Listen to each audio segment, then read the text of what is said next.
Space 44 super agents, the next thing you can't live without. Clearing up your email, scheduling meetings, and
All right. Good morning, everyone. Thanks for joining.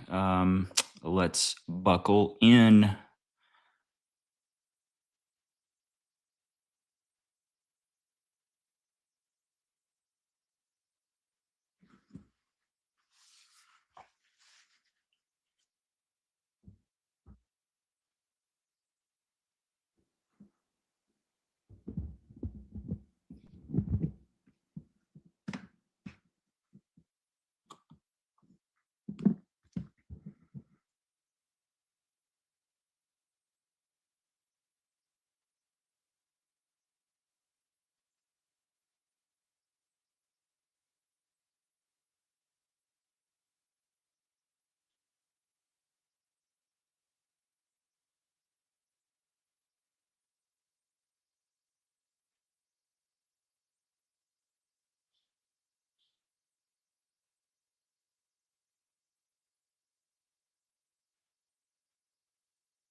Look at all of those super chats. She'd be making some money already.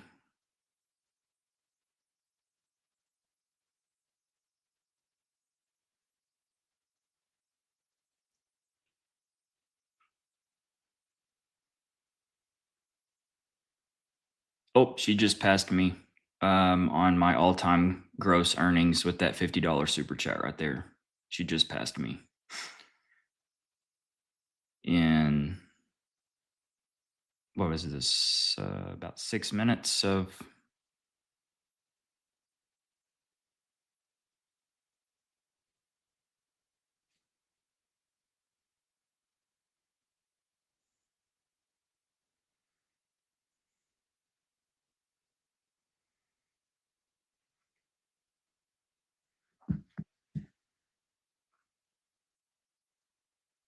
Yeah, I agree, Mark. Andrew is definitely sucking down. I think he's probably got 2 on each side of the mouth, and then the uh, patches are being stuck on as we speak.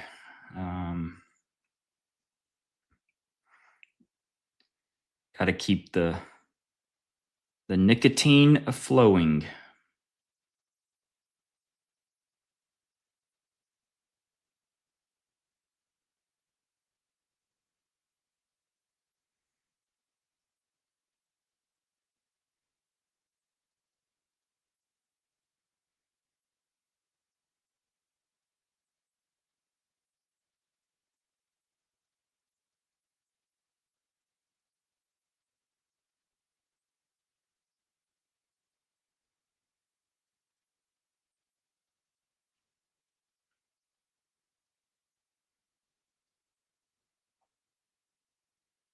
is absolutely insane. I know you covered that, and I'm glad you did.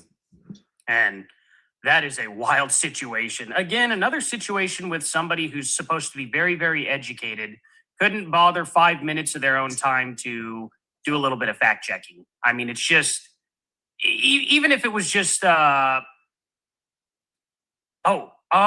see. Oops. That's why people can't hear. It was on my side of the stream that people couldn't hear. That's what it was. My bad. But yeah, it's one of those situations where, as a This is Gary's preacher, chat, or not a preacher, or as a Gary's priest, live stream. you would think he would at least do enough research to be like, okay, maybe I don't know enough, and just be quiet about it. Oh, I don't think it's a lack of ignorance. I don't think it's a lack of ignorance at all. I think he's like some of these other Catholic whack jobs that are complicit in all this. And it doesn't actually take that much discernment to sit there. Here's the thing. Either he's talking about something he knows nothing of, which in of itself is immoral. He's taking a stance and supporting Candace. So let's say he doesn't know. Well, that is irresponsible and reckless in of itself. Or he does know exactly what she's been saying, and I would posit, given what he stated in his response to me, he does know what she has said, and he's just being dishonest and disingenuous. I mean, there's no way that a rational person can assess what is going on with Candace and sit there and come to the conclusion that, oh, she's being genuine. It's about, like, I'm done with you. Yeah, he said Catholic whack job. Exactly. He did say that. It's sickening. And to think that he's actually directly part of the Catholic Church too, not just some like excommunicated. It's not like he's liar. Yeah, it's not like he's a part of SSPX. Yeah, that's actually freaky. Makes I don't know. It makes me think about her trip to Rome. Just kind of makes me think. I've covered that. I've covered that. I don't know if you watch my coverage and Bree Dale's coverage of that, but she didn't go to the Vatican, and that was an entire psyop in of itself. We did confirm that she did not go to the Vatican. That was intentional misleading of people to make it seem like she had the backing of the Roman Catholic Church, and nothing that she did as far as her confirmation actually followed Catholic canon to begin with. So even her religion is a fraud. I don't know if she is Gary, claims to be Orthodox or SSPX. This is what we're talking about this morning. He was not endorsed by the church. Makes sense to me. Do you think she actually got confirmed there, or did she make that up? You think? There was pictures of Who her getting gives confirmed, a shit? But it was not at a Catholic church. Interesting. Huh. Mm-hmm. Yeah, definitely gonna have to. Someone called the Catholic police. Dig deeper in on that at some point. I don't even know if we could find any info at this point, but that is something I may have to keep prodding into. I agree, Cass. Someone will talk eventually. I don't understand how you can say someone's religion is a fraud. I mean, all she's got to do is make one of them mad. Yeah, and she ultimately. I don't know if they're. This is one of the problems. I mean, religion should be between you and our Lord, you and our Savior, you and God. I mean, this whole thing about having to basically, her confirmation is a fraud. I mean, are you kidding me?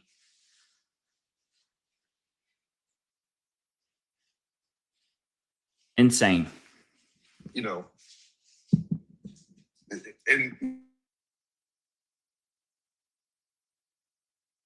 her surrogates and of course a lot of her audience implied that she was going to the Vatican. People need to see that it's not that sophisticated, but I will say it's orchestrated. Everything that she does is very orchestrated.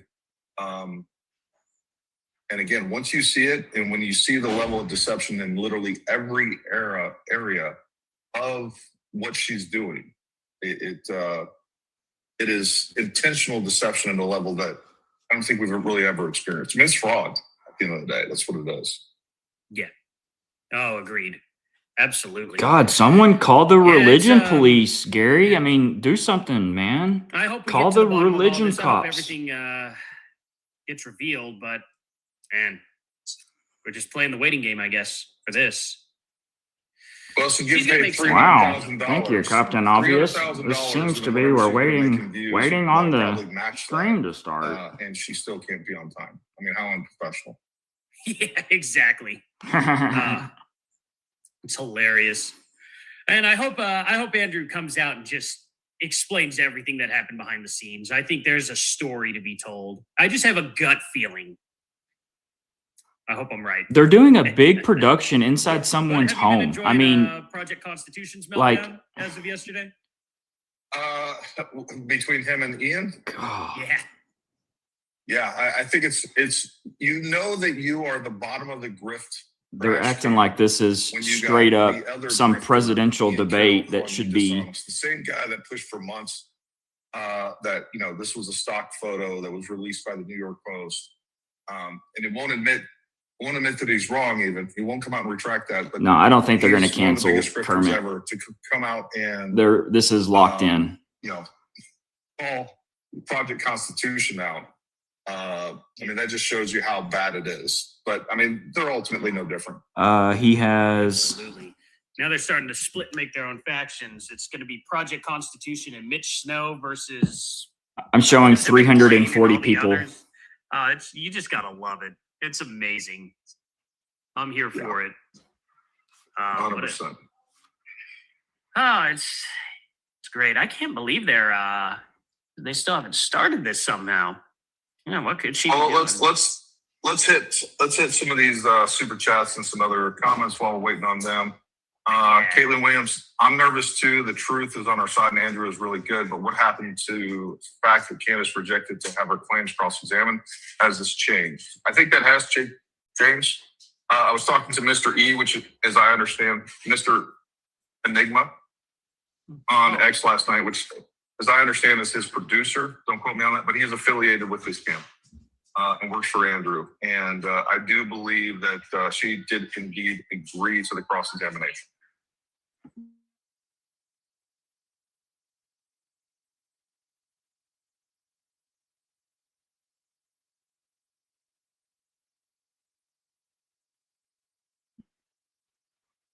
Before she left, I thought the funniest thing I've seen so far is that 0 hour stated he sent Andrew a rape whistle in case George attacks them.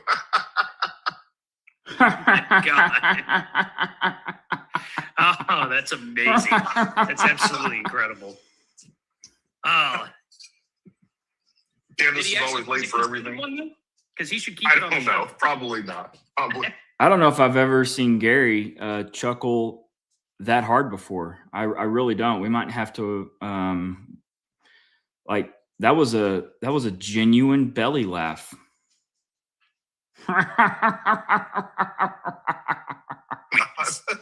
It'd be hilarious if they go live and he's wearing a rape whistle on his chest. I'm gonna.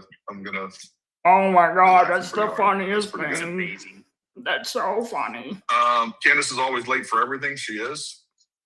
Dude, she's a woman. She's super important. Watch Ryan Morrow Mafia. Ryan's a great guy. We love Ryan. Absolutely. Members of the SSPX are excommunicated from the Catholic Church, and as a Catholic, I'm ashamed of that priest's behavior. That seems to be the prevailing sentiment on that. And I didn't watch. I watched a couple moments from yesterday. Again, I was trying to stay off the social media just so that I stay in good standing with the wife. And I don't know if you covered it, but what was interesting to me, for those of you who don't know how that whole thing played out, is I had posted the 11 different confessions that are in the court documents that are evidence in the case.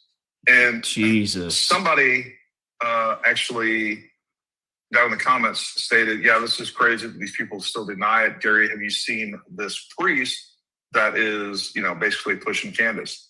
And what I did was just went to his page, started looking at some of the things that he'd been stating. And then I replied with a bunch of, I was like, hey, Father, if you're going to engage in this type of activity, here's some Bible verses you probably should consider. And instead of replying to me, and I think this really does highlight who this guy is, instead of replying to me, he creates a whole new post. So he leaves out the entire context of what was stated for me. And he didn't even like repost my post or my reply to him and then state whatever. He just created a whole new post, left out the context, tagged me, tagged Candace, and then his whole reply. So, that just tells me right off the bat that this is a guy that's seeking fame, right? That he wants to be on the spotlight as opposed to actually having some sort of meaningful discourse. And then on top of that, omitted what I actually said.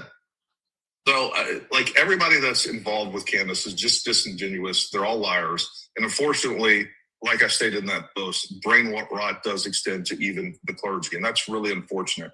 And folks, I am very careful and very respectful. And of course. Appreciate that disclaimer. When you start talking to men of God, and I'm not Catholic, I'm not going to get into all of that, but I am you better, I think you need to approach criticizing the ordained with a level of fear and respect. And hopefully I accomplished that.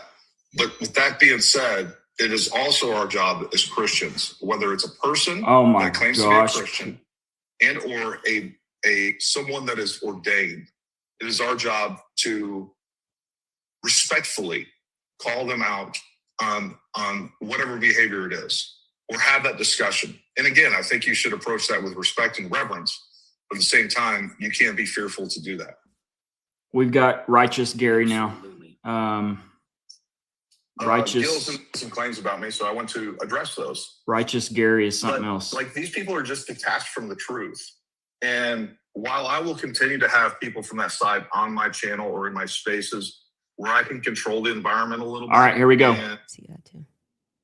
Are we live? Okay, so we're officially live. Candace, Andrew, good to sit down here with you, talking to you guys about the conversation that I think started with you being on Joe Rogan when you said, hey, I'm offering $300,000. And for the audience watching this, you have to know when you see this final product, there's a lot of stuff that happens behind closed doors. There was still communication till midnight, even some of the stuff this morning. Like, it's like you're trying to sell a company. It's the last 24 hours that the deal doesn't work out, but kudos to the both of you guys that you made it work. The topic of discussion today, how this got prompted is, Andrew, you said there's overwhelming evidence that Tyler Robinson shot and killed Charlie Kirk. And Candace, your position was he's a patsy. Tyler Robinson is a patsy. So, of course, we'll talk about a lot of different things, but that's kind of how the whole thing got started. For the audience watching, I think this is truly for three different people. Number one is anybody out there that loves Charlie, respects Charlie, his legacy, what he did. We have a lot of love and admiration for what he did. He changed the lives of many people, young men, young women. You worked with him for many years. You guys were friends. You've said a lot of good things about Charlie, respectful towards him. You guys may have disagreed on some things, but you had a lot of respect for him. The second audience is the folks out there, you that's watching this. And so for you, you've been wanting something like this to take place. And kudos for Andrew for coming out and saying, hey, I want to have this conversation, and for Candace to accept it. So you have the ability to say, I agree, I disagree, comment, do all the stuff that you're doing online. And if you want to see more of these things, any of the three channels, subscribe to them: the Candace Show, the Crucible. I'm sure some of the people from Crucible are watching as well, and the PBD Podcast. The more you subscribe to this, the more we're able to deliver these types of conversations to you. And last but not least, it's about the two of you. My goal is to speak as little as possible. 99% of the time, it'll be you guys speaking, and the audience will be able to see it. It's about the truth. If I jump in, just so everybody knows, Not on the about back them end, people. both have agreed. In the back, there's three people representing Andrew and three people representing Candace to do fact checking. So at any point, if somebody makes a claim, the other can say, can we fact check this? I can jump in and say, fact check this. Even the folks in the back can say, fact check this. So it is a very fair conversation that we're having here. And so with that being said, kudos to Michael Knowles. Your name was mentioned a lot. You missed out right now. The last 10 minutes, we talked about you. There's a lot of love and respect here mutually from both parties, all three of them here. And then, of course, the great Joe Rogan that started this conversation. And he also volunteered, but it ended up being this format that we have here today. So with that being said, Andrew, your claim is overwhelming evidence that Tyler Robinson killed Charlie Kirk opening statements, opening comments. Sure. And what I mean by overwhelming is I just find it very convincing. That's, I think that's what most people mean when they say overwhelming evidence. So I have a brief opening statement. On September 10th, 2025, Charlie Kirk was murdered. Many of you already know a lot about the events which occurred after Kirk's death. You remember the ghoulish laughter, celebrations, and madness we saw from leftists all over, from TikTok invasions, debates, posts on social media, destruction of memorials, and things like this. Within weeks of Kirk's death, a cottage industry began to form, peddling various alternative theories on how he died. What special interest may have killed him, what nations were involved, and was our own government one of them? Because this was the first nationwide traumatic event in Gen Z's lifetime, the demand for answers was severe and palpable. The leading theory from the conspiracy verse is that Israel worked with the United States government to murder Charlie Kirk. Within a day or two of Kirk's death, Ian Carroll claimed that Israel killed Charlie Kirk, and the conspiracy caught on like wildfire. This theory was built on one misleading piece of evidence, that in his final days, on or around September 8th, Charlie sent a text message reading, "Jewish donors play into all the stereotypes. I cannot and will not be bullied like this, leaving me no choice but to leave the pro-Israel cause." This was sent in the context of a platforming dispute regarding Tucker Carlson. From this scintilla of misleading information, it was speculated that Israel killed Charlie Kirk because he would have successfully opposed the Iranian war. Now, that's a fun theory, and who doesn't like a good, fun conspiracy theory? I like them. But there is no evidence that Israel actually killed Charlie Kirk. And if Candace has some, I'd like her to actually show it to me. I'm open to suggestions, but to date, there hasn't been any. There is, however, tons of evidence that a leftist killed Charlie Kirk, just as Charlie feared they would. I believe Charlie Kirk, and I have the receipts. No, I didn't have a dream where he came to me and told me that the left killed him. No, he didn't come to me a dream and say, Candace Owens betrayed him. That never happened. In fact, I don't need dreams of any kind because I hold in my possession never before seen messages from Charlie Kirk to his security team on September 9th, 2025. I'm going to share the message with you today, which is the first time this information's ever been publicly revealed. On September 9th, Charlie's security team wrote to him, yes, law enforcement has been fully supportive and agreed to a security plan and posture. Tomorrow's event will be covered by both my team and the campus PD. If additional support is required, patrol units will be available. I have 11 on site. Charlie responded with this, okay, great. Remind them that they are there for one person's security only, because I'm somewhat worried the left is trying to kill me. That was a message sent September 9th. Whatever could he have meant by that? Well, I think he meant exactly what he said, that he was worried the left was going to try to kill him. Now, we'll discuss this more later on in the debate, and maybe I have more never before seen evidence that exposes just how wrong and, in my opinion, idiotic many of these conspiracy theories have been. But that's what happens when you rely on what's called the evidence of the gaps. In other words, they don't have evidence, they seem to just make up evidence. And what did they make up? Well, in my opinion, kind of whatever lined the pockets. And I think it's ghoulish to profit off of the death of a good man. But we came here today to debate, and so let's get to it. The debate topic today is 1, my belief that there's overwhelming evidence that Tyler Robinson killed Charlie Kirk, and 2, Candace's belief that there's overwhelming evidence that Tyler Robinson was a patsy and didn't kill Charlie Kirk. In sum, the audience is going to decide who has more evidence supporting their theory. My theory is that the state is correct that Tyler Robinson is the killer, at least based on evidence so far, and Candace's theory that Tyler Robinson is not the killer and he's a patsy set up by the feds. To be clear, this is not a question of reasonable doubt. If it was reasonable doubt, and that's all it was, and that's all Candace was proffering, I wouldn't even be here having the debate with her. It's fair to have doubts, as the trial has yet to occur, and the state hasn't even begun to try to prove their case beyond a reasonable doubt. But Candace makes a more forceful claim. She claims that there's more evidence that Tyler is not guilty of murder and was set up as a patsy than there is for the state's case. And I just think that that's absurd. And she will not be able to demonstrate that in any way. In fact, she has almost no real evidence at all of her theory, whereas my theory is supported by compelling witness testimony, physical evidence, multiple confessions, all of which are independently compelling, but which are even more convincing as each piece of evidence corroborates the others.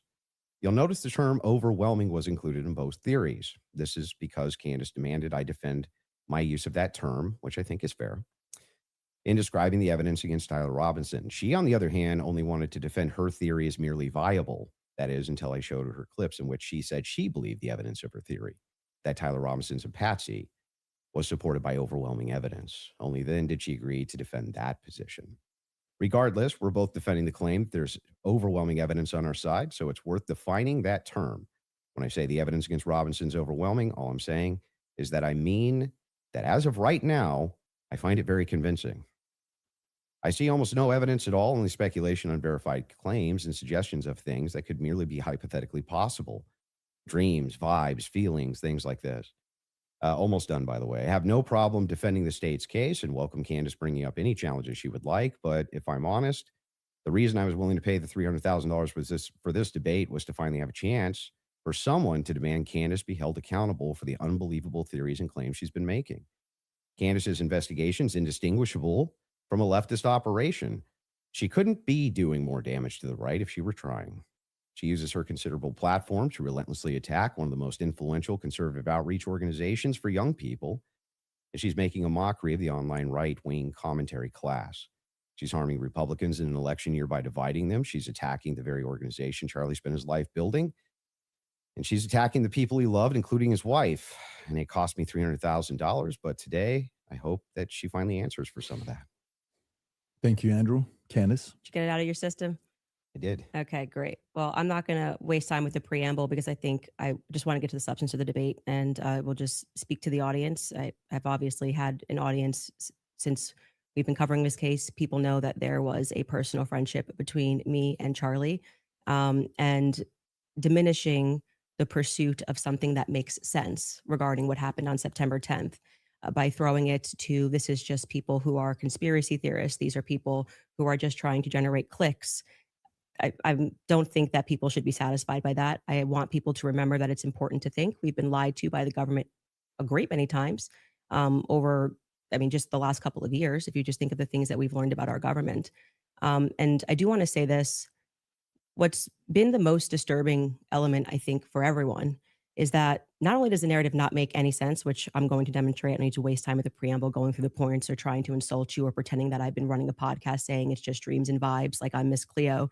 And that's the reason why it's taking so many influencers. It looks like $1 billion industry of influencers to dispute everything Candace says. Is not because I'm on my platform saying I had a dream last night. I don't think I think that diminishes you as an argument. Obviously, we have presented a lot of evidence. You just presented a text message and said, this is evidence. Well, that's how this entire thing began.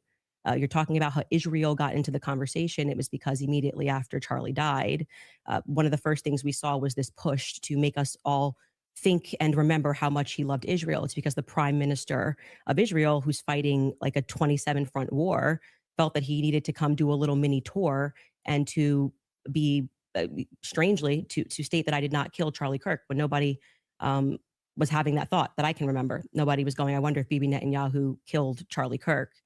And then we had a round of influencers who lied and said Charlie was not changing on Israel, that he wasn't having any disagreements regarding that topic, that the day he died, he just loved Israel so much. And I demonstrated via a text message, which you just mentioned, and you're now contextualizing and pretending it was just about Tucker Carlson, which is not true. It was a part of a broader shift that Charlie was having over the last, I would say, actually, on your show, it began since October 7th, which is when I began asking myself more questions about Israel as well.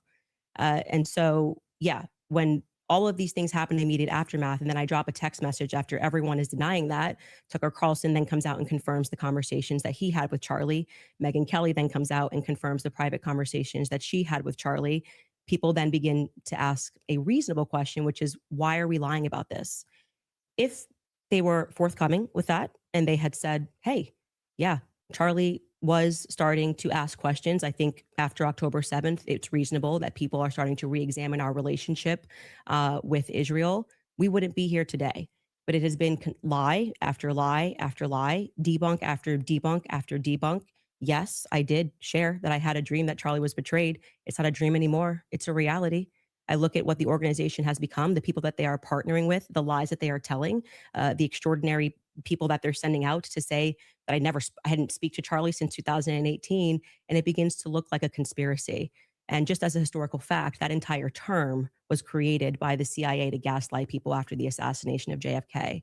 So it's not exactly one that makes me nervous. Like calling somebody a conspiracy theorist is essentially saying that they demand further answers and they're not accepting the Fed slop. So I'm grateful that you came today. I don't need to, like I said, take cheap shots and discuss your manner of debate or your strategy. And I'm also grateful that you shared that you had that text message today, because everybody watching knows that I have been demanding not a debate, just a open conversation with Turning Point USA. They should be here. It shouldn't be you in that chair. It should be the person that took Charlie's place, maybe Erica Kirk, maybe Andrew Colbert. He's a spokesperson. And rather than doing that, they send us another influencer. So let's see how it goes. Just out of curiosity, are you between 0 to 100? What is the likelihood that you think Tyler Robinson shot Charlie Kirk and killed him? Based on the evidence right now, I don't know. I'd say 75, 85%. Candace? 0%. 0%. I'm at 0. So with what we've seen in terms of the evidence, I'm at 0%. So not I am not too. only I agree with you her know, wholeheartedly. that maybe somebody was behind him as a patsy influencing him. You're not even saying that he didn't even shoot Charlie Kirk. and Right. kill him. I would, if you said, was he involved that day, as Right. I have consistently said on my platform, I would say yes, he was. I don't know what role he played, but as the shooter, 0%. Do you have any evidence for it? For what? My percentage? The fact that he didn't shoot and kill Charlie Kirk. Yes, which I'm hoping we're going to get to all of the evidence that he feels that he has. I mean, I'm not even convinced that Charlie was shot from the rooftop on Losi that day, based on the evidence that has been. Do you think he was shot? I do not think that Charlie was shot from a 30-06 from yeah, Losi. but just shot at all. I don't know. I think that a projectile hit Charlie, and I'm open to other people's presentations, but I have not seen any compelling evidence that Charlie was shot by a 30-06. Can we see maybe if we're going to have an olive branch to each other, if maybe we can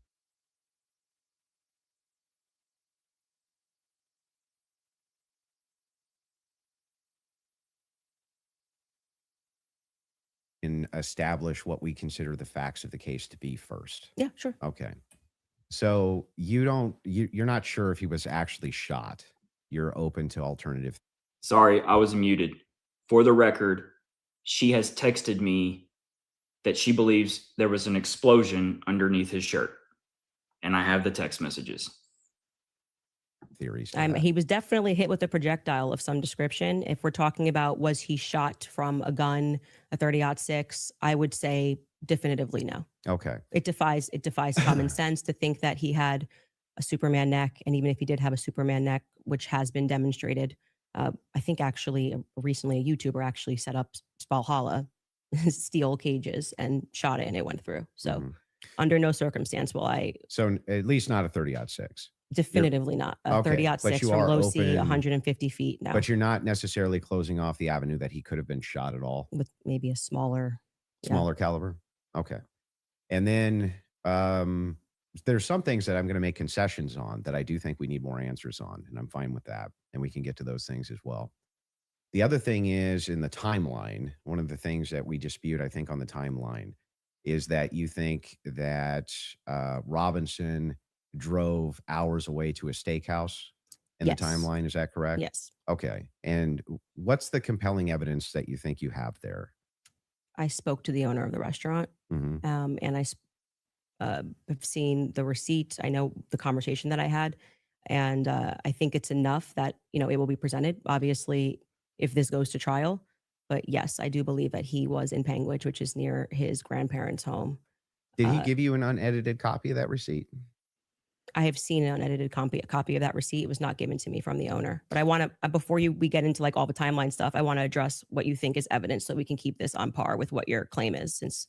Well, I think that that's a piece of evidence that's in dispute.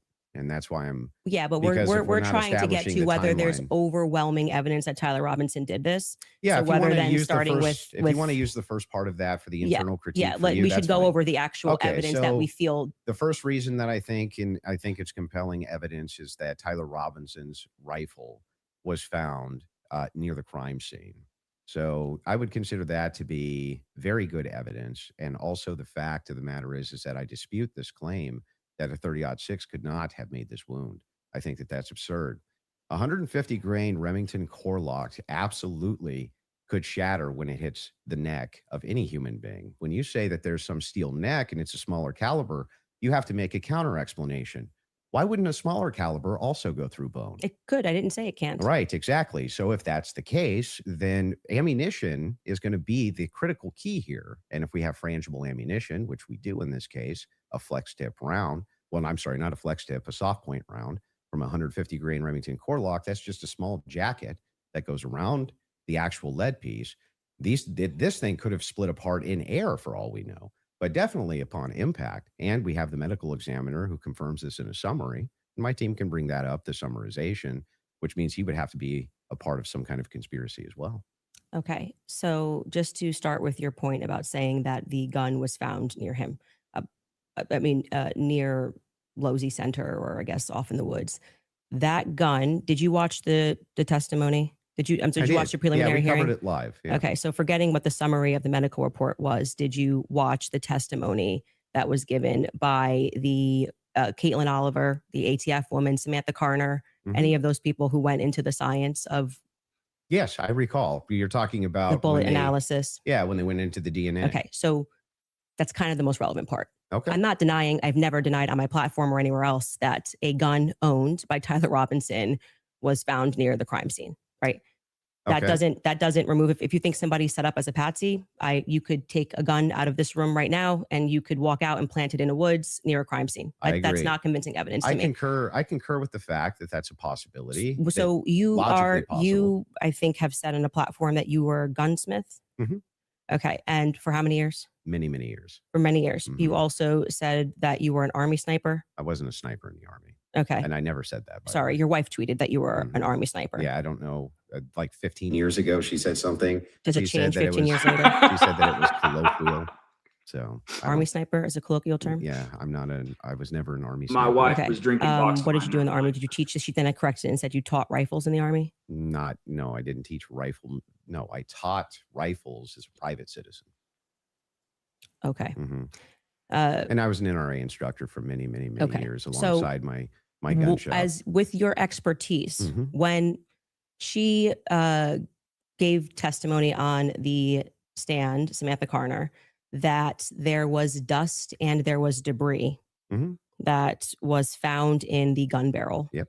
And then when we had the person who, and this was, I believe, Caitlin Oliver, who explained painfully about the DNA, the prints. Well, let's start with a No, point no, at no, a time. I'm not done. You said something, so I'm going to finish my thought, right? You don't want to do a point at a time? No, well, sure. If you want to respond to, Well, I but wanted I to want you to start respond with to the 2 points. I debris. want you to start with 2 points. Okay. Dust and Mhm. debris in the gun barrel. Yeah. Secondly, the fact that there were 5 sets of prints, 5 plus actually by the end of the testimony, 5 Mhm. sets of prints for which we already had the woman who worked for the FBI forensics testify that above 2 prints, if you're taking a sample, it's no longer a science, right? She testified that when they took the sample of what was on the trigger, they saw 5 plus prints. And among those 5 plus prints, Tyler Robinson's was the most degraded. Mhm. So I would like you to explain how Tyler Robinson's prints could be the most degraded when she said, actually, you could have DNA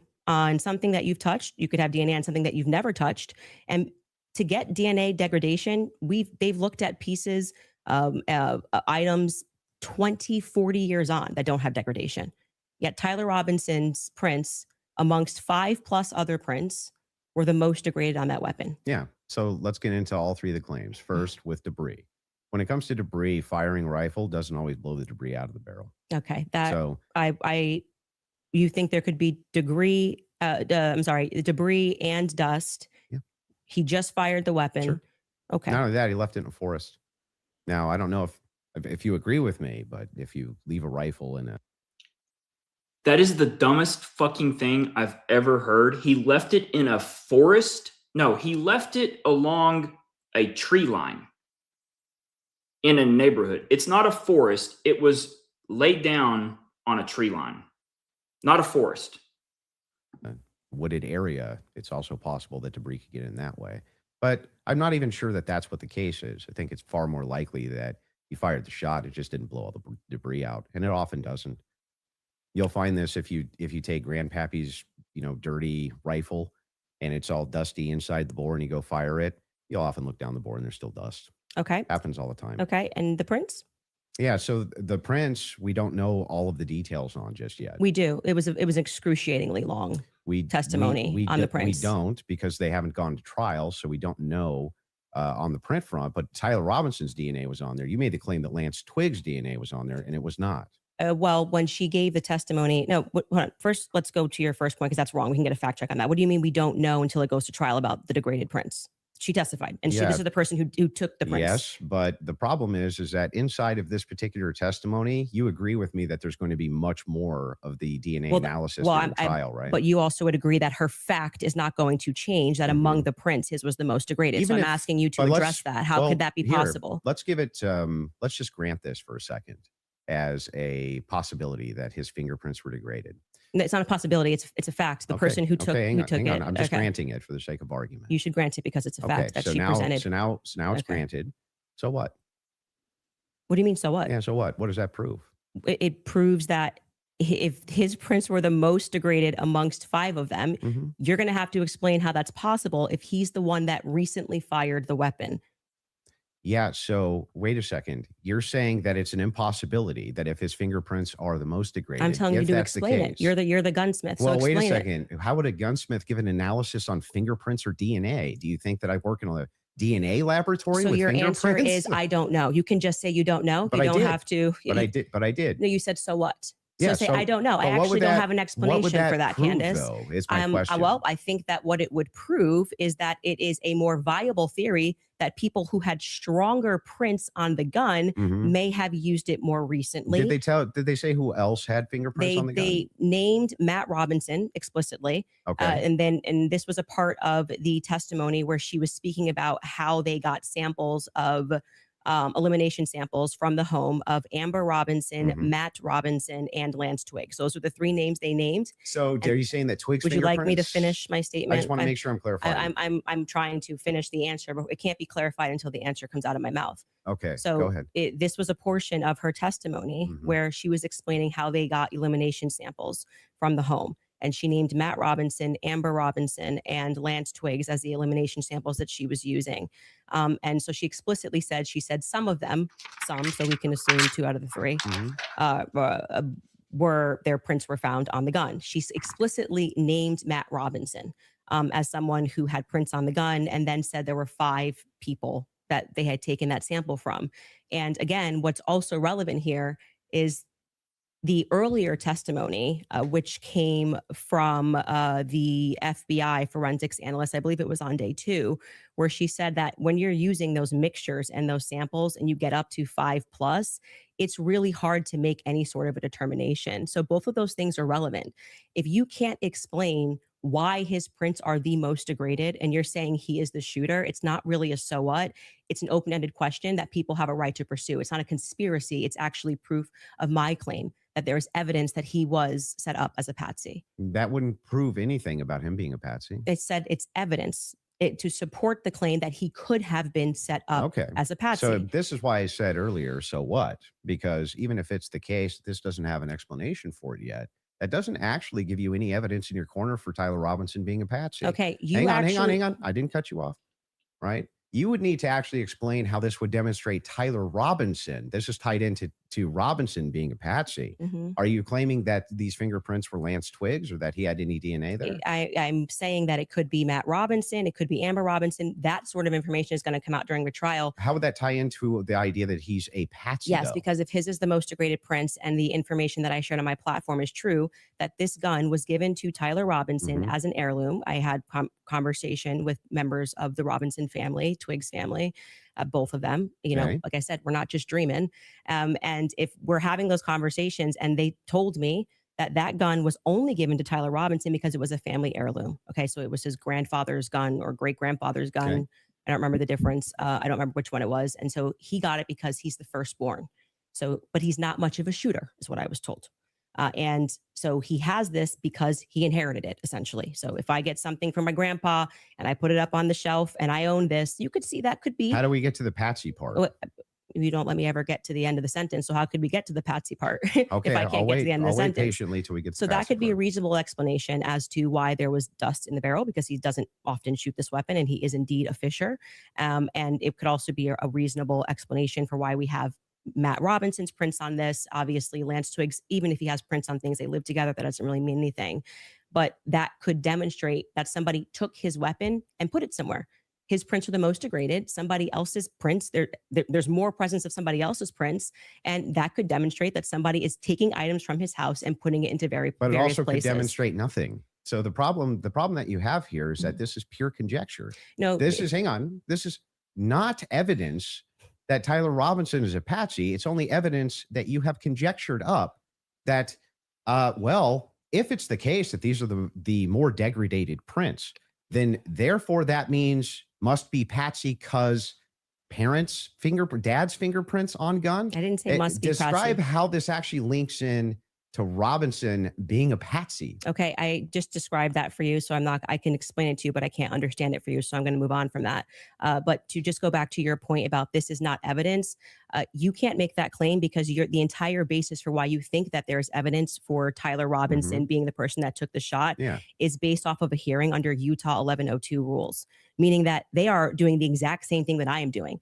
This is the state. You said you're here to represent the state. Well, did you watch the preliminary no, I hearing? didn't say I was here to represent the state. The state's position you think is strong and convincing. What okay? I'm here to do is represent my own opinion. You which said is in that your opening based on the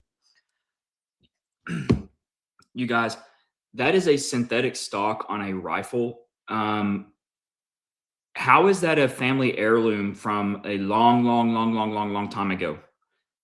Why are we not talking about this? This is so much more compelling. How was that rifle recognized if it was changed out? Those guns that they're saying the heirloom, they're wooden. They're wooden. Why are we not talking about that? I don't understand it. based on the evidence presented so far by the state. The state has that I find it presented convincing. evidence under Utah's 1102 rule. But this doesn't demonstrate any patsy No, that's very behavior. important because that rule is hearsay.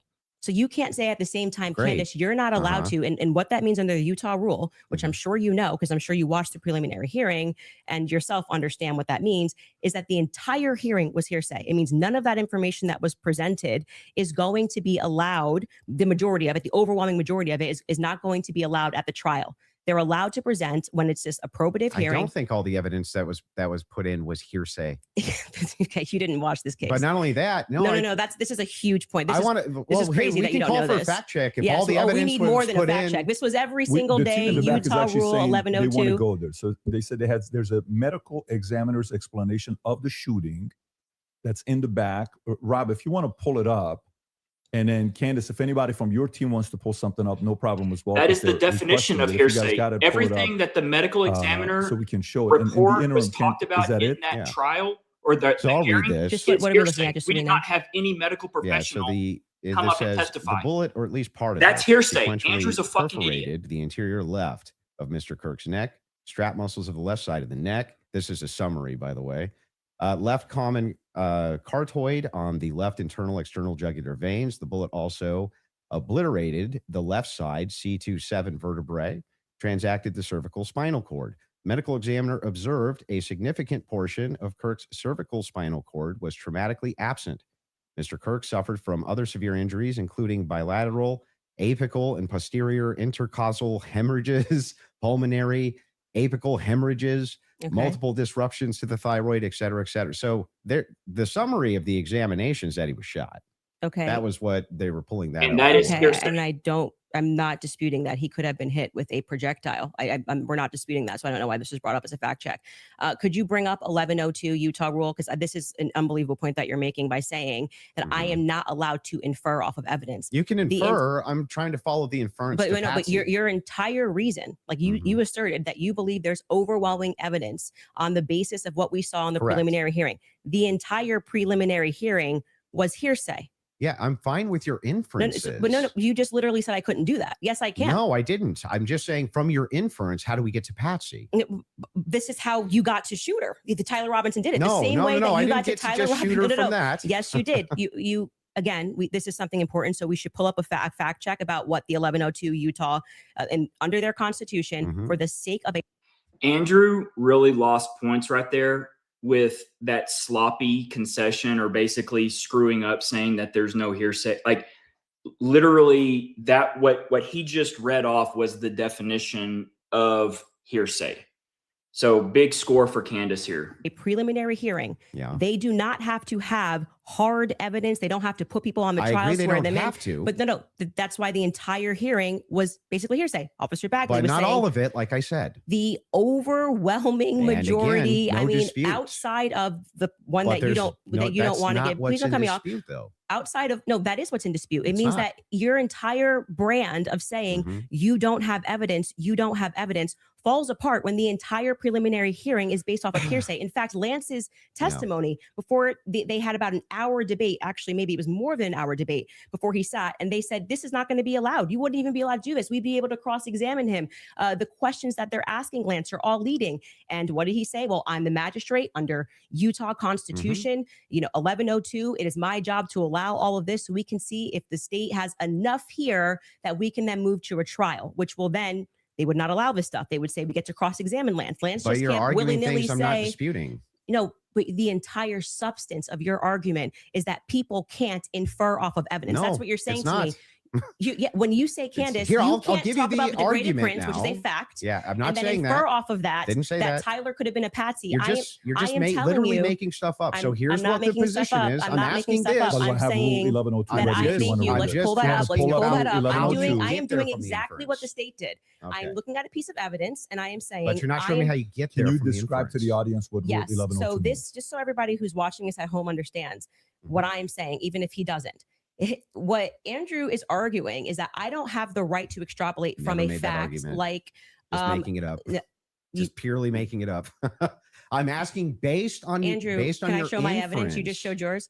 Reliable hearsay. You'll get a chance. Reliable hearsay in criminal preliminary examinations. The entire preliminary hearing that you just saw was on the basis of reliable hearsay. And what that means essentially is the people who are making the statements can just say, Patrick told me that he did this on Monday. Patrick's not here. And that is, they can allow that into the hearing. That's just because it's just meant to be probative. And so it's the state saying, here's what we have inferred. So you are allowed to take a piece of evidence and then you are allowed to infer off of that evidence. Okay. Case in Thing point, that's a nobody's demonstration that's a demonstration of what I just did. I said the prints were the most degraded off of Tyler Robinson. And from that, what I am inferring is that it's plausible that Tyler Robinson was set up. That doesn't. Okay. That's the point in contention. That's not a point in contention. That's the point in contention. It's not a point in contention. If you're saying it's a It point, is the point in contention. it's not the point in contention. I'm telling you that was what the entire hearing allowed for. So the evidence that he is but describing, we're asking you that now. he is using to argue his case, is all based on inference, not fact. Great. Inference, not fact. We're So what they are just- inferring off of the facts. So again, we're going to take this, and I'm just going to even grant it because it's irrelevant. I'm asking how you get to the inference that even if you dispute that piece of evidence, that means Patsy. I'm looking for the logical chain for how you get to that inference. What I am telling you is it's the exact same way that when you tweeted, I think that this evidence is overwhelming. When they say that looks like Tyler Robinson's car, he drives a similar car. Okay. They are inferring that that's Tyler Robinson. Can you walk me through the inference so that I understand? It's not a fact. It's not a fact. When you show a blurry image, which you kept citing that we No, have I'm images. talking about your inference that the fingerprints, even if they're degraded, equals Patsy. How do you get that inference? I didn't say it equals Patsy. I think it is enough evidence that it should be explored, which is exactly what this preliminary was in the inverse. That's not in dispute. What's in dispute is when you said, I'm using this as evidence that he could have been a Patsy. I'm asking, how do you get the inference to Patsy from that? Because what I am saying is that it shows that somebody else had more DNA presence on that gun than Tyler Robinson did. So it is plausible, which is all they're doing. They're presenting plausibility based off of the facts. Okay. It is plausible that somebody just took his gun and put it there. That's it. Is there equally That's how it works. and is there equally 100 other plausible explanations? I think that's the reason why most people are exploring when things don't make sense. Got it. So yes, at the beginning of that, this is how the court process works. So just so we're clear, if this there's is the 100 other state's evidence plausible and they're inferring. explanations, then Candace, why is it that we should go with this idea that it was a patsy? I'm not saying that we should go with the idea that it was a patsy. I am saying that there is. I Just- thought that was the whole defense, your whole claim No, today. my whole claim was that there is more evidence that he is set up as a patsy. How does that equal evidence of patsy? I don't know how many times I can say this. Like I'm saying that I am using the exact same mechanism that you are Mhm. accepting for some reason in the Utah courtroom. Yeah. Right. To say, I'm going to look at the evidence and I'm going to infer an alternative theory. So you just saw the states and you're accepting it. And they have not presented any concrete facts. You listed on your own Twitter that what you found to be convincing was something that looked like his car pulled into the driveway, a blurry image. No, I didn't. The standard white guy coming up the steps that could literally be anyone. This never happened. Can we can get a fact- fact yeah, check on fact that? check Can it. we pull up his I tweet didn't- where he it- goes I over didn't the say four? that's what convinced me. When you actually didn't say it's what convinced me, but you said Right. this is the evidence that you found to be overwhelming, and you named, I believe, actually 5 things. I think you said it was his car. You said it was. Well, there's multitudes of things that I find. You to just be said you didn't compelling say it, so we're going to evidence. get a fact check on that. You Sure. did. Go ahead. You said the blurry images coming up the steps. Quite literally, when Mhm. Officer Bagley testified, they talk Yeah. about when I'm talking about making inference. This is the most I thought was the. And just to be clear, they have been talking about fingerprints. I understand that we just heard DNA for the first time. It is not 5 sets of fingerprints. It is 5 different DNA profiles. Okay. They both have, this has cruised right over both of them. 5 sets of DNA, not 5 different fingerprints. Okay. Most absurd testimony I've ever heard. And pardon me, it was actually David Hull. They asked him a question. How did you know the guy in the maroon shirt was the same as the guy that came up the stairs later that was wearing the American flag black shirt? And he said, they're wearing the same shoes. Why is that absurd? That's how you decided these two are the same people. Oh, wow. What a scientific. They're both wearing Converses. Okay. That's an absurd thing to say. That is not evidence that these are the same people if we're both wearing Converses. That was what he said. That's what flew on the stand. But I still don't understand how that would be absurd. If somebody, It's an absurd thing. for instance, if somebody were to change their clothes but keep the same shoes on, wouldn't you utilize the shoes to try to track that person? If The they were changing idea their that on a clothes? college campus, 2 people wearing this totally different outfits, but both wearing Converses can't happen is such an absurdity that I don't even need to argue that. I'm just going to let people deal. Why is it absurd? Just concede that point. Obviously, it's an absurd thing to say. I'm not I know sure. these are the same not sure people in because they're both context- wearing Converse. Yeah, I'm not sure if in context that's what happened, but It even is. if it You is, can get a fact check on but it. even if it is, again, And it was if Hull. we're utilizing inferences, whenever we're dealing with logic and we're dealing with making a logical inference, we're going to take the entire collaboration of evidence and then we're going to make inferences from that. You would do that with any type of logical proposition. Otherwise, you could never have a true or false claim. You just told me I couldn't. So do when that. that never happened. You're just making stuff up. So anyway, when we're talking about logical inferences, what I'm looking for is the logical inferences that you have that Tyler Robinson's a patsy based on the totality of evidence that you have. We can keep going through your other evidence, but we should find his Yes. tweet where he lists the reasons that he was convinced. So let's start with the 30-06. I think that's fine. Your team's looking for. Do you remember how long ago that was? The tweet of the 5. Did you delete it or no? No, Did I you don't delete delete tweets? tweets. Okay, cool. Just look for. He said Unless it I was his misspell. car. It was his. It was the car, and it was definitely the staircase photos, and it was when the trial was Okay, going she on. has it. Perfect. She If you has get, it. if you got, Skylar has it. If you want to pull it up so we can Fantastic. see it. Somebody said, so give me the clear evidence right here. I want you to provide it right here. All I heard from the investigator was, we believe this to be Tyler Robinson. Is belief something you go as a fact? You wrote the car pulling in. That's Mhm. a totally blurry image.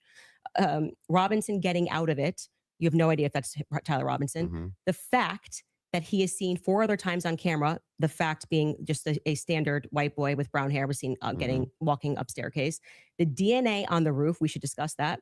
And on the screwdriver that he left behind, it's overwhelming, man. Yeah, but that's not an exhaustive list. Well, just so we're clear, you did tweet it. but it's not an exhaustive. Yeah, well, but just you 5 said seconds ago, you should you concede. said I only said this one thing and said that was overwhelming. Actually, That's not what I said. it is. You could even pull Patrick, your did own I say clip. that?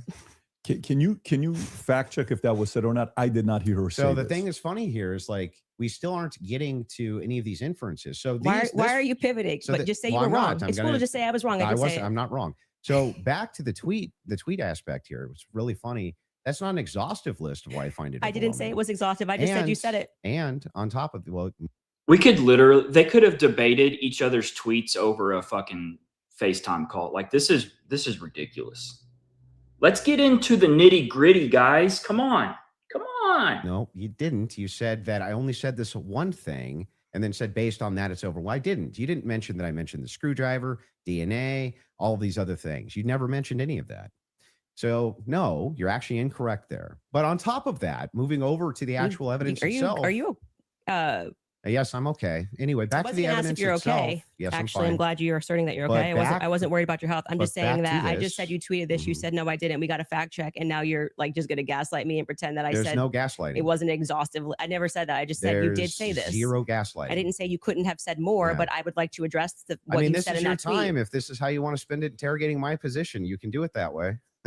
I'm just addressing what you asserted on your Twitter was like the hard evidence that convinced you was overwhelming. That's literally That's your not debate what you claim. said. Candace, you made your point. Move the That's fuck not on. actually, in fact, what happened in that exchange.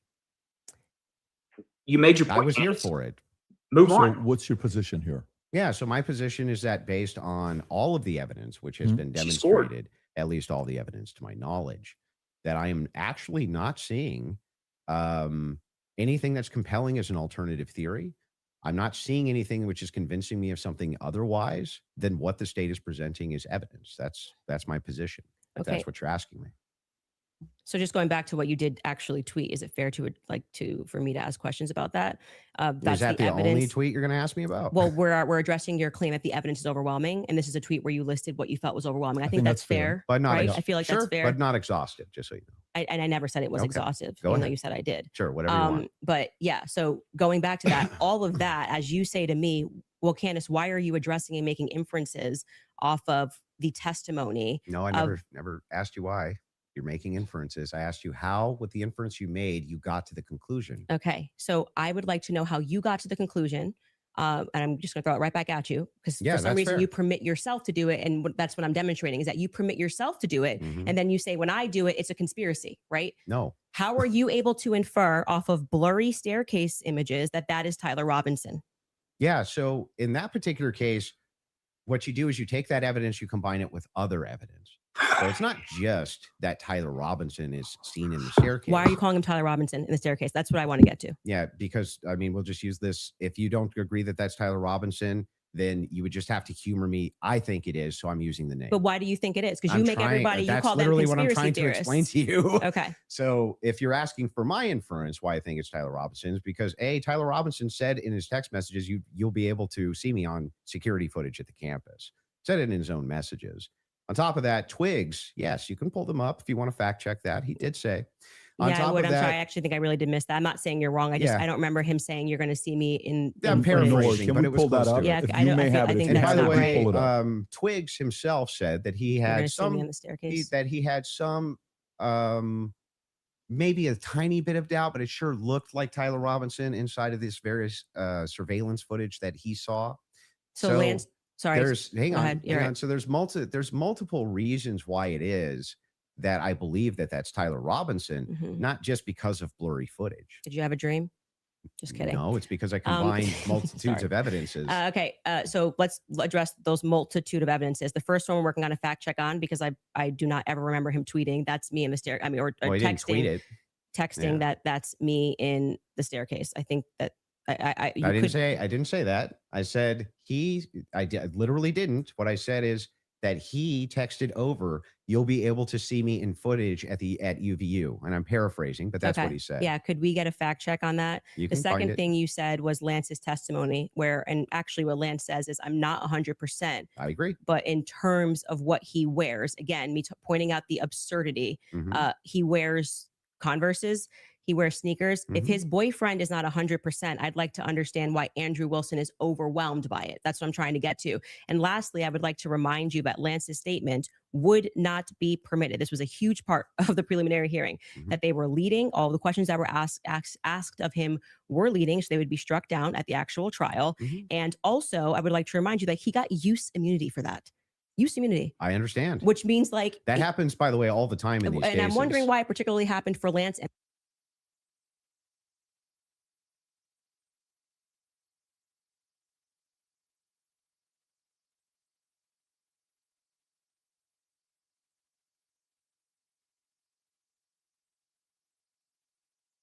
I am able to grab Hey, my Grok, rifle repeat and that see- whole thing.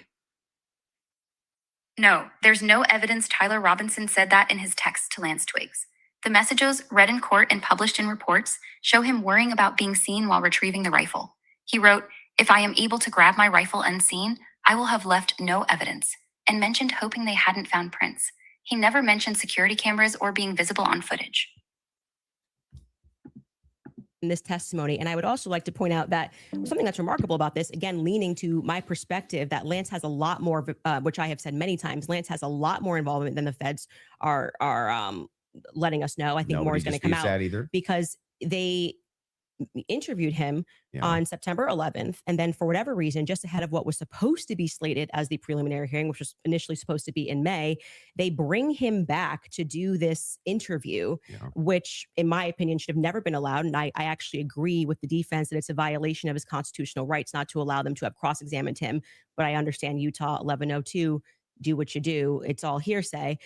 But to allow it in that way for him to just be able to also have use immunity, knowing that he's not going to get in trouble. He could literally get up there and lie about anything and he's not going to get in trouble because the use immunity was given to him in April, I believe. April 28th is when they gave that testimony to the defense. I think they shot it in like April 20th of 2026. That is not compelling to me for somebody who has use immunity to give a testimony and to say, I'm not really sure, but definitely like he wears jeans and stuff. That's not what he said. He did. Actually, you can get a fact check on that. Yeah, that's Skyler, not, I think he you said pulled much it up more if you than want that. to. So a couple things we have. We have Rule 801, Tyler's messages, that says it's not hearsay. But first, go to what Candace is asking about. Skyler, I think you have it. You just text me if you want to pull it up. You said you have the text. If we can put that up on the screen. Thank you.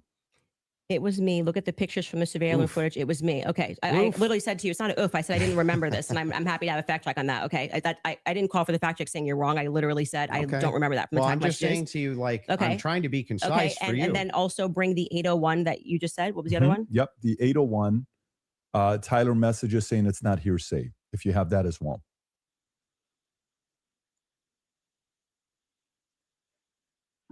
There you go.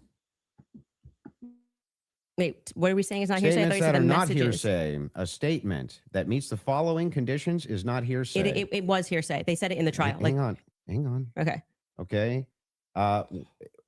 Is consistent with the declarant's testimony and the declarant denies having made the statement or has forgotten, or is consistent with the declarant's testimony and is offered to rebut the express implied charge that the declarant recently fabricated or acted in recent improper influence or motive in testifying. So then wouldn't that mean that a bunch of this wasn't hearsay? So the issue with his I just want to make sure. Yeah. Would that mean that a bunch of this wasn't hearsay? So the opposing party, which down the line, like I said, they talked about this for about an hour and a half, and they discussed how if Lance was in court and he was giving his first party, giving his testimony as the opposing party, whatever, all of this would be fine. They had an issue with how the questions were being asked and that they were not allowed to cross-examine him. So that is why his video testimony would not be accepted in the main trial. And what I said to you is this entire preliminary hearing is under Utah's 1102. So they are allowed to just use hearsay. And no, so the you didn't judge, say when that. he You said most of it was hearsay, actually.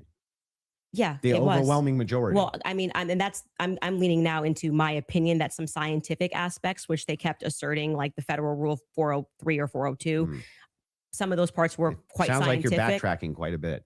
No, I'm not backtracking at all. What do you feel like let me help you. Where do you feel like I'm backtracking? It literally was done under Utah's 1102. Yeah, nobody disputed that. Okay. What the dispute was is whether or not most of it was overwhelmingly hearsay. Yes, is that the case? It was. Yes, okay. That's a fact. I'm not backtracking on that and at what all. are the things? How many times did you, if you watch the preliminary hearing, it's like they constantly, I'm 1102, 1102, 1102, 1102, 1102.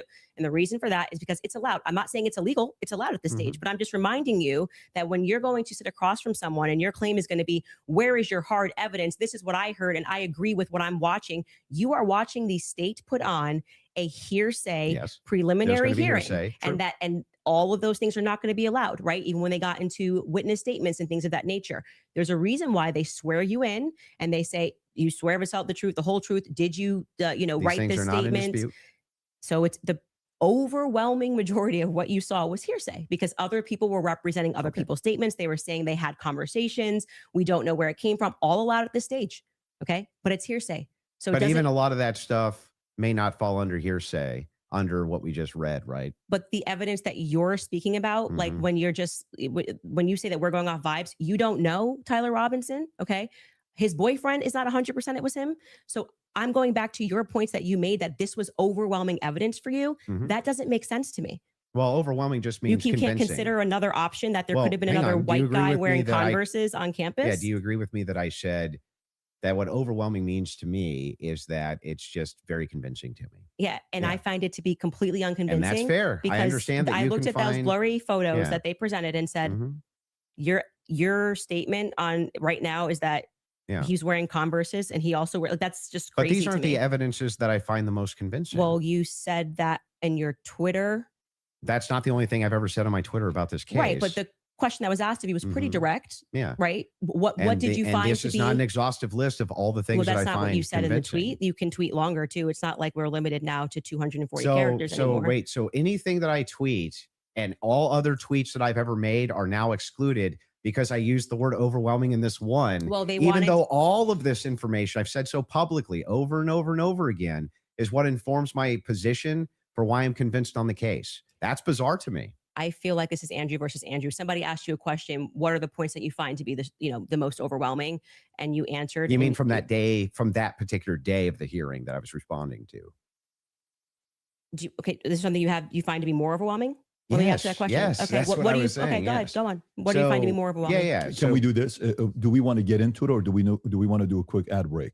Are you guys good to keep going, or I'm fine to keep going, but we can would also. Would you like to take a quick break? Doesn't matter to me either way. If we're going into a different topic, that may be another 30 minutes, 40 minutes. I don't want to stop you guys in the middle of it. Let's end it on what you find to be more overwhelming. Yeah. So if for me, it's the confessions, the text messages, all of that is what I consider to be. From my opinion, that's the most convincing for me. Okay, we should discuss the text message confessions when we get back, if you'd like to. Okay. Credit score that's required. PDS confirmed the first two United. If you get sick, the CDC recommends back.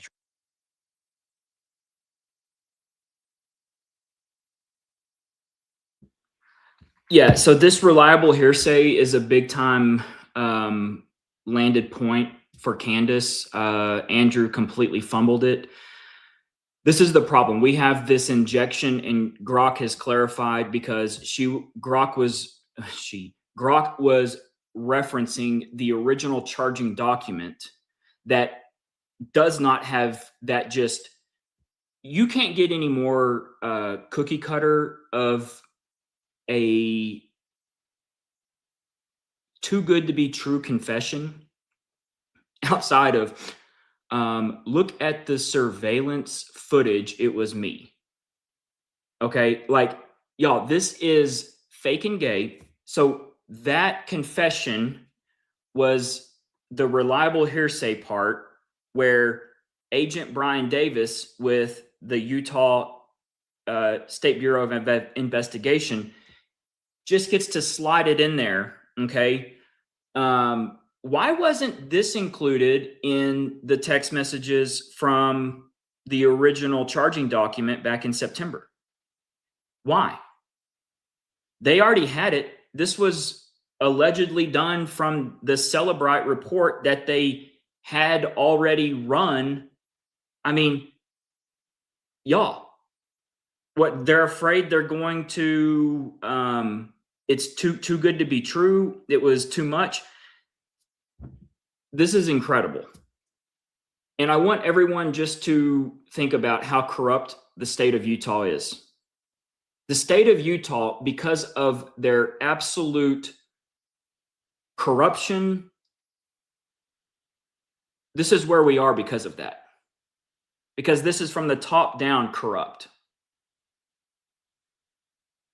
And quite frankly, it's impossible to win a debate when you've got someone that's just going to regurgitate the talking points from a district attorney who's compromised. Plain and simple. They're lying. But how do you get to call a district attorney a liar? I mean, you've got Andrew. I mean, that's how many times have we heard the Fed sloppers, just sit there and regurgitate what the charging document said, what the PC affidavit said. It's a joke. It's an absolute joke. And that's why I believe that they're just so brazen. They think that they're going to get away with this is because they control every aspect of this case, from the judge all the way down to both counsels, the investigative body. This is a disaster for our country. This is going to undermine what was already kind of unless you've been involved in the system, this is going to really, really undermine what was already something of making people scratch their head. The state of Utah, this case is going to absolutely upend things down the road if they think they're going to get away with this sort of putting out faking gay evidence, trimming up. Where is 1216 on the security cam footage from the computer science building? Why did the state take 1216 all the way out? Why did the state take out the 5 minutes leading up to the run across the roof? Why? Because there's something in it they don't want us to see.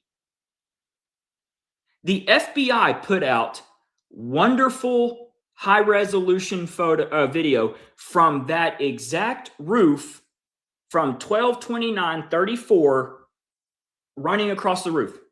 Why can we not get that same quality from all of those cameras that are inside that security cam housing?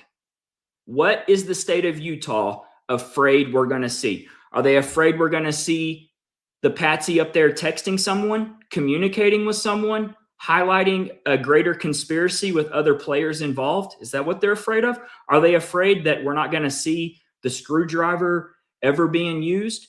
What are they afraid of us seeing? Why are they editing out important time stamps inside of that video? Why? Gary Melton told me it's because they didn't want to waste the judge's time. That's what Gary Melton told me. When I asked him, hey, Gary, why is 1216 completely missing out of this video? Gary said, well, I think it's probably because the prosecutor doesn't want to waste the judge's time with that minute of nothingness. No.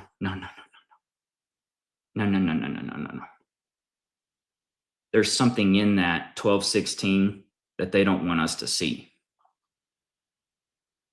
It's just a fact, y'all.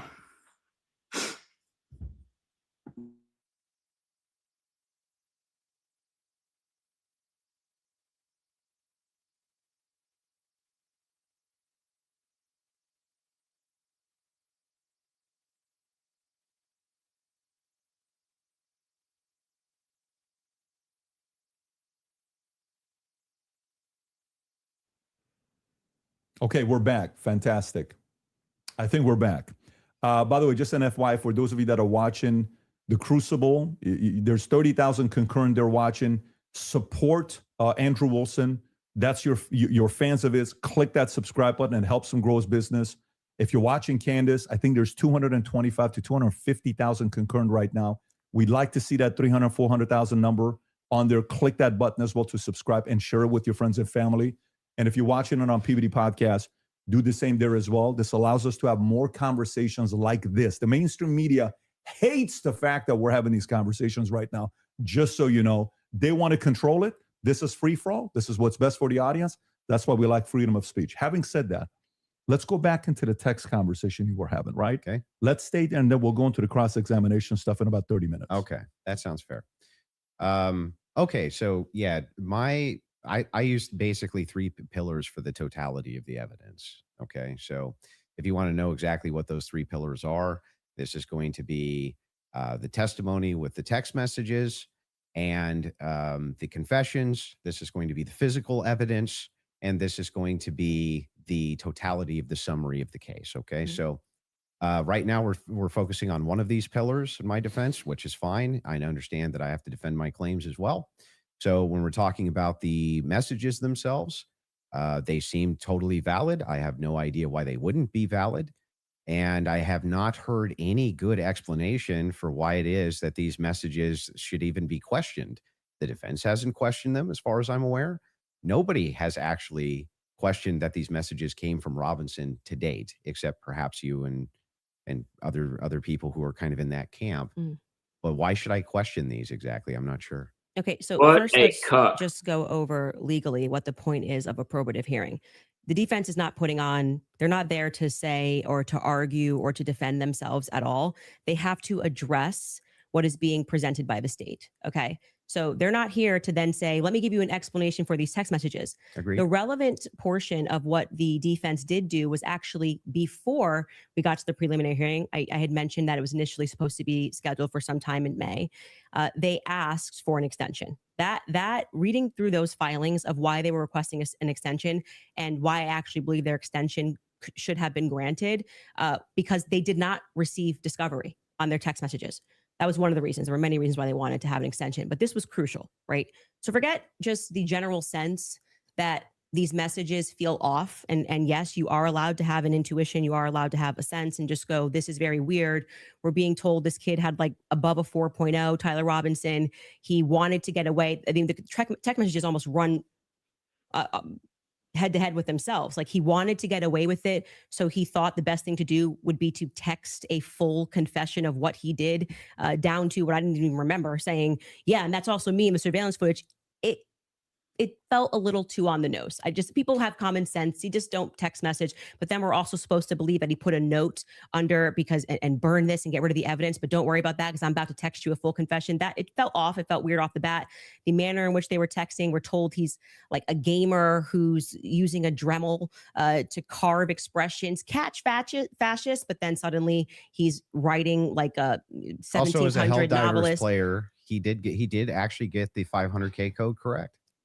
Yeah, I'm not a gamer, so we'll say that if we start debating that, you'll be way over my head. But yes, but my point being is just that first, it's a general sense of why people had a reaction to these messages that seemed like they were written by Jane Austen rather than like a kid who games and writes catch. Yeah, but do you see how that's intuition? That is, I just said that. I said just parking aside the intuition of just something feels wrong here, which you should follow your intuition. You should actually do that. If you say the COVID vaccine is running out, feels like it's coming out too fast and there's too many celebrities telling me to do it, I'd like to take a pause. That's good. That is, you are allowed to do that. I believe in intuition. But hang on. Let me respond a little bit here because you've been going for a minute. Let me at least respond to a little bit of this. So the first thing is like when people bring up the COVID vaccine, not trusting the COVID vaccine en masse was the science.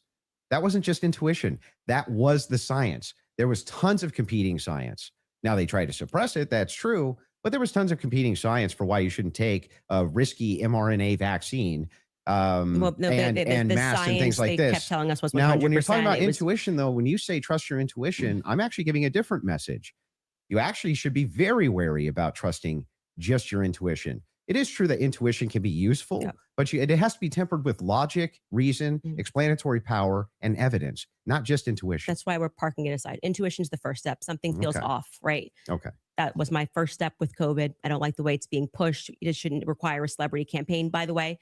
Another element of that is why people don't feel good about the Charlie thing. Why do we have so many influencers saying things? It's over. Why are you guys all using the same adjective? Can you switch it up? I'm overwhelmed.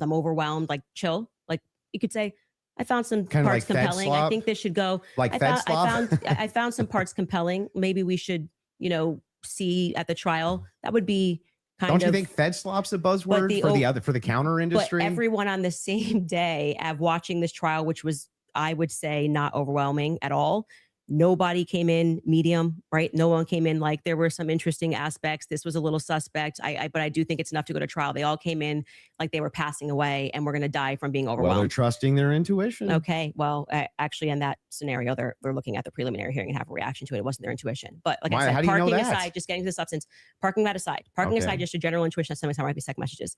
Then we look at the filings, which came from the defense, and they were requesting an extension saying, we have gone to the prosecution and we have requested all of this stuff in discovery. Yes, you are saying that you took Lance's phone, okay, and that you collected his phone on September 11th and that you sent it off or whatever. You took a picture of the text messages and we are being given these text messages to review. Crucially, Kathy Nestor said, I have not even been given access to my client's phone during this hearing. She said, I haven't even been given access to my client's phone. She can't tell you, as a part of their discovery request, is it's not enough to say to me, Candace, I just got a text message from Candace. And I say, I didn't send that text message. Maybe that's what her client's saying. We don't know because we're not at the trial, right? Maybe he didn't send those messages. Could there be someone who logged into his Discord? Could there be someone who logged in to his Apple? George could be sending text messages right now. We are married. He has every login that I have. And remember, he's up for a death sentence. So if I'm able to sow reasonable doubt with common sense, he may come during the trial and when they actually have to address these points, say, I did not write those messages. I was here. Lance, my boyfriend, was logged into my phone, logged into my Apple ID and my iCloud sending messages. I know that we have the capability because my husband does it. He has the capability to send messages from my phone. It is not convincing to the public when, for whatever reason, the FBI combined with the SBI, it was not the prosecution's fault. They made that clear during that hearing, would not allow them that discovery request to be able to see where did that message come from? Because you're saying my client was here, right? I want to know if that message actually was generated from his iPhone when he was waiting to retrieve his, rifle, hoping that the pooch doesn't have a bad sniffer, like just weird messages. I want to make sure that, yes, it was actually him. He was holding his phone and his boyfriend didn't just log in to his computer when he was home. Lance was his boyfriend. That is a crucial fact here. That discovery was not met by the time we got to preliminary hearing. So I remain unconvinced by these text messages. Just as you feel convinced by them, I feel unconvinced by them. Okay. So then the idea here is, everyone, if you believe that all of these confessions saying I did it, the pooch sniffer, like all of this stuff that's gone on, if you believe that someone who just pulled this off is going to make that perfect of a confession, it's too perfect. If you believe that, you're a dumbass. You are a literal dumbass, or you are a massive shield. This does not happen in real life, guys. It's too perfect. It might, the Utah Mormons that drew this script up might think that this is a great plan. This is stupid. Whoever wrote this script out, and they're getting more desperate because the confessions are getting more perfect. Things are coming out. If you believe that, you're a dumbass. Plain and simple. the reason that you don't think that these are valid text messages, and you don't, right? It has not been proven that these messages are valid, and they don't sound valid to me. Mhm. I don't think anyone, even if someone was selling like a, I don't know, pot on the corner, would be smarter than to write a full-fledged confession. He even writes, I thought I would get away with it, and I was hoping never to tell you until old age. And then we're being told that he wanted to commit suicide. And okay, but he just said he wanted to get away with it, but he's not smart enough to, I don't know, maybe not text it's such a confession like we've never seen. I think this would be like the first time ever somebody has start to finish written an entire, I'm in the surveillance footage and I'm here and I'm wearing my Converse. I'm being a little facetious here, but it was a little ridiculous. It didn't pass a sniff test for me. You have kids and I you do. love them more than anything. I do. If it was the case that you thought that your kid was innocent, wouldn't you be out telling everybody and their brother that you thought that they were innocent? And also, wouldn't you maybe recant and say, hey, he didn't actually confess to me. None of this happened the way that the state is presenting it. What would have prevented the parents from testifying? At Well, that two things I preliminary? can answer that. And if you watch my show, I keep telling you it's not vibes. So right after the shooting happened, Lance Twiggs, the FBI put him into a safe house they paid for. They went to the parents as well, to Matt Mhm. Robinson and Amber, basically said, your life's at risk. There could be somebody who jumps up and wants to avenge Charlie Kirk. And, we're going to watch you. And they went into a federal safe house. What happened next is that they started thinking that the feds were maybe gonna, maybe not as honest as they thought. And How do you know any of that? so you gotta watch the show, right? Yeah, no. How do you know that? I had a source within the Robinson You family. have a source, Yeah. an anonymous source, of course. So there's no way for us to verify that what you're saying right now is actually even true. You Is find it? it to be reliable here. So it's a valid point. It's real fishy. I agree with Andrew, but his dumbass just read a text message that he apparently has been sitting on without showing it at all. So why don't both of these people, why don't they both start putting stuff out instead of playing this game that we all can see and call out? No, I don't find it to be reliable at all. It's Well, just a source. I'm just doing what the What you're prosecution doing did. is a cool story. It's You're not giving, cool. Well, hang you on, must hang have on. You're hated giving watching. us. You must have hated Hang watching on. the You're giving preliminary us. hearing. You're giving us a cool, Okay, cool but story. wait, You're you- saying that according to your sources, that the reason that the parents haven't recanted any of this. Recanted what? They have no statement from the parents. Wait, I just want to make sure that if it was the case, it was being reported in mainstream media that your father came to you and said, "Hey, is this you? What's going on here?" And then he and one of his buddies took you in where you turned yourself in. You wouldn't go out and be like, "No, that's not what happened." That isn't what happened, though. You're just wrong on this. Okay, maybe Yeah. I'm paraphrasing. What am I wrong So on? what is your, sorry, just so I'm clear, where is your evidence that the parents turned him in? Well, no. I didn't say that. You I said there's the mainstream media? I said with a sheriff friend. Yes. But the father did confront him, the father confronted what? Tyler Robinson. And where did you learn this? That the Tyler Well, I mean, confronted that's part him? of the official documents. Our fact checkers can pull that up. But yes. But I'm saying, but when you say official documents, do you mean you saw this on CNN or you saw this play out in the hearing? No, this was one of the things that I went through and fact check pre-debate. Are you talking about like the charging documents? I think it was it could have been in the charging documents, but we can pull them up. No. And yes, are you disputing this? Do we have that in the back to pull it up? 'Cause I do can know- already tell you what you're talking about, the charging documents, because Okay, this go is ahead. where we had to figure out where this story came from, because everyone was operating under the assumption that Matt Robinson turned him in until we got to the preliminary hearing. And we understood, like I said, even for that, when you are charging someone, you can use hearsay. It's all probative, right? Sure. Nothing. So they didn't have statements. It's not like Matt Robinson, even though he was interviewed that night. Amber Robinson was interviewed that night by a Fed, separate rooms. Tyler Robinson was interviewed by a Fed. They did not produce statements saying, my son did this. I believe my son did this. But what happened was they did interviews, but also the crucial person here who you just brought up is Mike Mitchell. Mike Mitchell is the biggest unknown in this entire case. Everyone keeps saying they heard from Mike Mitchell this, they heard from Mike Mitchell that. So when the person wrote up the report that night, and it was Brian Davis who wrote up what became the charging document, he after they transported Tyler Robinson from the Washington Sheriff's County office up to, I think it's Salt Lake City. I think it was 4 a.m. in the morning that they got up there. He then writes the what becomes a charging document. So he's basically saying, we all spoke to a bunch of people and here's the information that we got, right? We've not seen that. So it could have come from Mike Mitchell. Mike Mitchell could be saying, I don't know how this negates the point though. it Why wouldn't truly the negates parents? the point, because you don't have a statement from the parents. Yeah, you are going. Why wouldn't they just correct the It's not the correcting. That doesn't misinformation? negate the point. The point is that we now got the preliminary hearing. If the parents were the ones who said, I'm turning my son in because he's guilty. I didn't say they turned him in. I think you're talking about the over. You said it's been the narrative. Everybody's known this. The narrative initially, which I think you agree with, was that, Matt Robinson knew his kid was guilty and turned him into the police station. What actually happened in terms of Sheriff Brooksby, who was present there and gave a press conference, what happened was this Mike Mitchell character essentially peer pressured him. And we can get a fact check on this. We can find Sheriff Brooksby's press conference. And he said, they know it's you and you're going to come in peaceably, or people are going to be banging down your door. He was a undercover cop, which I don't like that. I don't know what he did undercover. It's very hard to find anything about Mike Mitchell, but he worked with them for 20 plus years, the police officers.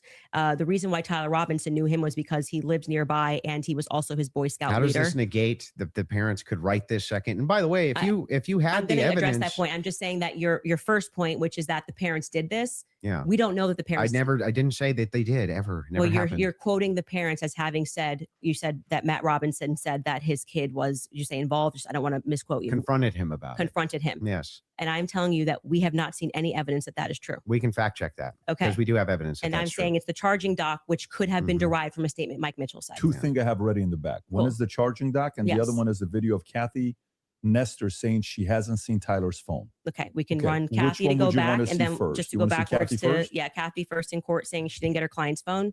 Yeah. And then I think we'll go to the, if a you're thing okay with not, that. a thing not in dispute.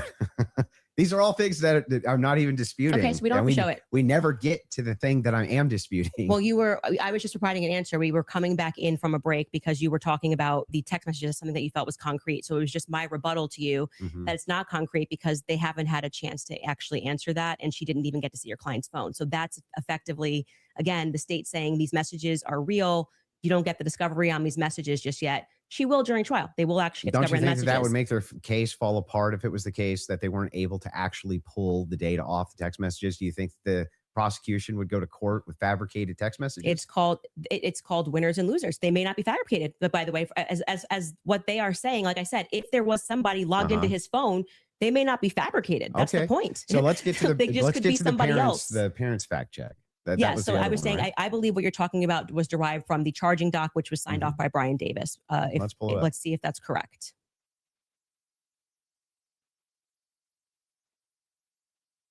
What are we looking at Robinson's mother explained that over the last year or so, I'm sorry. Can you zoom in a here? Is little this bit? the charging I doc? can't see it. Robinson's yes. father reported that when his wife showed him the surveillance image of the suspected shooter in the news, he agreed that it looked like their son. He also believed that the rifle that police suspected the shooter used matched the rifle that was given to his son as a gift. As a result, Robinson's father contacted his son and asked him to send a photo of the rifle, which makes sense with the text messages. Mhm. Robinson did not respond. However, Robinson's father spoke on the phone with Robinson. Robinson implied he planned to take his own life. Robinson's parents were able to convince him to meet at their home. Yes. So this is proving my point. This is from the charging document, correct? Mhm. Yeah. So what I'm saying to you is that 3 people got interviewed on that night. Mike Mitchell got interviewed, Yeah. Amber Robinson got interviewed, and Matt Robinson got interviewed. Of the 3 of them, only one of them actually wrote a statement, which was referred to in this preliminary trial. He came in, I believe, in March, Mike Mitchell, and he wrote a statement, which I find to be very shady that they Got decided to it. bring. But why aren't the parents disputing that? No. Well, first off, That's the question First I've off, been the asking. parents are not going to ever play in court, play to the cameras in court when they have a legal team that is going to be advising them not to speak to the court because your son could go to prison But they're forever. playing to somebody else who's your source. I'm not going to address that. They're 'cause playing to I don't- someone I- else I who's don't your think- I don't source, think but it's- won't go publicly tell the media this yes. is not true. Well, what I did not say to you that I just said I have a source, so I want to be very clear and take it from somebody who is involved and permanently sued.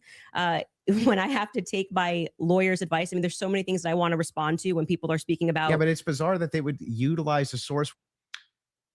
This is a massive point for Andrew because he's actually right. These secrets, when we're dealing with a complete innocent person that we all know did not do it, but there's genuine questions that this person actually might be compromised in some way, or that that there's an active campaign to basically push along this fake narrative to go along with it.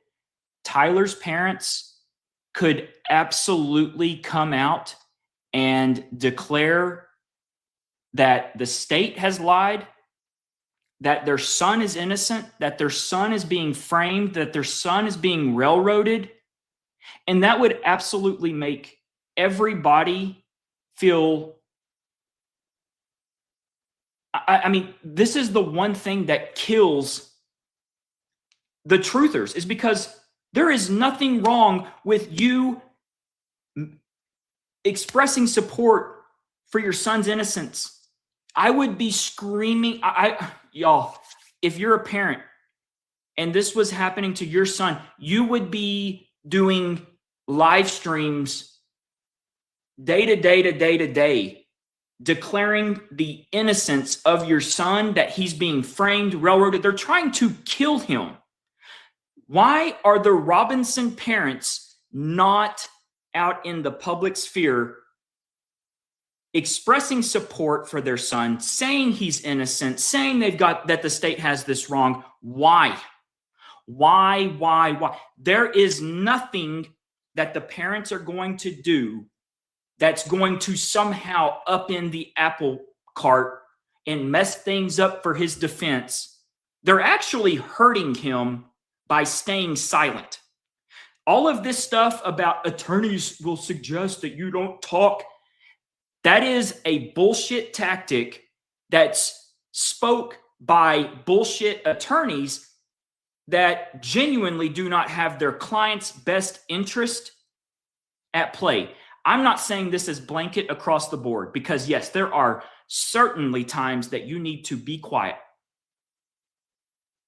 But in this instance, with this high priority or high profile rather of a case, and the parents haven't said one freaking word, they are really, really, really hurting things. Which would get the information to you, but wouldn't just go to the media and be like, actually, that's all wrong. I am telling you that you would nary find a lawyer who would advise you to go to the media. This mother, especially when your son is if I thought that my kid was up for death. If I thought that my kid was in any way, shape, or form going to be up, you couldn't shut me up. Or my wife, she would be like, that's not true. That's ridiculous. There's no possible. That never happened. These people are lying through their teeth. They'd be public whether you like it or not. Yeah, that's for you and your wife. But when a judge issues a gag order in a case, Candace, that's bullshit. And your son is up for death, and your lawyers could be advising you that if you say anything, you could blow the case, you would have a more... Candace, that is bullshit. How do you blow the case? By coming out and supporting your son, saying he's absolutely innocent and he's absolutely being framed by the state of Utah. Candace, what's wrong with you, girl? Weird. Responsible consideration. I see. And we're speaking opinion here. You're like, well, I wouldn't care. I'd violate it, and I'd violate the judge's orders and see what would happen. If you have a source, it seems like they're violating it with them. I'm not speaking to a source, but what I am saying to you is speaking just relevant to what this is. We have not seen any proof that statement that is included in this charging document. I think it is highly likely on the basis of the preliminary hearing that all came from Mike Mitchell. And Mike Mitchell would be a part. He's based saying, on the statements of it's him saying the parents told me this. The parents could dispute that. That's going to come down the line, right? They're going to be able to seat the parents. I will say this, putting together context clues. If the state had it on, 100% certainty that Matt Robinson and Amber Robinson said it, a 5-day preliminary hearing would be a good time to say we have enough evidence. And I can tell you why Matt Robinson made this statement, and here is his statement that he signed. That would have been a good time to present that evidence. That would also be a good time for the defense to say that's just totally fabricated. No, it's not. It's the wrong time. Why couldn't they? That is completely the wrong time. Why couldn't they? Because what they're doing is they already said they didn't receive discovery. They literally can't. They literally can't because they can't. They did not receive discovery. We don't need to see discovery. We don't need to see they any more, just Candace. received the text messages. But in order to... That's not the text messages. The probative information. Yeah, we're talking about the information that we just reviewed. That's not the text messages. They never presented it. The state never put it on. Yeah, they didn't. The defense could easily still have presented this. Yeah, no, they could have said they're no, they're not allowed to. Are you sure? Andrew is literally highlighting the fact that we've got two counsels, two sides of this this court process that are bad faith. Like literally, he doesn't realize it, but he's literally showing this to us. The preliminary hearing, yeah. The defense is engaging with whatever evidence the state decides to put on. They did not put this on as evidence. Brian Davis was up there. So they're not allowed to present anything? They're responding to the state's evidence. I'm asking, are they allowed to present anything? They are allowed to say... Like if there was a conspiracy that they could prove right then and there, would they present that in one of these heirings? No, it wouldn't be the right time for that. I disagree. I think that they not only could do it, but they would do it. In fact, when I talked in depth with my attorney, They said that's exactly, if you had actual evidence that there was fabrications by the feds, that's exactly when you would introduce that. So when in the document that they filed yesterday or a couple of days ago, Mhm. the appropriate, like what you're doing at this stage of the hearing is the state is saying we have enough evidence Yep. that we think this needs to go forth to the trial. Hence the reason that there's this extraordinary, we allow hearsay because it doesn't really need to be perfect. It can be enough that we feel like we can move forward. Right. And okay, I disagree with that in general when somebody's rotting in prison, but whatever. The next phase is for them to meet in court and for the defense to essentially present an argument to the state that says, we find this filing to be defective in and of itself. We don't even have to defend ourselves because you, the state, have enough, you know what the laws are on the books, and this filing is defective and you should get rid of these charges because they don't make sense based on what you can decide based on a law on the books. So then that's why they then file the dismissal.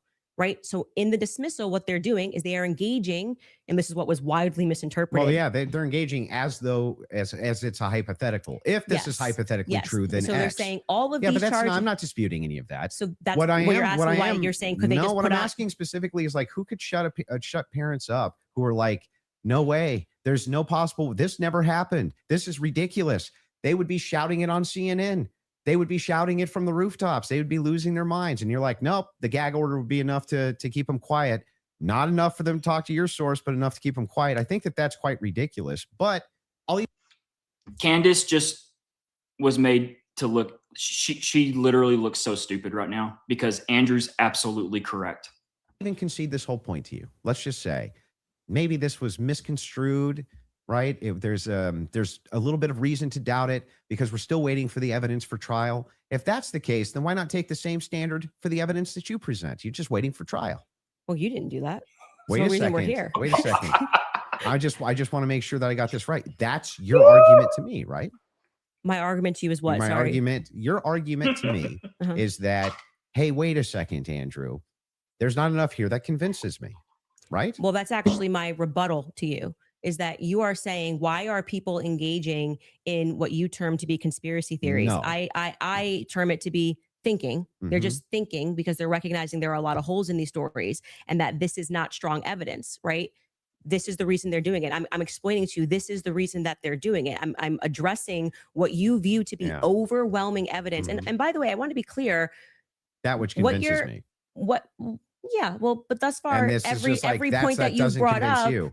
every point that you've brought up, did you feel like this is beyond a reasonable doubt? I mean, you realize Remember what I said in my he's opening. going to be It's not beyond a reasonable doubt. Mhm. It's just what I find convincing is what I find overwhelming. So why are you so upset when people say they don't find it If convincing? that was the limitation of the claims that you made, if it was just, wait a second, there's a little bit of problems. There's some problems in this case that I have questions for that I want answers to. Nobody'd have a problem, actually. Least of all me. I would be the least likely person to have an issue with it, you, any of your fans, anybody saying. In fact, I've had tons of Discord calls about this. My position's always been clear. Of course, conspiracies exist. Some of them have way better evidence than others, but I've seen them myself. I know conspiracy. In fact, the federal government has hundreds of thousands of laws about conspiracies. They see them everywhere. We both know this, right? That's never what the problem is. The problem is when you make claims outside of, well, wait a second. I'm just questioning evidence here. I'm just questioning what the state's case is here. I'm just asking questions.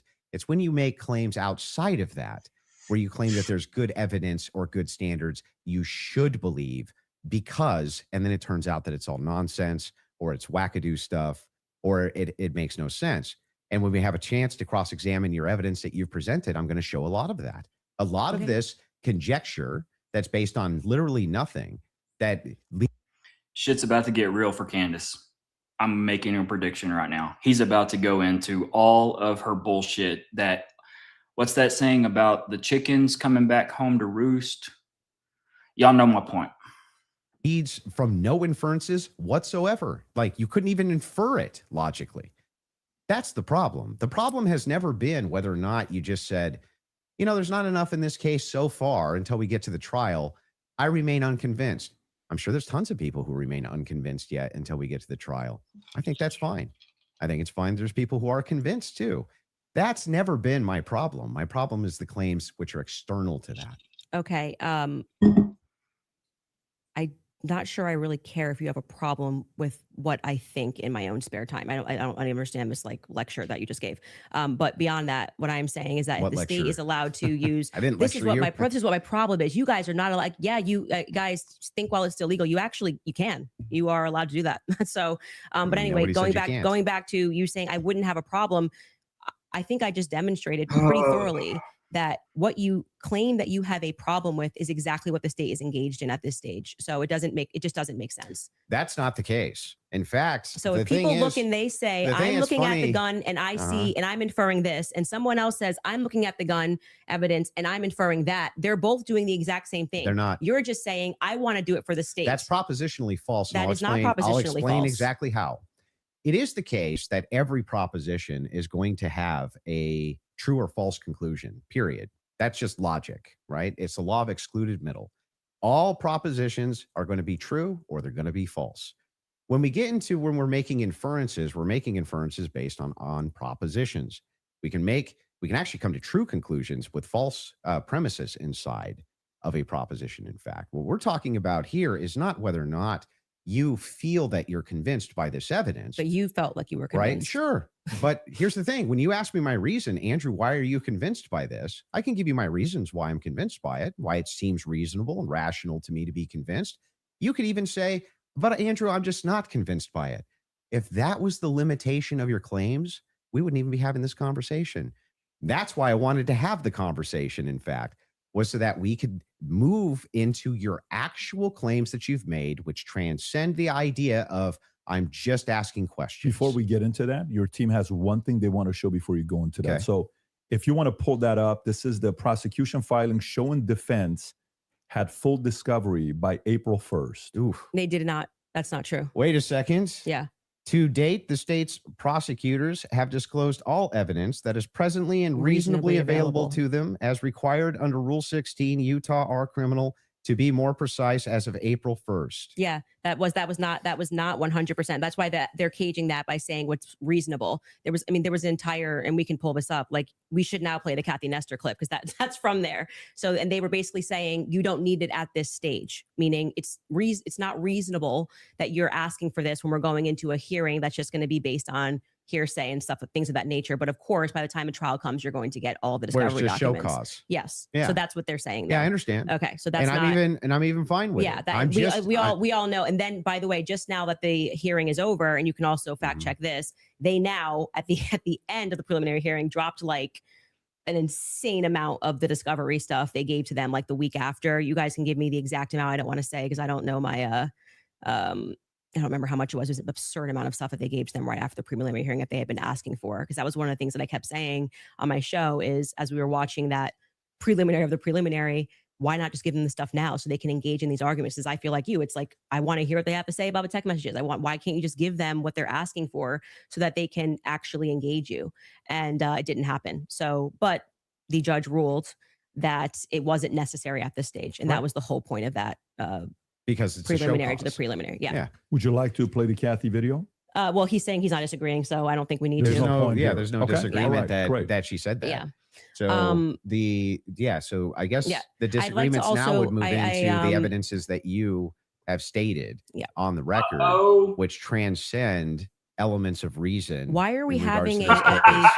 transcendental conversation now? Because I mean, Because first, they're all because related to this your case. entire thing was about looking at the evidence, which never made sense to me. Again, because all of the evidence that you felt to be overwhelming was hearsay. That was bizarre to me. You told me that I could take as much time as I wanted No, you to can. question you on No, these but things. I'm just Not asking on you to this lay the topic. groundwork of what you're saying is Because you've problematic, made that many, you many decide that it trips claims. into I'll something explain. else. And I do still want to hold you for going through, because we've discussed the gun, we've discussed your and you can hold me to those things, but I yeah. would like to get into the and we things should that you've discuss said. the screwdriver. as So, well. and I'll explain exactly what the groundwork is. Mhm. When you make claims which pass the idea of I'm just asking questions because the state's evidence is not convincing, I think you have to answer for those claims because they are in regards to this case. You're saying, I have a claim. It is in regards to the assassination We're of about Charlie to hear Kirk, about which the is what French we're Foreign talking about, Legion and not just the case of Macron's Charlie Kirk, wee the wee. assassination.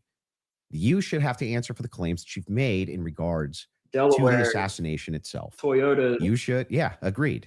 So if that's the case, then I would like to finally dive into some of that evidence and dive into Well, it. just to be clear, Yeah. and I'm happy to have you talk about, like I said, publicly, you want to engage in some conspiracies, but I said I want to make sure that we get to the substance of our debate. The substance of our debate This is the major is substance. me demonstrating that all of the quote unquote evidence that you feel that you have, which demonstrates that Tyler Robinson shot Charlie Kirk. You don't find convincing. I get it. It's been invalidated by the testimony that we saw. And in your answer for when I you haven't explained to you that he had invalidated the most degraded prints was, I don't know. Okay, well, there lies my ability to process that. It's just fine for you to not be convinced up to this point. All of your viewers, everybody watching, you're conceding. Nobody's giving a dispute that if all your claims ever were just up to now, the evidence that the state's given, I'm just kind of not convinced. That is not what's been happening. What's actually been happening is that you've made tons of claims in regards to this case and in regards to the Kirk assassination, which are far above and beyond, I just doubt, the state's theory. Okay. Yeah. I mean, sure. And those are the I do things doubt. that I do doubt the state's theory. I also am welcome to say what I think. If you want to move into opinions, if you want to talk about Erica Kirk, if you want to talk about Turning Point USA, I'd like to talk about all and of get it. into it, I'm totally happy to do that. But I just want to say that, like, I do not feel, because I've said what's important to me is that we exhaust this topic first of our actual debate claims. I do not feel that you sufficiently have argued that the evidence is overwhelming. I'm sorry. Candace, question for you. But I am sorry you feel that way. Candace, one question. What evidence do you need to see for you to say Tyler Robinson killed Charlie Kirk? That's a great question. So I actually expected in this preliminary hearing, actually the inverse of what he was saying is true, right? So this is now the time the state is putting on their evidence. That's the purpose of this hearing, right? The state is using hearsay, but they're also putting on their evidence. So I was just expecting some sort of a slam dunk. Like, we got him on camera taking the shot. At least we have him clear on camera. You're telling me this guy drove 13 hours all around. Like, we can definitely show you a picture that it's going to be beyond a reasonable doubt. Before we even get to the trial, people are going to see and go, oh crap, like, it was really Tyler Robinson. I was expecting to at least see evidence that, because I had reported early on that the source was saying that Tyler did not step foot on campus that day. It is my perspective that he had something to do with something. I do believe he was disposing clothes at this stage, at this phase. I do believe he was disposing clothes. He was involved somehow. I find Lance to be more suspicious, if I'm being honest with you. And also, like I said, the use immunity that was given to Lance by the feds, the fact that the feds didn't ask him any questions, the fact that I spoke with Lance Twiggs' family, and they were like, it's very weird that the feds are not asking him more questions. He's exactly the person that I would imagine to be involved in some stuff. Allegedly, I'll say allegedly. But when we got to the preliminary hearing, there was not a single piece of evidence that I felt was slam dunk. I was waiting for that, a photo. I mean, anything would have made me go, all right, I think this could be the guy. If they had handed over the discovery on the text messages, since that was their big ta-da, we've got the text messages, that would be the first thing that I would hand over. But actually, who was holding them up? Like I said, it wasn't the prosecution. They're right to say we were handing things over, and we heard the defense argue on behalf of the prosecution, saying it's not them and it's not the SBI, it's the FBI that's holding on to things. Is the FBI took everything. The FBI took the gun. The FBI took initially the screwdriver. And then when I heard testimony about the things that they found that were suspicious, example being the backpack, that's something that really bothers me, that they say they traced the shooter, they traced the route that he went on, and then there was an abandoned, we know it looks like he's wearing some sort of a backpack. We know that there was an abandoned backpack found at the bus stop in front of a library, and they felt that this should be taken into evidence. They took it. The FBI, this was the testimony of Amanda Baker, I believe her last name is, but you might want to fact check that because I think I'm blending last names. She was the forensics for the FBI. And then she says she gets a call on the 13th and they stop testing on this backpack because they find that the backpack actually belongs to somebody on Charlie's team. But if you know the map of the layout of the campus, you're going, well, what the hell are they doing all the way up? This is nowhere near anywhere. And by the way, that's not an acceptable answer for why you just gave it back. That's like, why would you give it back? You're acting like no one's ever been killed by somebody on their team before, right? So I found that to be very strange that it was on the exact route that the alleged gunman ran. And can someone please remind me how hard the big Nesty went in and leaned into this? Like, did we get any sort of pushback from the big nesty on this?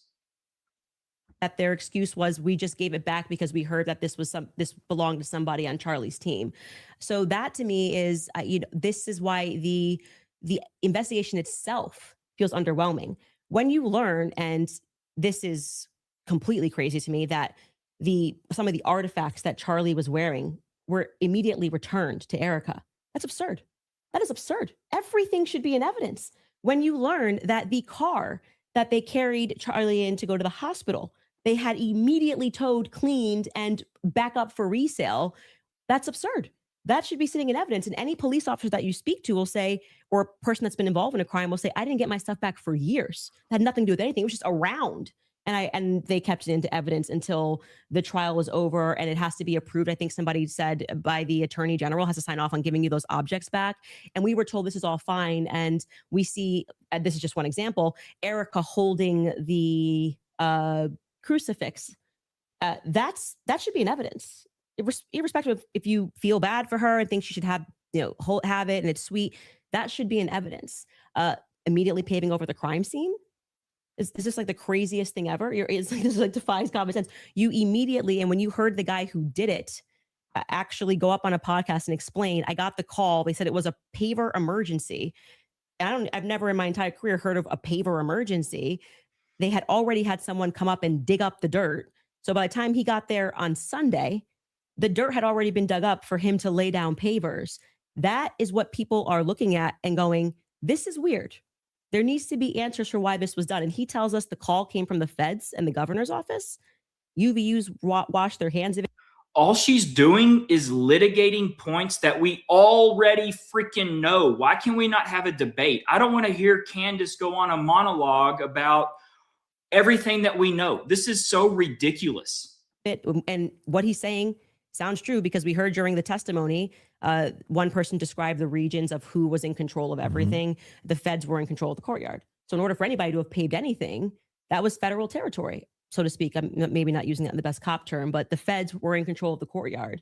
So these are things that I think should be answered for. Why are we doing things differently than you would in any other criminal scenario of keeping the evidence until we know more, until we're confident? The various decoys. I did it. It just doesn't look right. Okay, so go back to the question. So what would you need to see for you to say something? If they had, I was expecting, here we have him. He took the shot. Here it is. And then I'd be like, great, a clear image of him on the staircase where I'm like, that's definitively Tyler Robinson, and he was on campus. We got nothing. We got literally nothing but hearsay of people saying. But you basically get no case. What? You basically no case on planet Earth. You get the, sure. Oh, we got a picture. Okay, Here's him with the murder weapon. Right. Here's him taking the shot. Most of this doesn't take place on a college campus that has surveillance everywhere. Yeah. One clear image of his. But I don't understand when you're his asked car plates. If you're asked the question, what would it take to convince? It'd be the same question be asked to me, Andrew. What would take to convince you that the oppositional is true, right? That he's a patsy or something like that. Just good, clear, concise evidence that's been presented, right? And is being presented that I could go through and link all together to see if there's actually some clear picture of there being a patsy. That's what it would take for me. Okay. Just I don't disagree with that. We haven't heard the defense respond. A good evidentiary standard. Candace has it, y'all. Candace has the fact that the guy on the roof, she's had both angles since October or September. You can literally match up, and the video from the sidewalk where it's the guy's like, I saw him, Charlie Kirk, run from, was that guy on the roof? He ran from right here to right here. And the guy is way off the roof, off the edge. And then supposedly within 5 seconds, this guy slithers up to the edge to then brandish a rifle. Candace has had that. She's known that guy. And Candace has had the roof video, all of which you can absolutely see from the resolution that the FBI has. You can absolutely see that the person never moves to the edge of the roof. Therefore, the shot is impossible. Why is Candace not wanting to do a slam dunk? I'm talking LeBron James when he's in his 20s. I'm talking Michael Jordan throughout his entire career. Why is Candace Owens not wanting to dunk on this fool? She's got it. She's had it. Why are we not doing this, Candace? This is T-ball. And then, of course, I would change my mind. So just to qualify this, so there is a possibility in the next few months that you may come out and say, guys, it's done. Tyler killed it. Yeah. So you're saying yes to that. Yeah. I think it's very important for the audience here. That from Without you, question. for you, is there anything This that is you could see for bullshit. you to say, yeah, this guy was a This pansy. is He Of got away with course, it. absolutely I'm going to bullshit. always Okay. follow evidence. Perfect. So my whole thing is just this. It's really important to me. Yeah. I don't mind people being truth seekers and justice searchers, and the internet has helped solve tons of crimes. There's no ifs, ands, or buts about that, right? However, there's also people who, they not only don't solve crimes, but they just come up with conjecture, and they what's called flooding the zone. You flood the zone with tons and tons of conspiracy-based ideas, and they go nowhere, right? And in fact, they actually take away from legitimate investigation. Now, I'm not even saying anybody here is purposely flooding the zone. That's not even the claim. All I'm saying is that the claims made absent, this is just me not being convinced by the state's evidence. Those become claims, and claims have to be defended. Just like mine have to be defended, yours have to be defended. And that's what we're going to get to now. Yeah. You want to get into it? Would you Yeah. guys like to take an ad break? We'll take before an we ad come break. back? Take an ad break. And then we'll talk Erica Kirk and TPUSA. And the conspiracies that have been conjectured by Candace. Patrick Owens just tried to in cruise regards over to this that. case in the Charlie Kirk Perfect. assassination. Folks, we'll take a 3.5 minute break and we'll be back soon. Oh my gosh. Y'all, this is this feels like a T-ball match. And I'm talking like first year T-ball where the kids are just running everywhere and your blood pressure raises like literally through the roof because it's just so chaotic and the game of baseball is not being played, but you're like, well, they are like 6 years old. This is exactly like I'm getting that same because there's so much that's just being cruised over.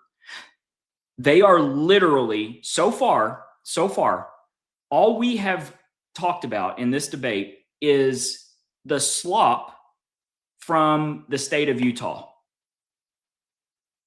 That's it.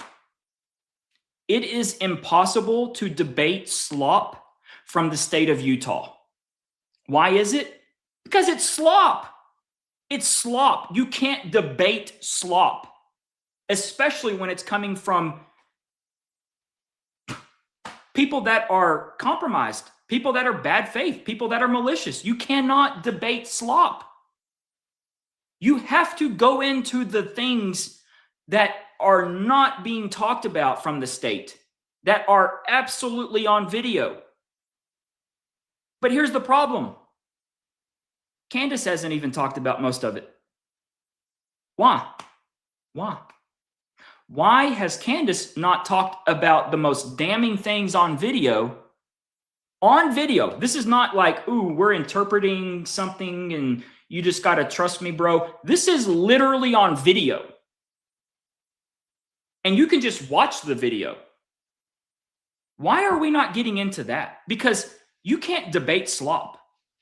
That's why I refuse to get into a space with anyone that is a slop eater or actually a slop regurgitator, like a mama bird to a nest full of baby birds, which is what these people do when they're just throwing it up to their audience, trying to force them to eat their slop, is you cannot talk to them on a space without video because they can just talk circles around you and it's impossible for you to follow or anyone that's in that space that's a normie just listening.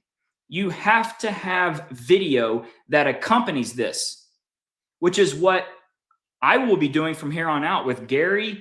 Andrew has accepted a debate with me. My main stipulation, Uncle Tom was in this space, or it was one that he was hosting about a week ago, was I want to debate you, Andrew, but we will have video. Video will accompany this because just like the other day with Gary, where Gary's trying to tell me that the stock of the rifle is shoved down his pants. Oh, okay. You can say that all day long on a space. But Gary, when we've got video, hey, Gary, grab your mouse, your pointer, and I want you to show me where the stock is. I don't want to hear about it. Show me where it's at. That is how you defeat this debate or defeat this slop. So, and that's the problem with all of these podcast worlds. Candace, when she gets on her show, she gets to show you exactly what you need to see. You don't get the full picture. You don't get any explanations. You get what Candace wants you to see. Here's what you're going to see from what I've had. You don't get to ask any questions. Don't ask any questions. I'm going to show you what you need to see. That is a massive problem. That is a massive problem. I want, if you are a free-thinking non-cuckold, I want you to think about all the potential problems of just going along with this. Think about it. Anybody see any problems with blind trust? Just, you're going to see what I want you to see. Don't ask questions. It's my podcast. I'm a private citizen doing my private thing, but I'm the head of this investigation. Anybody see any problems with that? I do. I'm not a just trust me, bro. I'm not. I've never been. I never will be. I'm a show me the money guy. I'm a show me the money guy. I'm Cuba Gooding Jr. in my bathroom getting ready in the morning. Show me the money. I don't want to just see it and what you want me to see. I want to see the whole thing. Show me the original. Show me the full.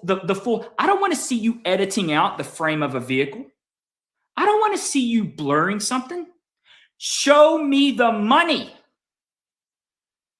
And if you have a problem with that, if you're one of these that's on Candace's side and you have a problem with that, you are a piece of shit because you are not genuine. You are a shield. Every single person should be demanding this full transparency. Candace, I want to see what you were sent. Just show us the full thing. Why are you being cute with shit? Why? Show me the money, Candace. Show me the money. I wish I could do it like Cuba did, but I can't. All right. I got to go get a drink. I'll be right back. Or there's my drink. Okay, so we're officially back. Andrew, before we go into the other issues you want to talk about, is it fair to say you're good defending your position of the overwhelming evidence? Yeah. Okay, beautiful. You take the lead. Go for it. Yeah. So I have a bunch of questions for you, and I want to make it super painless, right? So no traps, no gotchas. I'm just going to ask them direct. And I think that as long as they're not loaded, if they're loaded, you should not respond yes or no. But as long as they're not loaded, if I just directly ask them, I'm hoping that you'll just give me a direct answer. So here's the questions that I have. Wait, before we get into that, I would like to just reply to that. So just to be clear, we agreed to debate our claims. And then I agreed publicly that I have no issues having a conversation with you about other things that I've discussed that were outside of the court hearing and things like other evidence that's come across our lap and things that we've been speaking about. But I just do want to make it clear to viewers that for whatever reason, you think that you have a right to sort of depose me. I'm not deposing you. I just want to ask you some questions. You literally said that I want to be able to question you. This is a meta conversation. Right, but okay, so now we're transcending. Like let's use a word to use a word that you're saying. But this is what you're doing, right? Okay. So this part to me feels like a bit of am I allowed to ask the questions? I've already said you can ask questions, but I made it very clear to you via email and with you in conversation that we should be speaking. This isn't like you get to sit. I want to ask you if you want to depose me, you should join Brigitte Macron's defense team. But you're like, I'm just going to ask questions. Can you answer it? Blah, blah, blah. It's like, I don't know what you're going to ask. And I'm going to answer as I see fit because I'm not. I get it. Yeah. I get it. Just so we're clear. Usually in the debate, if something's not loaded, I'm just direct with the question. Because you kept saying I'm Joe Rogan. They have no evidence. They have no evidence. And now you're like, let's move away from the evidence. Just talk about transcendentals. Okay. Anyway. So direct question, super easy. Was Lance Twiggs DNA in the rifle as far as you know? We can't say that for certain. As far as you know. I already answered that in the first part. We can't say that for certainty. I told you the context of which they spoke about those things. So no, as far as you know. We can't say that for certainty until we know what other the 5 sets of prints were on So that there. would be no as far as you know. We can't say that for certainty. You can say no as far as I know for certain. We can't say that for certainty. I actually, You can I'm say just, that you for know, certainty. if your energy here is going to be like you're my dad and you can tell me how to speak or what I'm supposed to say, you're just going to come up against the wall. I'm Okay, familiar with but- this debate strategy. But I am just yes or no, telling yes you. or no, yes or no. We're not debating anymore. We're having a conversation. So I already addressed that in the first half of this about why. No, we're still there's- definitely debating. This is still no, it's not a debate. this is Now inclined this to is your- you saying I want to probe Yeah. things that sit outside of the evidence. I actually already That you've addressed this. stated. You asked me. uh-huh. You're not going to go like where you're Okay. sitting and I'm on trial. I'm not on trial. Okay, great. So let's you talk can about have a the conversation let's as talk we've about the agreed French. to. Let's talk about the Foreign Legion. Sure. Was the Foreign Legion, do you believe, trying to kill you? Yes, that's why I reported it to Mhm. the correct officials in government. That's what I was told, and I handed over that information to Tulsi Gabbard's office. What's your best piece of evidence for that? Well, it was Positive evidence. It was told to me Mhm. by somebody who is high up in the French government. I passed off that information to Tulsi Gabbard's office. I also passed it off to Trump's office, Donald Trump's office. Mhm. And that's all I can tell you. I wouldn't be able to probe any evidence because I don't have the power to do that. I'm not the federal government. And I would also like to say that this becomes this other piece of what you do, which is when people say, I was told this, and this is the evidence that I have, and I'm willing to have that conversation and write the email to the correct government body that deals with this. Like, I can't hack into Emmanuel Macron's bank accounts and say whether or not the I information. agree.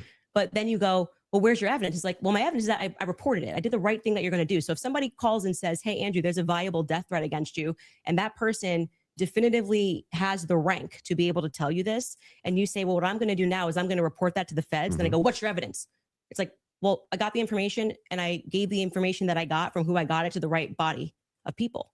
And that's Okay. what I did. Got it. I just want Cool. to make sure. And so I'm not it- trying to trap you. Well, I just want to make sure I got it clear. And that's why I say I want to know what you're doing now, because this has always been the thing. It's like, we actually can't win on the overwhelming claim. So we're just going to go and bring up everything that I think can try to embarrass her.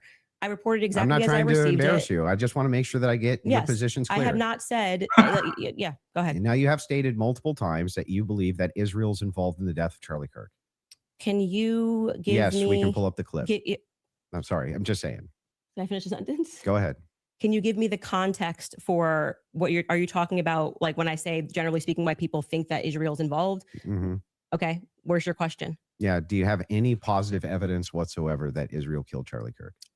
Well, I couldn't say Israel was on the ground and shot and killed Charlie Kirk. I would say that there are various things that we're trying to establish, one being a motive. And since I don't believe that Tyler Robinson and his transferee is a convincing motive because he was fired up about politics, which Lance testified that he never spoke about with him, nor do I believe that he was so into LGBTQ issues, since Lance testified they never spoke about LGBTQ issues, that he stopped and ate at Chick-fil-A, which if you are into LGBTQ issues, wouldn't be your lunch before you go kill Charlie Kirk for LGBTQ issues, because, Yeah, but do you have positive evidence? I'm answering the question as I feel like I want to answer it. Like I said, you don't get to for an hour and a half. But the question I'm questions and asking is tell me- about positive I'm evidence. telling you that in any case, establishing a motive and and again, I already explained. This combative feel from Candace is just so off-putting. This is so combative that it's being extremely transparent. This at the top of the show, but the reason why people find Israel to be an interesting question is because truthfully, Charlie's perspectives were changing on Israel. Sure. And he was starting to realize how much pressure was being put on not just our government to constantly fight their wars, but also being put on his organization personally. If people had come out and been honest about that, rather than rabid claiming he never flinched and everybody's lying and this is not true, you would probably have people that just go, that's life. People change their opinions. I understand. And then there was the rabid, not even that. It's like everything was about trying to convince the public how much he liked it. So then loved other Israel. than intuition, how you feel about things, do you have any evidence Israel was involved in killing Charlie Kirk? I have already said, and if you're watching my show and the context of what I said, this is the general sense of why people think Israel's involved. Nobody has made the claim that Israelis, there were also, obviously Ian Joe Carroll Kent. made the claim. Well, Joe Kent, who I think would have the right to assert it, noted that there were 12 Israeli cell phones on the ground that day. I think most people would like to probe that. Now, it could be maybe they were students, and they were Israeli students in Utah that day. But we'd like to probe that narrative because what we've seen after coming from the Israeli government, the Israeli prime minister. Has Joe Kent confirmed where this came from? I mean, I know he's not in any sort of official capacity now. I mean, has anyone pressed him on this? This is a state case. It's not a federal case. That's a bold claim. Kind of denying that he did it, which wasn't really necessary. He was quite busy.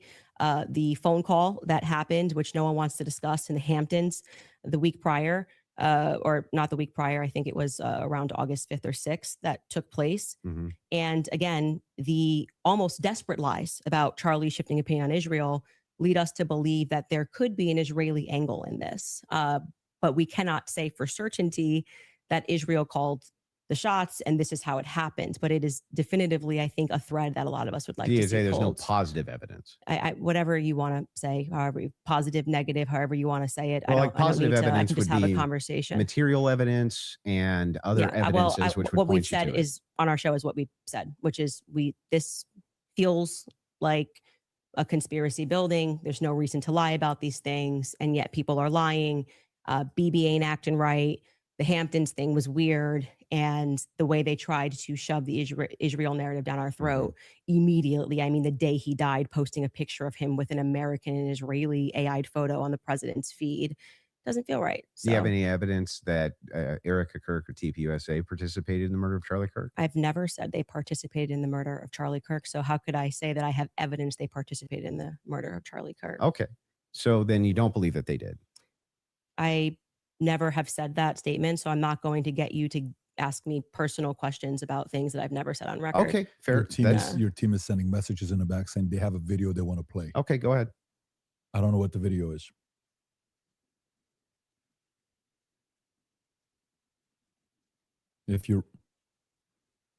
Yes, you said that there's a video you want to play that Candace said she has full confidence Israel was involved. Yep. Yeah. He said evidence that they killed him. I said this ahead is why and play people it, think though. their involvement. So she If can they have the clip, Yeah, they they can got play the the clip. clip. Yeah. They're referring to a clip. Via whom? My guess is Pierre. Erica. I think that there's a reason Pierre knew that Charlie was dead first. I think there's a reason he was a priority. How? Why? I think France and Israel are involved in Charlie Kirk's assassination. And I'm going to put that out there with full confidence. I also Involvement. I understand. Yeah. So you think you with full confidence, you think that Yeah, I think that Israel's France involved. and Israel.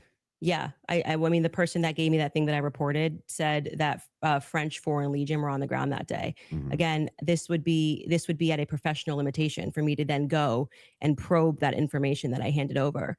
I can't do that. I'm not But the you United don't have States any government. positive evidence of Okay, that. okay. right? Liz, I don't. Can you just stop? It's actually just like annoying to hear you keep saying positive evidence. No, it's annoying. This is the questions that we've all been asking her, but you can't ask Candace any questions. And the fact that she's getting so defensive when this tells me everything I need to know, which I've already known. Just ask me what I think, and I just tell you, yes, I think Well, they are that's involved. a claim.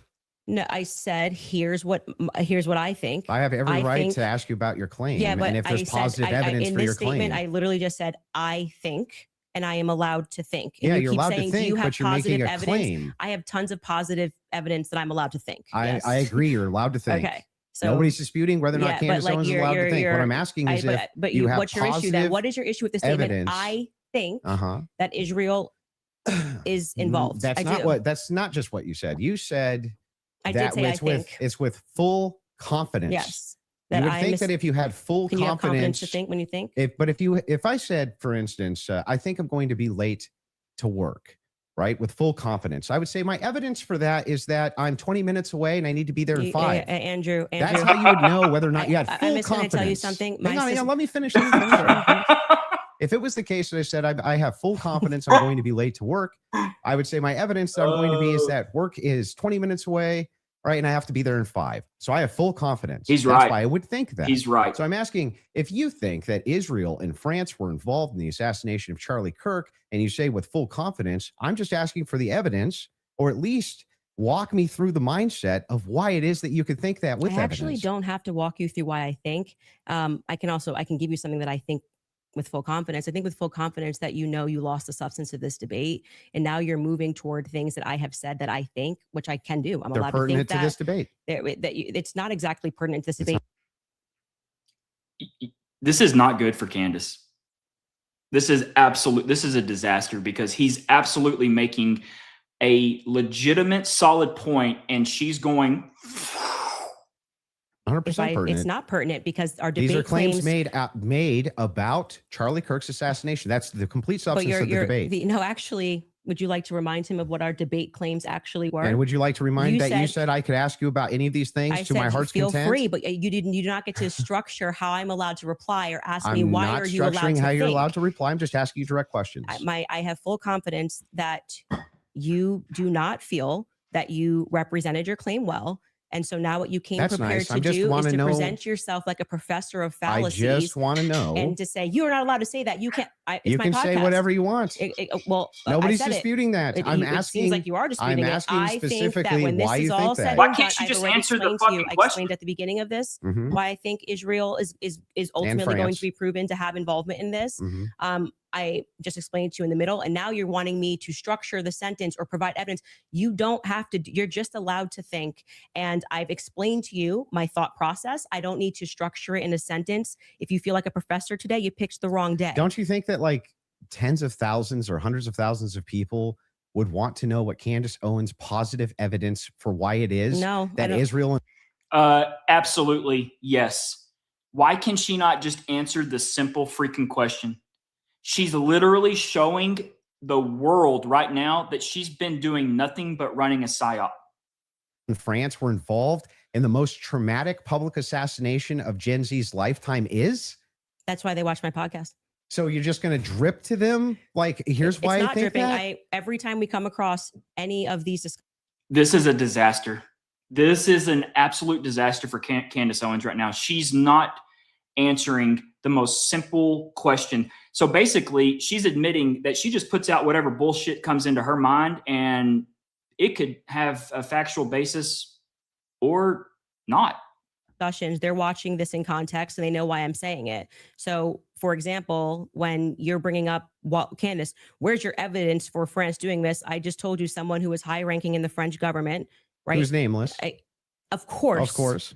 Of course. Of course. But so there's good reason to it's doubt not a conspiracy, though, if I then took it to the federal government. Like, you can't just go out there making a claim to the federal government. You get in trouble for making false statements and things of that nature. So, and then you go, well, I'm going to probe that. Well, how can you probe that? This happened to me. I can ask you, well, that's not what I'm probing specifically. This is my podcast. I am sharing my life and my experiences and what has happened to me. And you're basically coming in like you're going to, regulate how I'm allowed to say it. If I'm not trying to regulate anything. I'm asking very pertinent questions. You're sounding a bit like a professor trying to regulate and say, Candace, you sound very defensive and like you just don't want to answer questions. I did answer your question 3 times. I just didn't say it in the way that you wanted me to say it. You just kind of obfuscate and you run away from it. But I would like for you to actually focus on it. Let's just go through every clip that you guys have prepared, because it's pretty.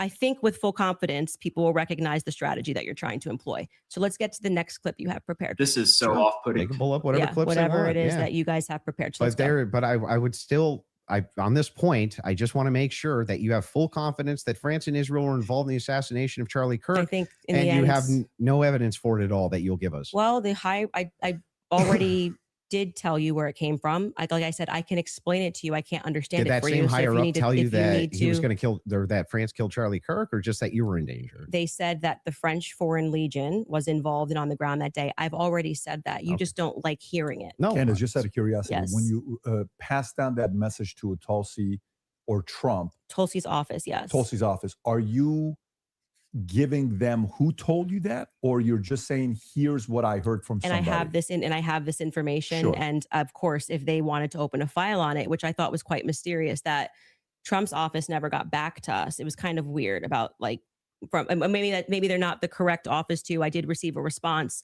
from Tulsi Gabbard's office, but I don't think there was ever any investigation into what I said. So the call was, hey, I've been Emailed. told It's- the email. Yes. Email was, I've been told I have somebody information. Yeah, that the French Foreign Legion was on the ground during Charlie's assassination, and that I mean, it was a lot of information, but Well, like you didn't give specifics who it was from. not in the first email because I figured they would like Perfect. Yeah, So if they do contact you, 100. are you yes, comfortable giving 100% who it is? I would absolutely give them as much And information can I as ask a possible. question? If whoever's the U.S. government, why are you not? Yes, it's very strange to me. You know, so if that's the case, now they may respond back and say we did. You know, that's their position. I did. I'm That's not why I involved. did it in writing. And so I'm glad that's the case Yes. because so if they And do right ask away in you- Trump's office, his like Margot got right back to me. She said it was on his desk, so he has that. There's no. And if you do say that and they Mhm. contact that individual, obviously you don't have to leak your sources here. Mhm. Is there enough credibility where that person would be willing to talk to them and explain to them exactly what their sources Yes, are? Okay. I mean, that's, it seems reasonable. And so why he's asking me to defend that is like I'm not. Never Okay. did. I think those are two different things. That's more Two something I'm totally asking different to say, claims. why are they not reaching out to you? I've asked that many times on my podcast. What do you think about that, Andrew? What? He thinks it's The bullshit. fact that she emailed, she gave it, Mhm. and nobody reached out to want to I think contact it's the all source. She She's fake didn't and willing to think gay. it was share. actionable, is my guess. But even if they did think it was actionable, great. Every lead should be followed up on within the confines of what's rational and reasonable. Is it fair Mhm. to say that this is maybe a different individual because this is a person that was involved with TPUSA Well, we and had a don't- relationship with Wait, Charlie? who? No, her relationship.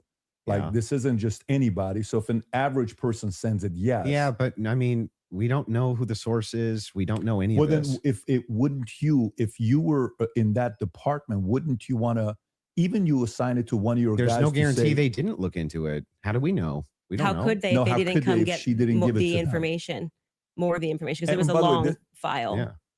This is a separate, this has Did got you send nothing to them do the with the guy's debate. This name? is more on Well, I sent the email assuming that's you're saying like you go and you make a report. You think they're going to come back to you and say, hey, Huh. what's more information? We're investigating this, and that didn't happen, and which is what I raised. No, I I'm found asking, that did you send them the especially source because of the this was at a claim? time where they were saying that they wanted to explore every possible lead. I even texted Dan Bongino. But did you? So actually, it was three offices: let me ask one the question. and then executive I'm gonna come to office, Yeah. Dan Bongino, and Tulsi Gabbard's office. you. Okay, so a follow-up to that is the following. Mhm.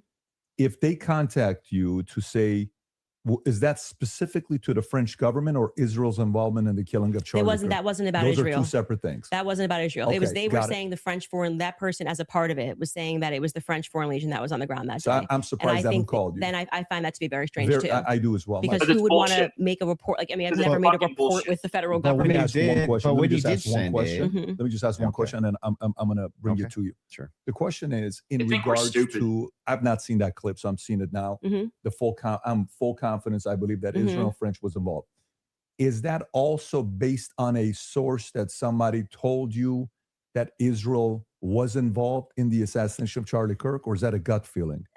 So in terms of Israel, I mean, what I've said is what I publicly have said here. I do think that at the end of this, we are going to find that Israel was involved. I do.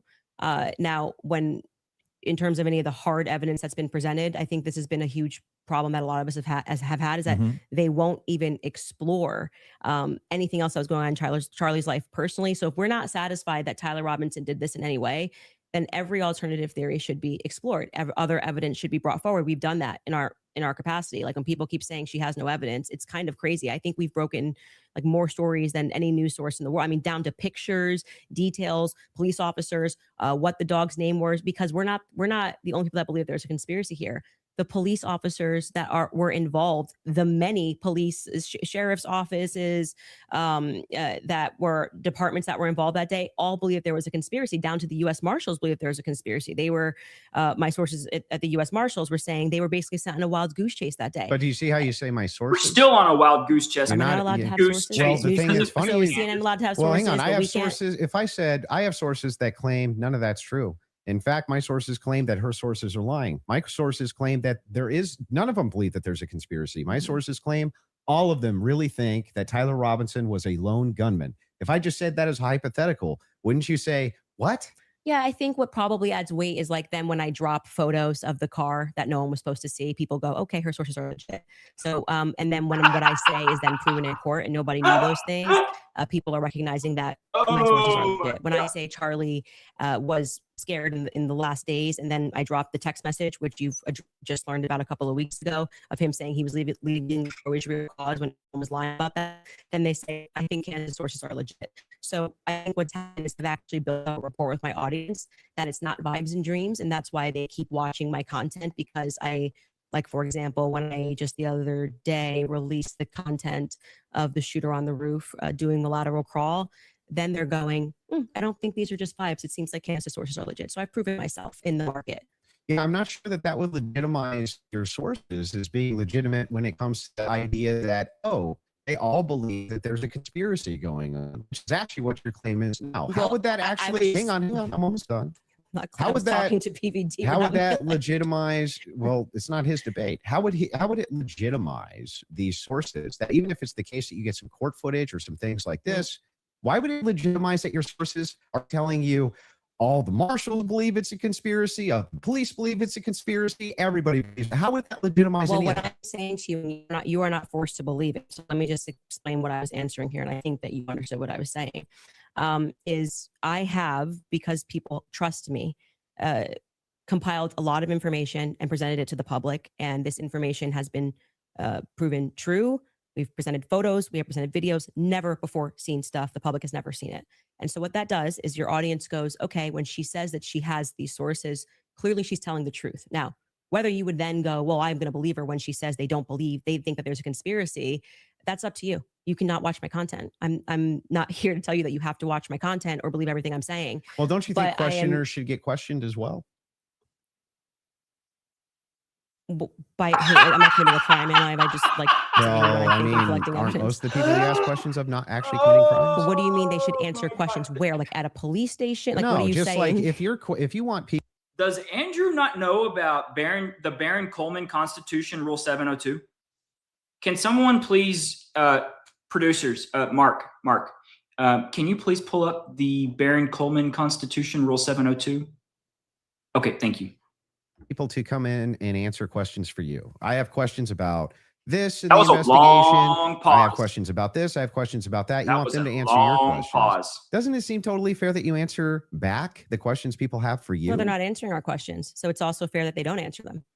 So you're That's why I okay. said So I just Andrew want Colvett should be in this chair. He's not. But That's isn't his that a problem. double standard? No, it's not, because he's not doing it. Yeah, but what would still be a double standard? If you're requesting that he does do it, then that seems to infer that you think he owes you answers. All inferences are 11. They never weren't. So that seems to infer that you think that he owes you answers. If that's the case, then don't you owe answers? Yeah, well, I feel like I'm answering your questions and questions about. I mean, I'm talking about Andrew Cole. That his position. He's a spokesperson for Turning Point USA.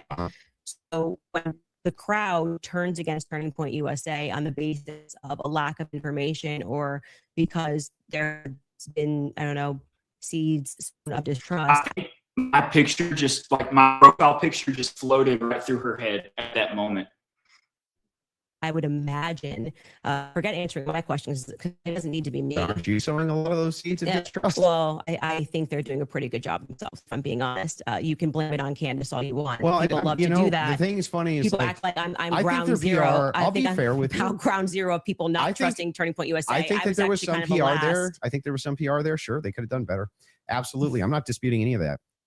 One thing, though, that I want to just directly ask you is, do you actually believe that anybody in TPUSA or Erica Kirk or Erica actually participated, had foreknowledge of, or facilitated the murder of Charlie Kirk? I'm not going to get myself into a legal pickle here. Everything I've said is on my podcast. I think firmly that if I was the investigating officers, I would seat them all and I would ask questions. I would at this phase. I would.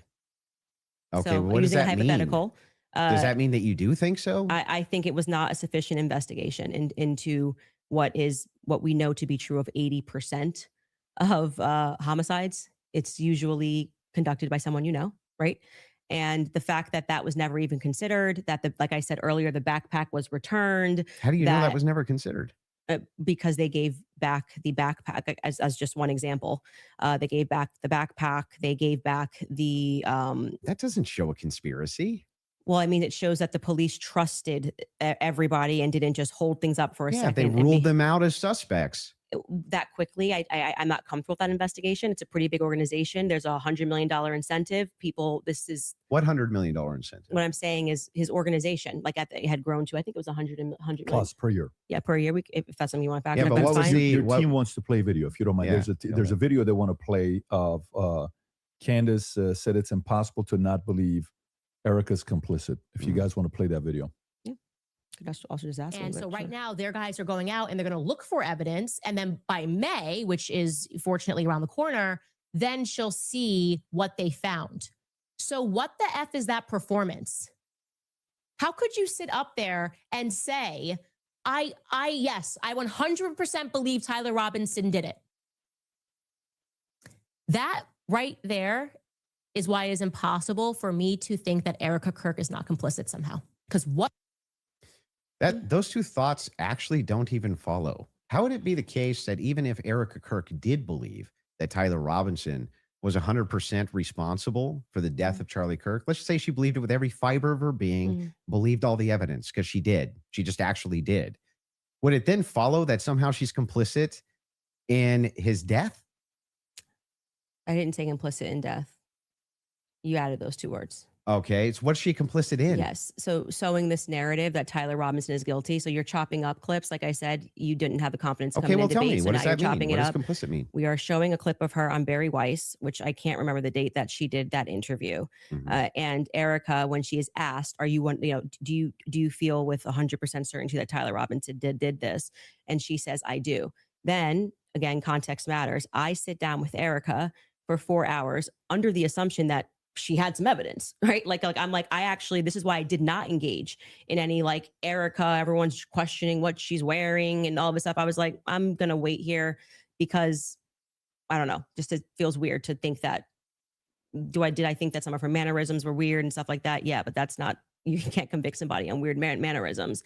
And then when I sat down with her and I was expecting for her to say, well, I'm obviously the victim on the case and we got to see the shot, taken or this or that, whatever it is. Great. That's why she has that much confidence 2 months ago. And when I sat down with her, it was nothing. It was nothing. Okay. So this is a conversation. How would that make her complicit? Complicit.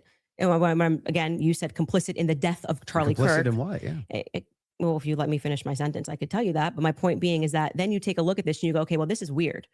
Why would you have this confidence? And then when you sit across from somebody and you say, okay, great, I want to go out there and defend you now. I want people to know that you can't say this stuff publicly, but you know more things. And she just blanks. And then she says, well, I'm going to call the lawyer.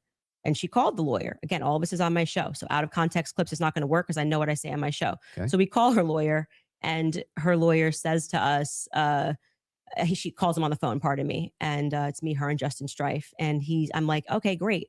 What do you guys have? He goes, well, we don't have anything yet. We're not at that phase yet. And I'm like, well, what do you mean you don't have anything? And he says, well, don't you know how it works? It's a probable cause hearing. So basically the state says that they're going to bring this forward. And now our people go out and they look for the evidence to assert that Tyler Robinson is guilty. And so I asked her directly, her lawyer directly, the phone's in between us. I'm like, wait, so just so I'm clear, you haven't seen anything that the public hasn't seen? And he says, no. So I'm going back in my head and I'm going, okay, so why is Erica saying with such a degree of certainty, like she was sent out to convince the public and people bit, by the way. I remember even Megyn Kelly was like, let's wait. She's going to have access to things. I did think she had access to things that we didn't have.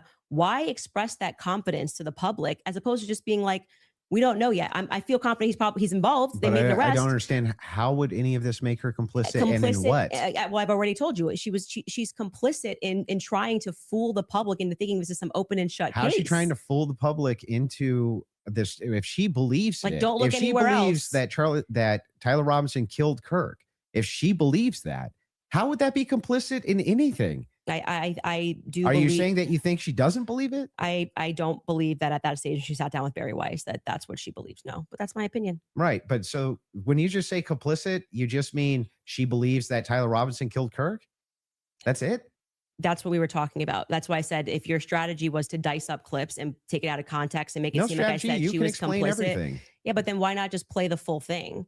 Like why? And Because when, we don't have like infinite amounts of time, I'm guessing. You probably don't want to well, watch. I'm going to go back to my theory that you didn't feel confident that you could defend your your claim that it was overwhelming evidence. So now you're trying to move towards doctored clips and getting Well, me to there's no respond to doctored it. anything. I'm just making sure that we got this right. That what Yes, you're actually yes, saying I is do that believe that Erica is just Erica was, complicit in believing and when it. I re-examined her actions backward, because I did not have this perspective of her at the Mhm. beginning, which is why it's so funny to me that you guys make it seem like I'm ground zero. People thought Erica was sus from day I forgive him, and I was not a part of that. I did not lean into that. I did not contribute to that. I was getting actually terrible messages from my fans being like, Candace, you and Charlie always say to go with your intuition. You won't address this, how we all feel about her.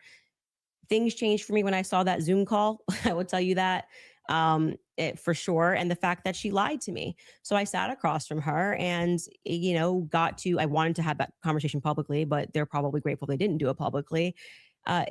She told me some lies. And so the next thing that happens naturally when somebody lies to you, when any person lies to you, whether it's a toddler, people only lie when they're trying to obscure something else. Have you addressed what that lie was? Yeah, I've talked about. If there's nothing to hide between Erica Kirk and Candace Owens, if everything's on the up and up, why was that conversation not done publicly? Why? What do they have to possibly hide, y'all? Think about it. But we can't ask that question because that would be noticing. We have a list of lies that we've been told by. We can find that. In I'm the sure. meeting with her. Well, no, I didn't want her to cage up. I didn't want to do this, and because I didn't know what to expect. Like I didn't know if she was going to be like, I'm so overwhelmed with everything, and I don't know who to trust at the organization, and I don't know what I'm doing. Like I didn't know. I didn't want to. Just out of curiosity, before anything happened with Charlie, how close were you and Erica? Not very close. So there's not a relationship. No, I would say it's totally normal. Like it's not like there was any issues at all. We were always nice to each other. It just is our life went to a different phase, right? So Charlie and I hitting the ground, running around, traveling 4 days a week. Now I get married. I find love of my life. I get married and I get pregnant. I haven't stopped being pregnant. And what you want out of life changes. You don't want to be running around for 4 days a week and traveling on a plane nonstop. You suddenly want to start building at home and live. I was desiring that suburban life. Did you guys ever do the double dates? You, George, her, and Charlie? Was there ever double dates between the four of you? I was, engaged to George quickly. We were planning our wedding. I was kind of in my bubble with George. George traveled with me and Charlie, but Erica and him were just starting to date at the beginning of 2019. George and I were planning our marriage. Mm-hmm. So George really got to know Charlie. I wouldn't say that I really got to know Erica. I was just rooting for them because I knew how much Charlie wanted to, find love. And so I was kind of his wing woman throughout that phase. And I was just happy. And I never was under the impression, obviously, that they were going to get married when they were dating. So it wasn't like I was conscious, I really need to get to know this person. And so it was just kind of normal that by that time, because of where I was in my life, that I wasn't spending any time getting to know Erica per se. So the complicit part about Erica to you, is that a gut feeling? You think it transformed when she lied? You can take the lead. I'm just asking questions. Yes. If you want to go for it. I actually don't I still don't understand what you think she's complicit in. Yeah. So when I say Erica's complicit, that's my opinion. When you tweeted Erica's too retarded to kill her husband, yeah. Would you like to explain how you developed your evidence, your positive evidence for the fact that Erica was retarded?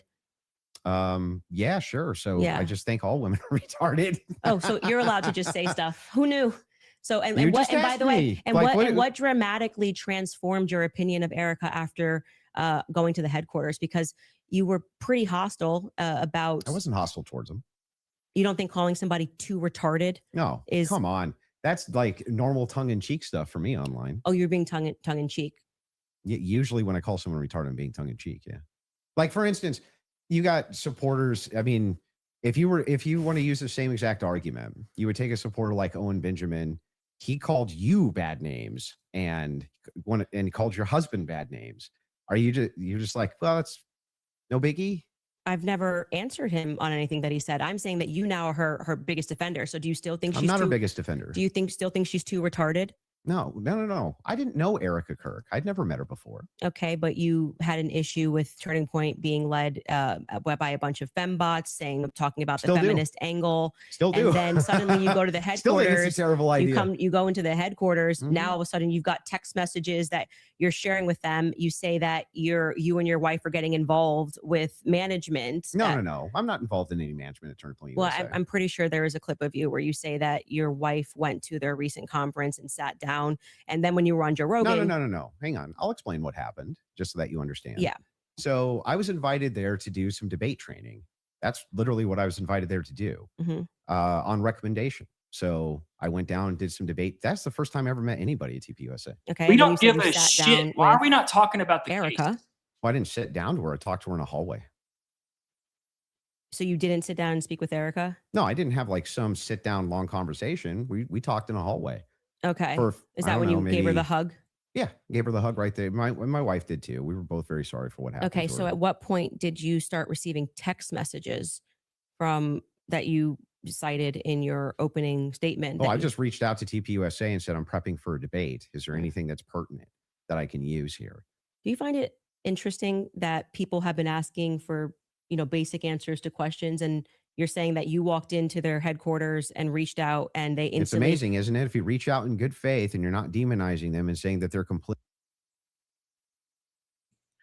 Did Candace not have a 4-hour meeting with Erica? And does Candace not have all of their cell phone numbers? I don't understand how Candace is able to ask him about text messages when she's texting them herself.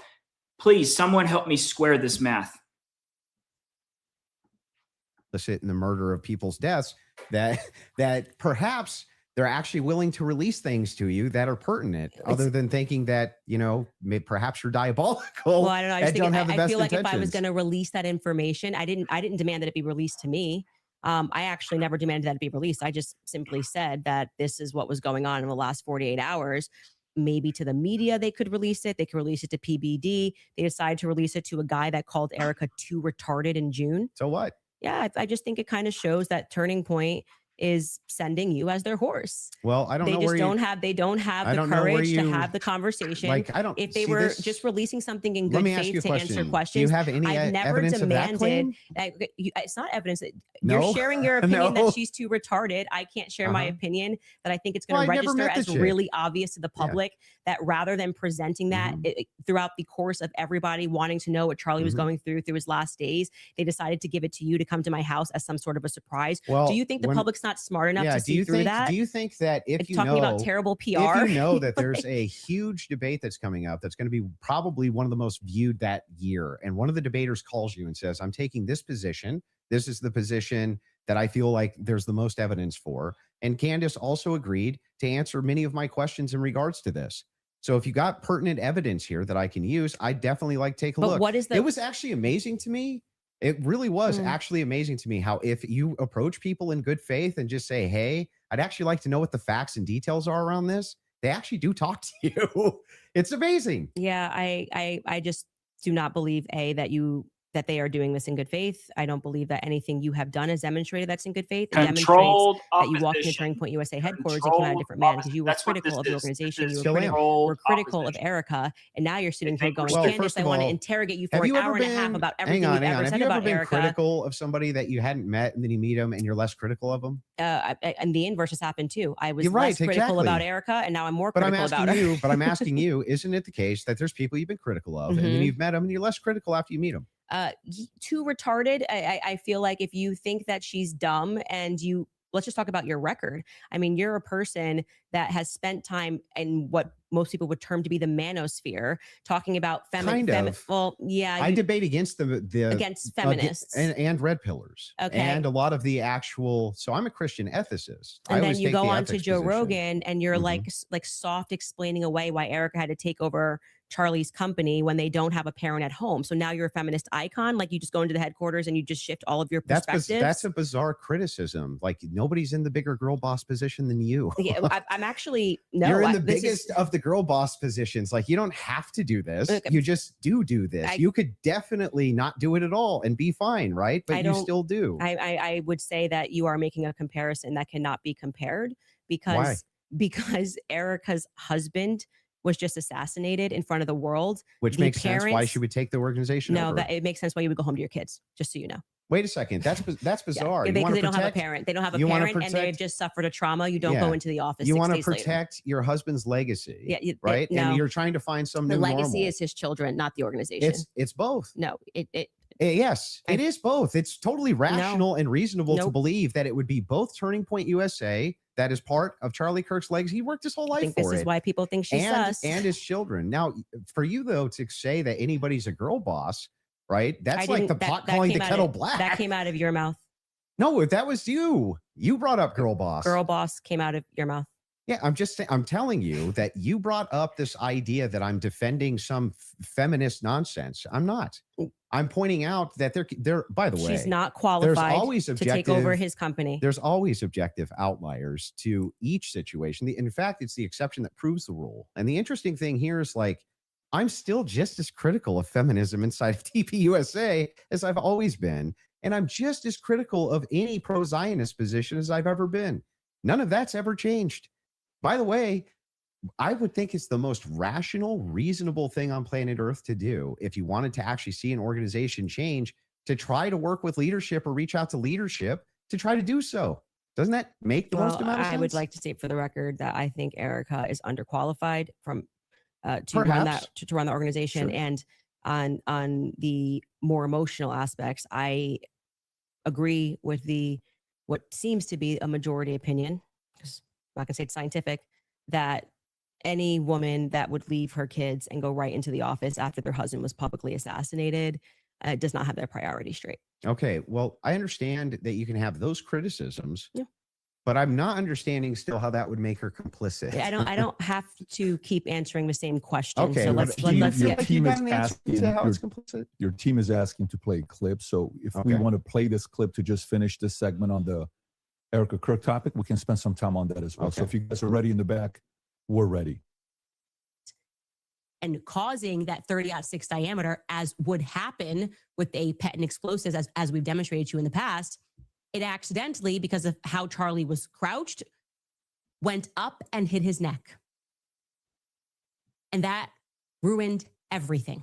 That ruined everything. It was problematic. It's the reason why Terrell then had to scramble to get the cameras down, because they were never supposed to see it. They could have said reasonably that a 30-06 got eaten by Charlie, much more reasonably, obviously, than saying that the chicken bones in his neck stopped it because he ate vegetables. They panicked. That was what then, that's why Terrell's nervous on the phone with me. Again, this is my theory, and I am now very much sticking to it. Okay. They panicked. It's the reason Erica had to step out. That's why she would have gotten on the phone with Terrell so quickly, because I was going, why is Terrell saying, well, I didn't want Erica to relive. Oh, that's why I did it. He didn't have an answer. He was nervous. It was crazy. But he acknowledged that he spoke to Erica immediately. Why did you speak to Erica immediately? So do you believe that there was a shape charge that killed Charlie? Hey, can I ask you why you keep starting clips mid-sentence? Probably to get to where the clip is. No, it doesn't seem that way, because you can always start a clip at the beginning of a sentence. Like you're just it's completely out of context. Wait, But I didn't yes, so prepare the in the- clips, but yeah, I think that's- like, I it's didn't, like you but were it's kinda fine ready. to ask you to back Like it I up. said, I need to say what's happening here because the internet will clock it. But in this episode, we are now going, and that's why I said we're now going to look at some alternative theories. I made it very clear that this was a theory that I didn't want to look at. This is, I believe, because I don't have every episode on my head, but I'm pretty sure this is an episode where we presented the evidence that was in the car, the photos that was in the car, Mhm. right? And we are now inferring off of what we see in the car that this very much does look like that we see a bunch of shattered Rode microphone, which was an early theory that I was actually interested in, but couldn't really wrap my head around what was the shape charge explosive as a episode. It was just not my expertise. And I was concerning myself with timelines and stories and statements that didn't make sense. Without question, Terrell Farnsworth is someone who made me think that we were missing a big part of the story. So I'm walking them through John Gray's theory. If we started to insert what we are actually observing, with the evidence that we're taking a look at and what took place that day. So we're completely in the hypothetical right here. And you're now Oh, introducing if this. that's the case, if you're just hypothetically exploring it, and that's why I'm just asking directly. Yes, but that's obvious when you watch this episode. So that's why it feels like What I'm the in the middle of an fuck interview is with going on CNN right when they now? like pull up random clips and they're No, I'm like, just making "What's sure. this? What's this?" You watch the episode, you I'm know just what trying it to make is. sure. Do you think that your alternative theory?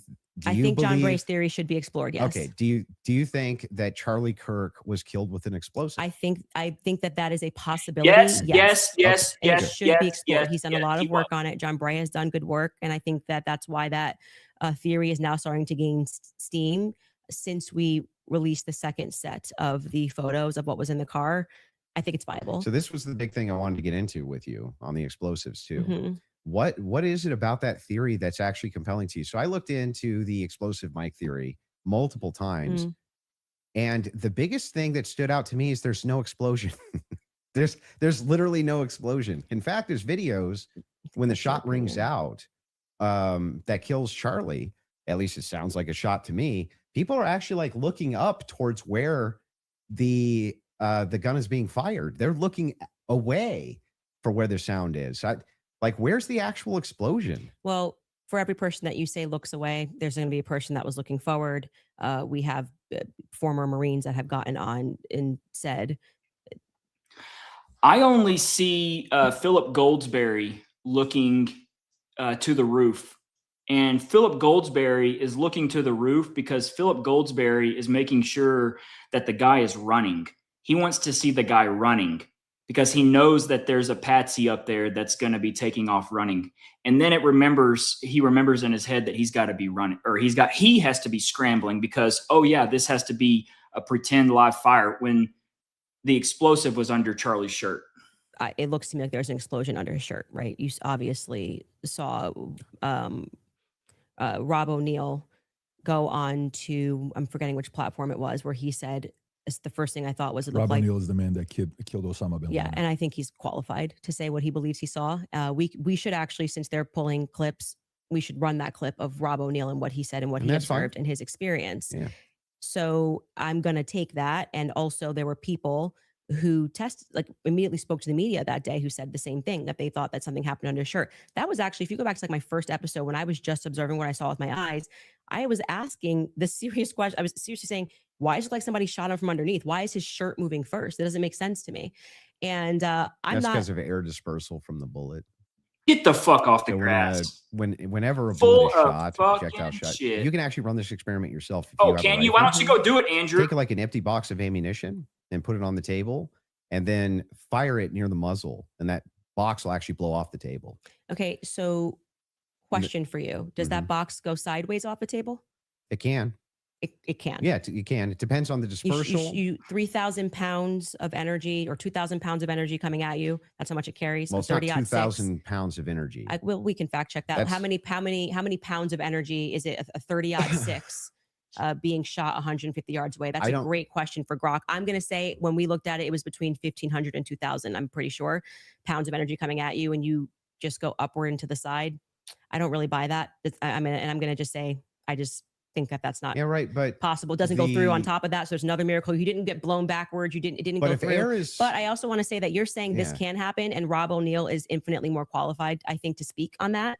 Why? And well, because he's actually shot and killed people. Why would that have anything to do with anything? Because did he slow down all the videos of the people he shot to see if their clothes moved? Well, why are you able to assert your position as a fact? Because I'm gonna tell you how projectiles work. He's not even gonna I guarantee you this guy's not even gonna disagree with what I'm about to say. If it is the case that you have energy and you have mass, and the mass is moving in the air has to go somewhere. It doesn't have a choice. I think you're totally BSing right now, man. Not only am I not BSing, I'm telling you. This is why you can't talk about this. You have to pull the video up and play it because there's no other way to like back this up. There's no way what he's saying. Yeah. I mean, without any context, without looking at the actual video, it's lost. But because we're on YouTube and YouTube treats us like a bunch of third graders, you can't play this adult stuff or you have to just do it on X. This is my point where it's impossible to debate things on YouTube because they treat us like third graders. The You're truth. just no. If a bullet is I think moving one in of your air, thing- air has to move out of way of bullet. But maybe not at the bottom of a shirt here. I don't know. I disagree with that. I'd like to say for the record, I've watched some of you do these sorts of things where you assert something with a lot of confidence, and You can fact check it's it. complete. Fact check if bullets displace air. Not about whether it displaced air; it's where it dispersed the air underneath his shirt here. It's not underneath the shirt. But bullets this big, and you're telling me it's going to hit his neck, Candace, and then it's not it is underneath beneath the his shirt. shirt. The It shirt starts up puffs. here, and the collar's moving, and then you see the wave here as he's moving back. Bullshit. No, he is absolutely lying. It starts in the shirt. No, Yeah, that's not true. it's not. And we the- obviously the can't show that idea- clip. I disagree with you. Okay, I understand you can't show it for TOS purposes. Exactly. That's fine. I disagree with you. People can go watch and make up their own minds. We don't need to debate it. Whether or not it was the first thing I said was, why is his shirt moving first? That didn't make sense to me. It almost looks just like this. It goes across. His necklace breaks first before Charlie even reacts. If you watch it in What did she just say breaks first? Yeah. slow, his necklace breaks first, which I thought was very odd. And then you see a puff here, and then the next thing you know, there's the entry You see wound on his smoke? neck. I would not confidently assert that I see smoke. I've never said it on my. Nitrocarbons do not displace smoke, flashes, flames. This is a highly, highly complex new age style explosive that is not PETN, which was created during the First World War. This is stuff that's created from 1990 and beyond. All of these people that all they say is, where's the smoke? Where's the char? Where's the bird? Like all of those people, those shills, they're describing PETN, which was created during the First World War. I've got a question for everyone. If you go to a car lot and you have a Model T, are you going to, versus a Ford Raptor R, and you want something performance-based, are you going to pick out the Ford Model T, or are you going to pick out the Ford Raptor R? Okay, if you chose Ford Raptor R, you're picking a new aged styled nitrocarbon explosive, not a Model T PETN. Okay? Do you Platform. think that an explosion generally has smoke? I don't think that there's any quality version of video that would get us to be able to answer that question other than Terrell's 4K footage that he has from the front. So There's a lot of, if you look at the Israeli pagers, it's assumed that it's a similar, if not the same type of explosive that was used inside the pagers that would have been used inside of this road mic. I think that you should, since you love debating, you should debate someone like John Bray, who's worked on that theory for 11 months, and ask those sorts of questions of how a shaped charge would work. I presented the evidence of what was in the car. And I also, at that episode that you're clipping, said John Bray has done an unbelievable amount of work on this. Mhm. And I think he has debated a ton of people actually regarding this topic. So that's the route that I would send you on. For Yeah, purposes that's of my, fine. yeah, That's fair. for the purposes of my show, Mhm. I do believe, to answer your question, that it is a hypothetical. I mean, that it is a theory that should be thoroughly explored. There's two clips your team wants to show. One of them is the Rob O'Neill clip, since we're on it. So if you guys are ready in the back before we go to ad break, if you want to pull it up, this is a good time to do so.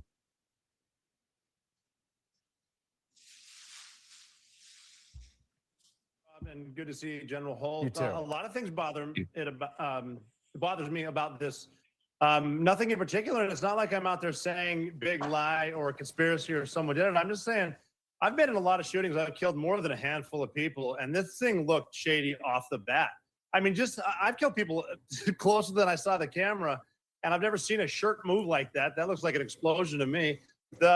Just the fact that no one started doing first aid to Charlie Kirk, they were more concerned about getting SIM cards out of cameras, removing cameras, and then getting him off the X somehow. There didn't seem a lot of concern for his life. It seemed like just clean it up. And then, I mean, I've been told they paved it over a couple days later. And then you get Erica Kirk behind all the razzle dazzle, and she's really quick to forgive the alleged shooter, which technically says that was him because I forgive him, but then she can't forgive Candace Owens for having an opinion or asking questions. And they mock people by saying, oh, I'm just asking questions. Yeah, I'm a SEAL Team 6 sniper. I'm asking a lot of questions. No one wants to answer them.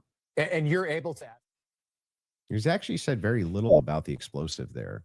So I'm he just saying starts. he observed, he said he's shot people up close Yeah. and he's never seen a shirt No move like dispute. that. And it looked to him like an explosive. That's what he no just dispute, said. but when I play that video at full speed, I can't see a shirt moving.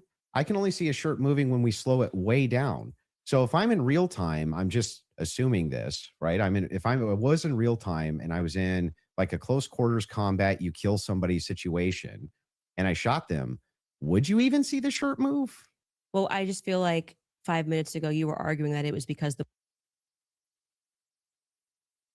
I absolutely have talked to both Baron and Candace about this at length. bullet carried air. Now you're saying you don't see the shirt move at all. Yeah, but that's if you slow it down, the disbursement of air, that's where you're going to see it, right? It's going to be very quick, very, very, very, very fast. Yeah, and then that's over. not what I saw. And clearly it's not what he saw. And he thinks that there could be an explosive. So I'm just saying to you, When you people disagree with you. Your Yeah. opinion's not a fact. That's all. I I understand. think that's a good place for us to, if we have another a break, and then we can keep answering your questions. Yeah, I mean, I think, yeah, sounds good. Perfect. We'll do a quick 3.5 minute ad break. We'll be back for the last segment.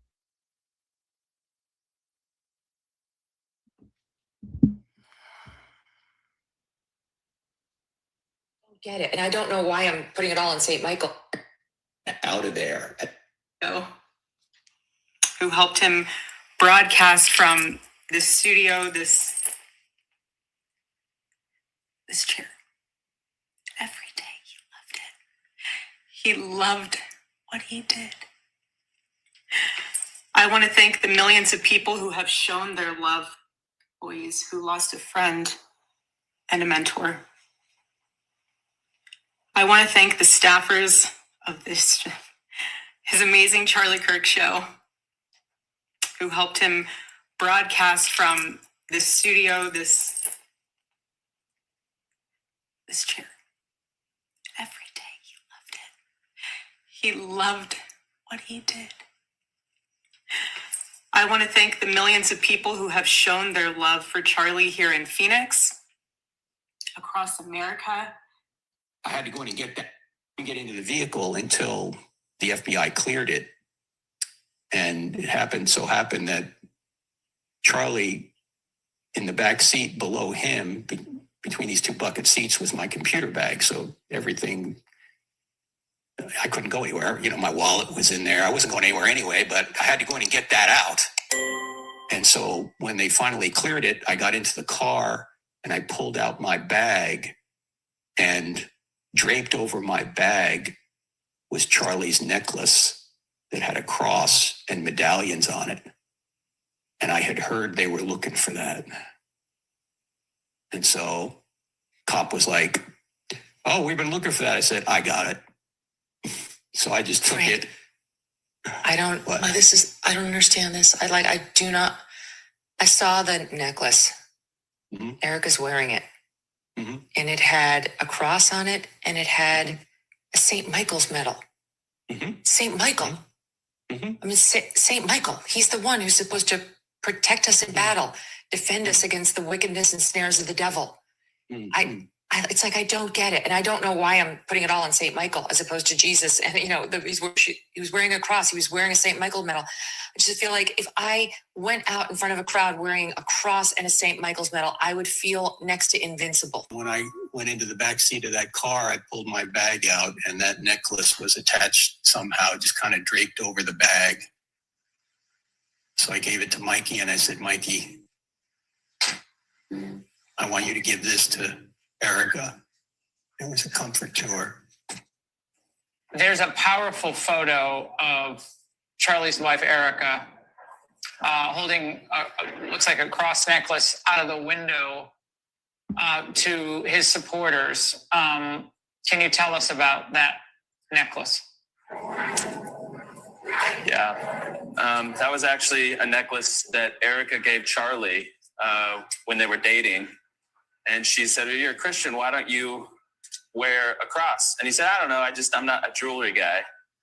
And something happened where he was pressed and he felt the weight of the world on him, and he put that cross on, and he never took it off again.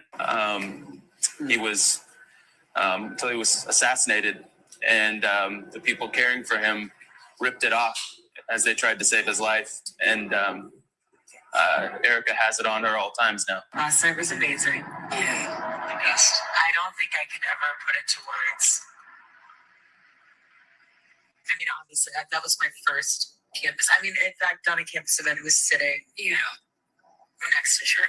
I mean, I always got it. I always supported him for everything, but now to see it.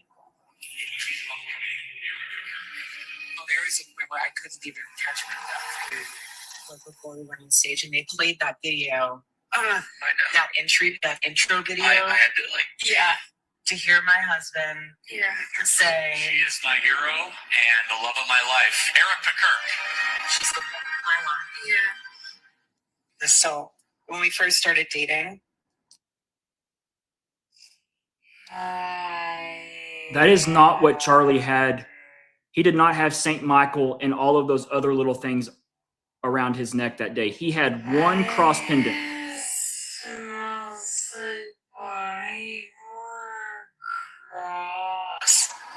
So why you say you're a Christian, but you don't wear a cross? It's like, I don't know. I'm not a jewelry guy. And I was like, I understand. So for his first birthday present, I got him this cross. And then throughout time, I would always add different medals to it. And so he loved St. Michael. And so, every time he put this on, he just felt like it was his armor. Yeah. It's really sweet. Stuff on campus is heating up. You see people on campus coming on with guns prior to the event that happened with Charlie, the assassination with Charlie. And so I know that, you and I even talked about how I used to say, Charlie, have you ever thought about wearing a vest? He would nod to that and be like, I've looked into it. But he would always say, if they're going to get me, they're going to get me. He wasn't afraid. It wouldn't have mattered anyways if you wore a vest. Erica's mom was dealing with a medical issue, so she stayed in Phoenix to care for her. She planned to join Charlie at the next scheduled Turning Point event at Colorado State just a few days later. He was like, home needs you. Home needs you. Be home. Come with me on Thursday to the next event we have. And so for him that night, he was so excited. I mean, he just was like, I can't wait. It's going to be the best. And he got up around 2:45, 3-ish to go into the kitchen to grab a snack. And our daughter had woke up around that same time. We live in a small space. So you can kind of hear when everyone's kind of shuffling around. And so she came to our room and she stayed in our bed. All right, fantastic. So, Andrew, if you want to go with your last couple thoughts. Yeah, so I just have two more clips to play. Okay. Right, and then we can do final thoughts. I'm guessing. I feel like we got where we were trying to go, or at least for the most part. So the two other clips, I do want to play the Twigs clip. That one is important to me. The Twigs DNA clip. Yeah. And they're going to pull it up just to how we respond Well, to it. you don't have to play it because, like, if you're saying that when I initially watched it, I thought that Lance Twigs' DNA, like, he was directly responding to that because the testimony was a bit confusing. They started by saying that they were going to like explaining how they got the samples, and they said Lance, Matt, and Amber Robinson, how they got their DNA samples, and then they started speaking about the gun and said, multiple prints were found on them, and then they moved and they said Lance Twigs's DNA was found on the screwdriver. When I went back and rewatched it, I realized, well, they haven't officially said that Lance or Amber are on the gun, so I think I've already conceded that we don't know that. So I think, like, but if you want to play the clip, this is directly you saying it is on the gun. Twigs' DNA I'm saying is that on I the feel gun. like I've already said to you, like, I've made that concession. But just to be clear, whenever I make a mistake, I just correct it. So that's why when you were asking me 3 times, I've already said we don't know yet, and I've corrected that mistake. So if the purpose of you showing this is to demonstrate that Candace makes mistakes sometimes when she's taking in a lot of information and she's reading through legal documents and she's trying to remember 9-hour testimony. It's just demonstrate something else. It is, in fact, the case. We're all going to make mistakes. Yeah. I'm going to make mistakes. And I've already You're going to make conceded. mistakes in the case. Yeah. But in this case, you were very adamant that his DNA was on the gun itself. Yeah. So I'm just saying that it's not ruled out. We know that there's 5+ prints. I've said this so many times. I had to rewatch the testimony again. It's like 9 hours a day. It got very scientific when they were speaking about this. And I think I wrongly extrapolated that they meant all three of them were on the prints when the only person they officially named was Matt Robinson. So we don't know yet if Lance Twiggs has his DNA on the prints, DNA on the gun officially just yet. Okay. I've already conceded that. Sure. So that's fine. And then the last one is one with Erica Kirk. Sure. This is like the Erica Kirk. All right, Well, Erica. You could just sit down with me, Erica, but we can do it this way. This goes back to a previous claim that you made. Yeah, sure. She has sat down with you. She has. Straight to jail for questioning, at least, Erica. I don't care who's mad. I really do not care who wants to be upset after this episode. Really, you will be wasting your breath. You can spend $1 billion on influencers because this is all becoming increasingly inexplicable. You are asking me to be an idiot, actually, and I cannot do that for you. Someone once commented beneath this show that if the situations were reversed and there were this many verifiable lies. So straight to jail? Yeah, so that's the show intro. And straight to jail is a monopoly term. Okay. Like, you know. So do not pass go. Yeah. Do not collect $200. Yes, it's obviously tongue in cheek. And then we explain that actually I think that she should be brought in for questioning because of inconsistencies. So this is the exact episode when I started to think that she should be sat down and questioned. And I still believe that. I still hold the perspective that Erica should be sat down and she should be properly questioned. Do you know that she hasn't been? No, actually, that would be a great thing for the spokesperson of Turning Point USA to say that she's already. Yeah, but sat through. why do they? I mean, my guess would be she hasn't because they returned everything to her. Yeah. But why do they owe you that though? Why they don't owe me anything. That's my show you're watching. Just the clips that you're pulling are from my show. So if I want to say something on my show, I can say that. I didn't say they owe me something. I don't think that's ever unless you have but another if you clip. say like you need to be sat down for questioning and you don't even know if they haven't been, that's strange, right? Do you know if they have been? No, I have no idea. So you're just saying, what if they haven't been? Yeah, if your just kind entire of filling the air if with your entire thing is junk. No, it's not junk. If the query is why is it that Erica Kirk's not being sat down for questioning, but you have absolutely no knowledge whether or not she's been sat down for questioning or not, what that does is it creates an innuendo. It creates an inference. It creates out to the ethos that this should be happening because something's wrong here when you actually don't have the knowledge that anything's wrong at all. I just think that my opinion is that she should be sat down and questioned. But you're not sure if she hasn't been. Yeah, and you're not sure if she has been either. So, like I said, I feel like now you're just kind of filling the air to with my nonsense knowledge, because Turning Point's like, we want to my make knowledge, sure that you go in there and you defend Erica. And I have to say, I don't think you've done an extraordinary job at that. But I'm not here to defend Erica. The thing is, though, is like that since 4 out of 5 of the clips that you had on the ready when we asked you guys ahead of time. I mean, I want to just assert how professionally we have dealt with this debate. As you can see, we have not planned any gotcha clips for Andrew. I expressed to him that what we were going to do was just to use people for fact checks, and because I might not remember something, or I do remember something and you're saying no, and that is what I think will register to people as very fair.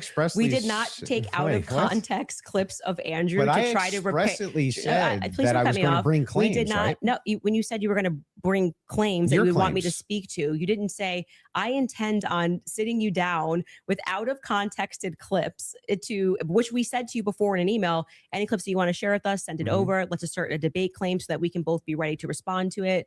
That's not really what happened. Well, what didn't happen? The way that you're framing the exchange, that's not actually what happened. We were negotiating. It is true we negotiated out the claim itself, right? Which one's going to take which position. I wanted to make sure that I had at least an hour and a half on mine, and you got the time for yours to question me. We did. We got through your hour and a half on mine, roughly an hour and a half now on mine.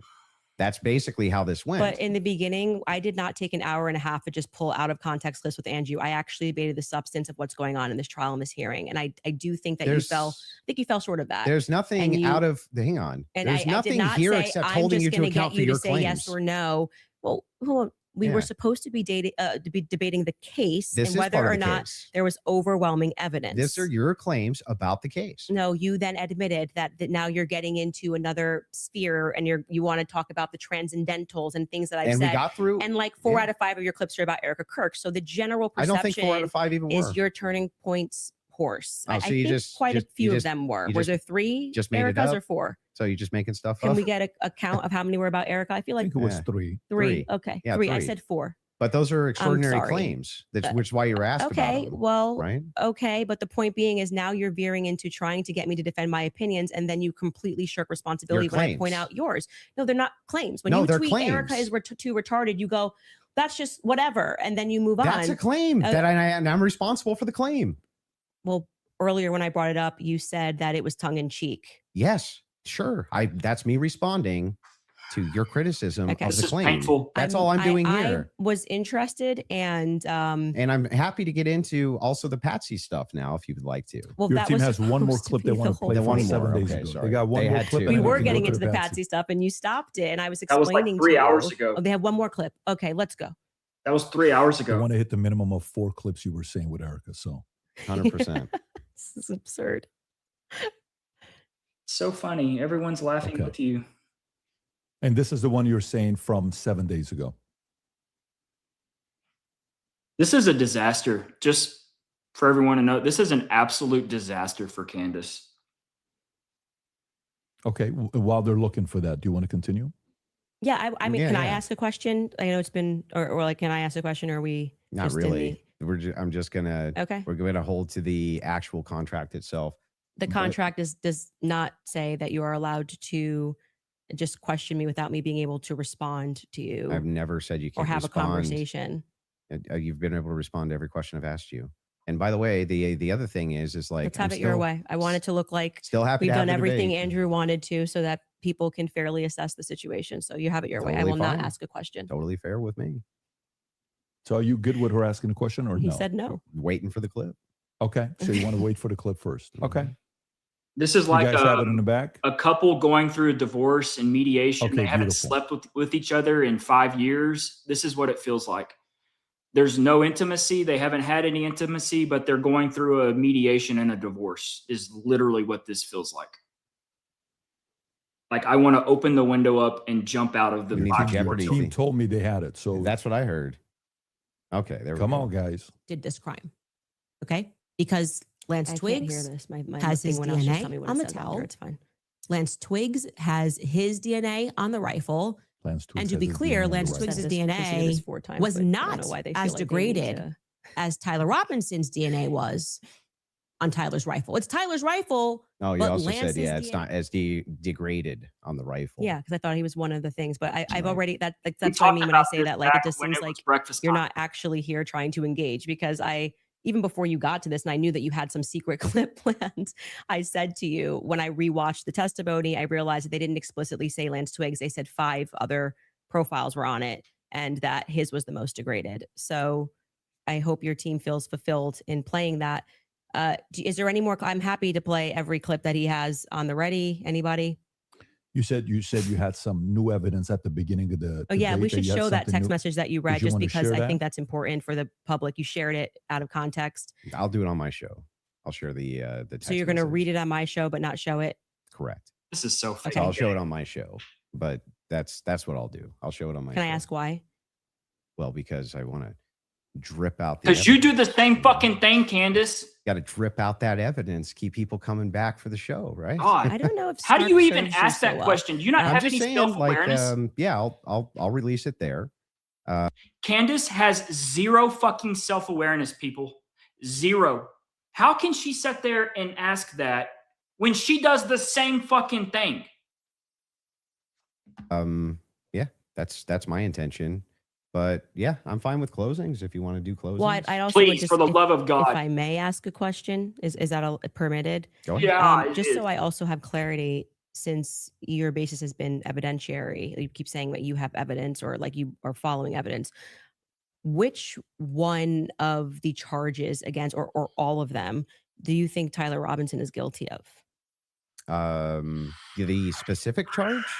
Yeah. Yeah, so I think is that Tyler Robinson shot Charlie Kirk. Yeah, but of the 7 charges. Say all that of them. He's being charged. Yeah, Andrew, can we just list say them real all of quick? them. I'll tell you exactly which ones. We'll pull them up. Well, do you know any of the charges that he's up for right now? Just say Yeah, all of of them. course, but Can I you- want to can you make sure name that we one? have them listed. Yeah, but like can you name one? Because my general perspective is that you don't actually care about this case. You're not following Is that the it? case. That's the Yeah. question. You're just not but I mean, following it it enough. seems pretty, like, if you're going to engage and you're going to I will say that I'm concerned about Andrew's gums.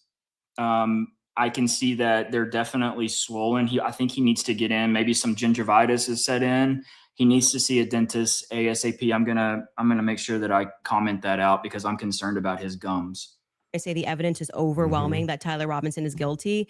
I just think that you should All right. can you tell me one Then let's do the charge that counter. he's You can really, hang on. This is a great gotcha. No. You just got to ask me, play Yeah. clips out of context, Yeah, put me yeah. in the hot seat. So Mhm. please just answer the This question. is fair. Can Name you all name- 7 since can- you've been following the case.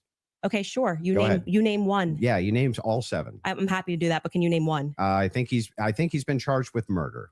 That's actually incorrect. Okay, great. Now name all 7. He doesn't even. This is like. Name all 7. And I. Can I you think name all 7? I can. Then do it.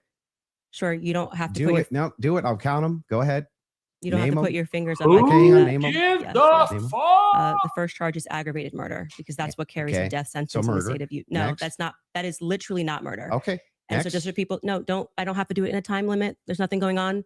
And just to explain to people the difference of why that really matters and shows that he doesn't actually care about this at all is because aggravated murder, it's narrowly defined, Just and avoiding because the it carries question. a death sentence. I'm going to answer the question. Okay. You're I'm just going to waiting. recognize that your strategy of thinking that people are intimidated when you try to put a time constraint doesn't work, and you'll be better the next time you debate I got someone. it. I got it. Give me the other ones. The more you cut me off, the longer I'll take. Do you want to just wait for me to finish of why that's a big difference so that No, people I just don't walk want you away? to list the charges. Yeah, I'm going to do that. You just don't get to pretend that there's a time constraint for me to do that. Well, how long does it take you to list 7 charges? Because I'm speaking. You just got to. It sounds like you're just delaying it because you don't know them. I know all 7 of them, Then and I'm tell going to me say them. again because you're going to get embarrassed. You don't have to rush this. I'm also showing an example of a very flawed debate strategy. I Okay, actually well, am I under got no one. time constraint. I got one. Great. The second charge is the felony discharge of a weapon. The next 2 charges are for obstruction of justice. Okay. The next 2 charges are for witness tampering. And the What's final the specific charges though? that is them. Obstruction of justice, Both of obstruction those- of justice, witness tampering, witness tampering. Okay. And there's no other specifics to them.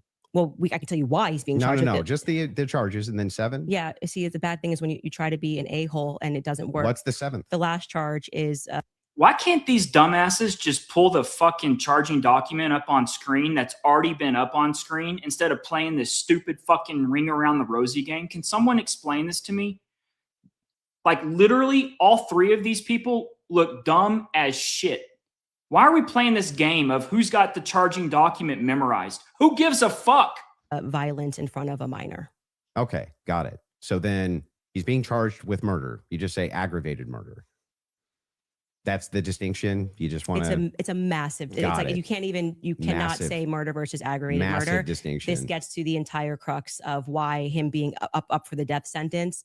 And I actually find the defense's filing about why this is not aggravated to be very compelling of why it's not aggravated murder. I actually think that if the state was going to even try to pull this off, they should have charged him with just murder. And then I do also, again, want to stress to audiences that debate strategy of thinking that you have to speak faster or somebody puts your hand up and they try to pretend like it's some sport. I think he thinks it's a blood sport. It's not. It's about being right and being principled when you're engaging. And you can make mistakes. I make mistakes all the time, but at least be genuine in pretending that you care about this case enough to know one of the 7 charges that are up against Tyler Robinson when you say the evidence is overwhelming that he's guilty. If you would like to move to final statements, I'm fine. I want to Please, make God. sure Andrew has had the time Please, God. that he has requested. I think your team would like to pull up the 7 charges that he just asked you about. If Sure. you guys, Oh, wanna we pull could have that up saved just to 15 confirm fucking minutes. the Thank 7 you. you went through. Can you guys zoom in a little bit for Aggravated murder, felony discharge of a firearm, obstruction of justice, which is counts 3 and 4, 5 and 6, tampering with a witness, and count 7, violent I said offense in the presence of a in front of minor. a child? Yeah. That's what So I 5, 6, tampering witness, 3rd-degree felony. Now I did notice something. Get I them just was memorized, curious Andrew. about. Get them I'm memorized just for the love wondering. of God, please. When you pulled out your phone just before you asked that question, did somebody by chance text you that question? You can check my phone. I'm just curious. No, you can absolutely not. I have not had one communication Okay. with a single person, not even my producers who are Check her phone, Andrew, and then go into iMessage and find Charlie's text and see if everything matches up. Please do this real quick. Please, please, please, please, please. in there this whole time we were here. You want to check my phone? Yes. I'm happy to do it. Yes, do it. Because you're just going to get Do double it. embarrassed. Where's Do my it. phone? You should want to do see it? Do it. I'm You just can. curious. You Yeah. can literally do that. Do Here you it. go. Do it. Do PBD, it. Hey, do you're it. the moderator. Pull up Take it. Charlie's. Let's see See it. if anyone was texted at all. during Pull this up debate Charlie's messages right now. All right. about the violent charges or anything. Swipe down, magnifying glass, Charlie I'm Kirk. looking through this. You give me permission. You so I'm have looking full at, I'm not gonna permission to give go through my names. phone. I don't need to So cheat. the last one has Do nothing it. to do with it. It's just a compliment. I haven't even read my text messages. That's so a compliment. he's reading them.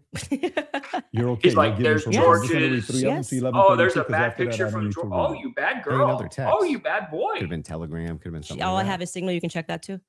I Charlie. only have Signal. Go to Charlie. Telegram I used in Russia, Okay. and that was it. I downloaded for I'll Russia. take your word for it. Yeah. Then- I don't need to like. I Okay. deeply care about this case. I don't need to I pretend get to it. know If you stuff that deeply I care don't about know. the case, I Yeah. just, I have my other question is about the steakhouse receipt. You just said that you were done asking all your Nothing, just so questions. you know, Yeah. nothing there. There. I don't Yeah. Do you need to have do the that. steakhouse receipts? My question. I have said several times that I have never said I have the receipt for the steakhouse. I have said the person who's working on that story is going to be forthcoming with the receipt. And that was what I was responding to. And he then dropped the receipt. He redacted elements of it. And I said, stay tuned. He's the one working on that story. Okay. So you, I you never- haven't actually confirmed that Robinson was at that steakhouse. All I did, as I said earlier in this conversation, was I spoke to the owner when I broke that story. I think it was back in January. I spoke to the owner, understood what had happened, and that there was a receipt. That's it. That's the extent of what I shared is what happened. Okay. So to be clear, there's no receipt. You No, don't, I just said the opposite. I said there is well, a you receipt. don't have a copy of the receipt. The receipt was published online.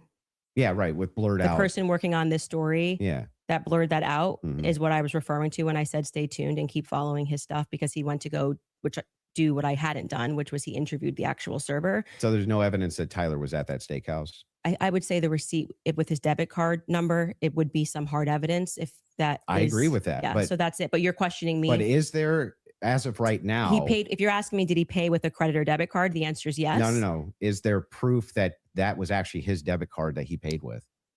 I think you should follow the person that is behind. Okay, that person is Diligent Denizen.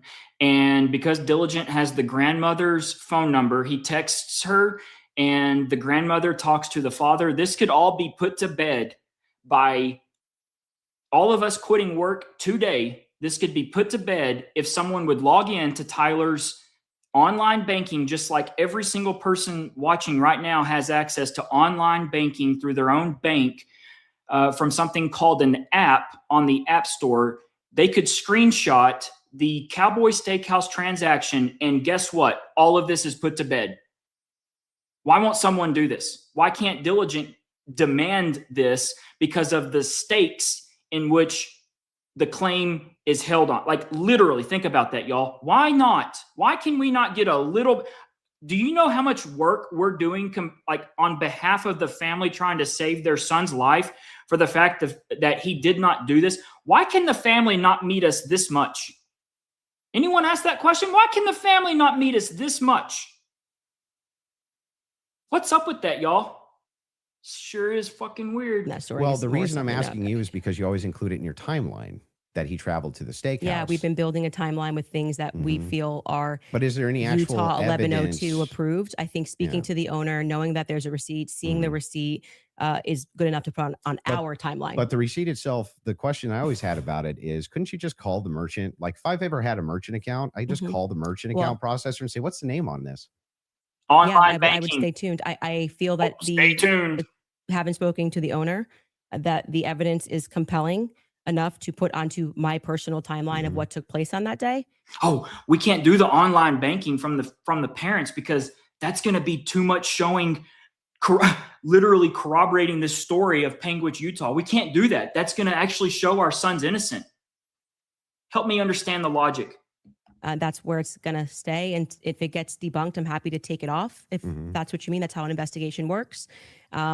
Like I said, I did more than enough. It would definitely pass the test by the Utah 1102 rule. For sure, for certain. Yeah, we're laughing. We're laughing. Well, yeah, beyond that, because they didn't even have receipts. They were like, Bob told me this. But the question is, the receipt itself it has not been verified to have been Tyler Yeah, I just want to Robinson's, say you're right? holding me to a higher standard than you are. I'm not even holding it. I'm the just point has been asking made. specifically. She's right. Yeah, I've been very forthcoming. I've told exactly Mhm. what happened. I spoke to the owner. I got the tip, and So should that be chased added it down. in an official timeline that It's you in give? my timeline. It's my show, and we can add and subtract what we want, and we do. If You we can get do something what you wrong, want, sure. But Well, I'm I just wanted to asking, make sure. should you include a thing that you know hasn't actually been verified to be Tyler Yes, Robinson's? you should. If we're trying to build a timeline, you should. Yeah. You don't think that falls And then under... you should remove it if someone somehow debunks it. But I think that there is very strong evidence that is where he was, and that What's the is, strong evidence? Just the two people who said that they saw him? you know, I'm actually all good with I feel like Okay. I've sufficiently answered your question about how I got All the right, fair enough. information, what happened next. Please go to With the closing next stage arguments. of this It's a investigation being disaster. somebody accessing knowing what his debit card was and confirming it. Yes, and I do believe that will happen. If it does not happen and it gets debunked, I'll remove it from my personal timeline that I share on my show. That officer, the first officer that was up on the roof, Mhm. do you remember his name? Officer Bagley. Yeah, what was his first name? Christopher. Christopher. When Christopher got up on the roof, you talk a lot about how his camera died. Well, he talked a lot about that during Yeah, the about his preliminary camera hearing. died. Yeah. Do you think that he planted that screwdriver up there? No. No. Who do you think planted it? If we're just going on am I allowed to have an opinion? Of course. At this stage, I would say that I don't buy his assertion on the stand that he didn't check to see if anybody went onto the rooftop before he got up there. I do think that it's possible. It's at least plausible that the screwdriver was planted. I don't believe him. What I can say strongly is that his cam died at just the right time. His body cam died at just the right time. I think that, as you were just grilling me about whether or not I had got the merchant receipt for a debit card, that kind of makes difficult that we just have to sort of trust that a screwdriver was found and we don't have any should be evidence of a police body cam. But like I said, you accept that stuff and then are like, did you call the merchant and get it just seems like you Well, I'm not adding. hold, I'm like not I said, adding you this hold the to prosecution to Well, a wait a state to second. a higher standard I'm than not you do to adding people. unconfirmed evidence to an official timeline that I'm putting out either. What do you mean an official timeline? This is my Well, this is timeline. I made it at home. So then it would be official to your show? Sure. Yeah. Okay, great. So then your official timeline, Candace Owens' official timeline, Yeah. includes a steakhouse stop Mhm. that has not actually been confirmed at all. Well, yeah, it hasn't even been discussed by the prosecution. So it's not like you're debunking that it happened. Well, there's no evidence for it. There's no good evidence for it at all. There's no camera there.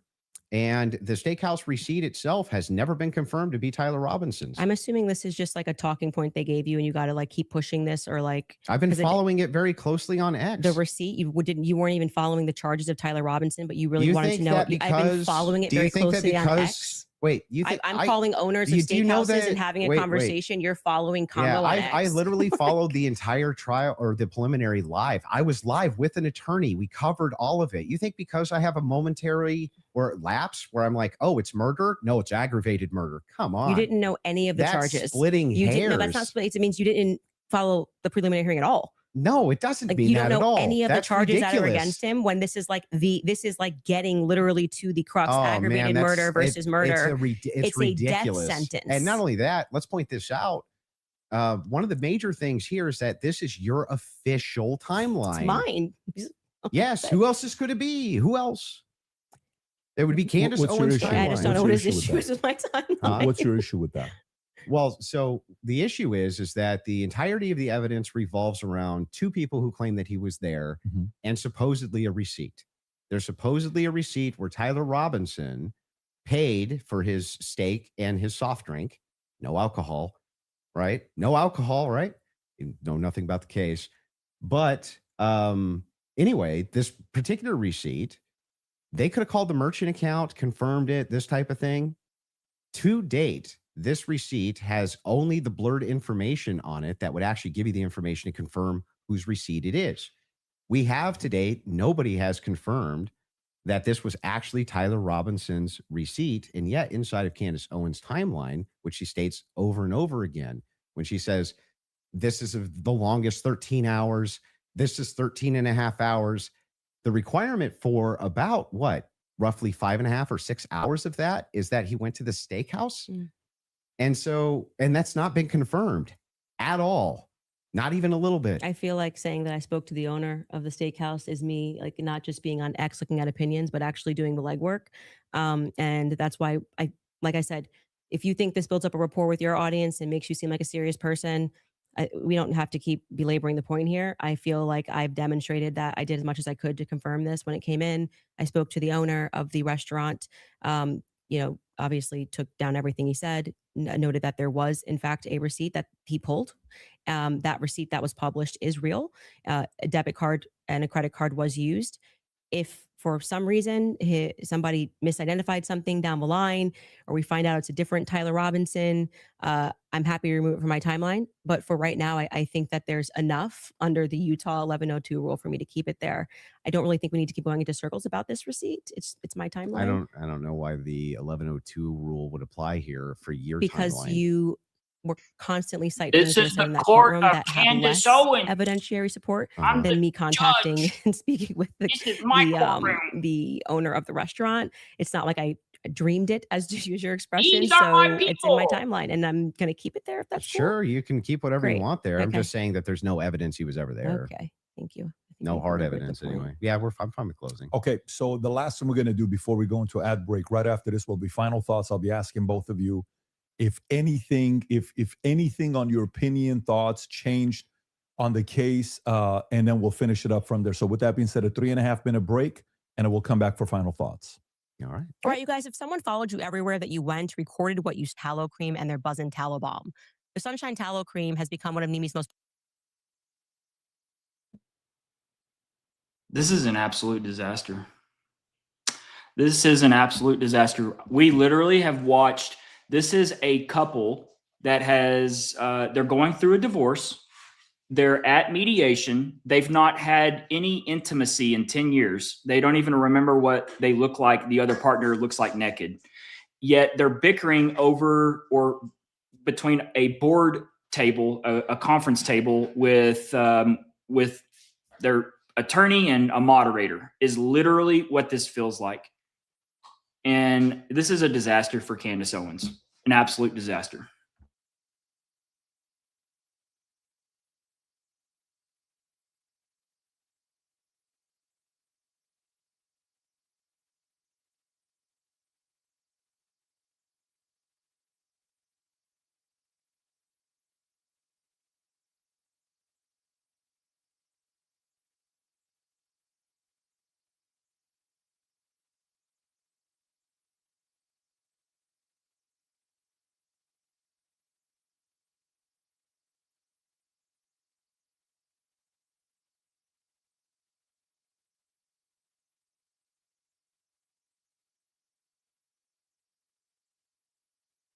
And he always loved when Gigi slept in our bed because she's, little ones, they like curl up inside of you and like they're just nuzzled in.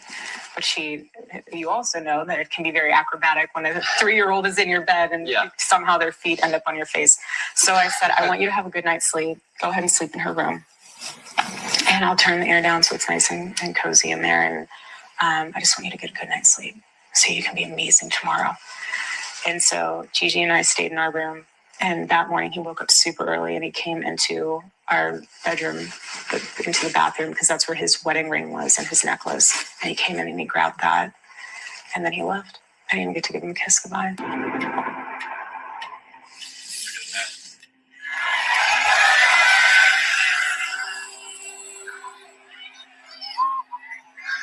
You live for those moments when he just walked down and was throwing the hats and students who love Gen Z and young people. And there's just this sea of endless crowds of people. You couldn't even see the end. He was throwing out hats, and then it's just, I'm still processing it.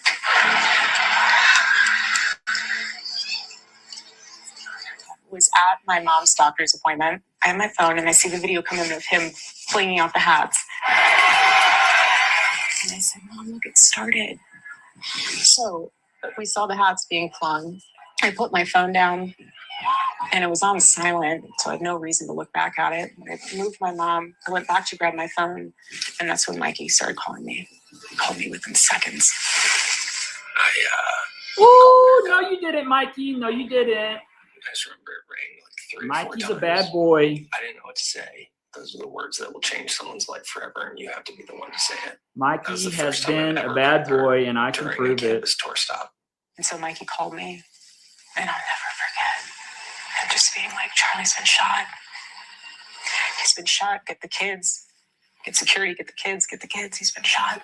I sprinted out of her treatment center. I just collapsed in the middle of the parking lot. All right. We are finally at the end. For those of you that are watching it, maybe a good commentary for you Thank would God. be the following on if you're a Andrew fan and you are still saying, you know what, Andrew's arguments were solid, great. Candace, great. But did anything change your mind? Did you watch and say, you know what, I had this position over here. This would be an interesting commentary to hear. And of course, for all the people that are watching, I was just whispering to them here before we wrap it up. I think whether you're a fan of Andrew or not, whether you're a fan of Candace or not, nobody can dispute the fact that these guys agreed to sit down and talk live. Others were thinking this was pre-recorded. This is not pre-recorded, just so everybody knows. This is purely live. This is a little bit scarier than pre-recorded because pre-recorded you can do edits. So whether you agree with them or not, let's make sure we respect both of them for having this sit down. And before the final thoughts, I want to make sure you guys hear that from me as well, for inviting me here as well. Of course. I do know one day, I think it was last week, And I'll be debating Andrew live in this same capacity. Candace won't touch me with the 10-foot pole. I just want everyone to know that. I will be debating Andrew hopefully next week or the week after. That has been confirmed and accepted by Andrew. You sent a message on one I'll of do our what accounts. Candace You said, won't can do. I talk to Patrick? Let's put We it got that on the way. call. You said, Patrick, can you moderate this? And then I said, great, let's do this. And so before we wrap up, final thoughts, I'll come to you first. Yeah, she had nothing. Just nothing. For all He's the right. claims of Patsy, nothing. She didn't have a single claim. She didn't have a single solid piece of evidence. She had no positive evidence Israel's involved in anything. No positive evidence that France is involved in anything. No positive evidence TPUSA is involved in anything. No positive evidence that Erica Kirk is involved in anything. When I asked her about her claims about Erica Kirk, yeah, it was just funning.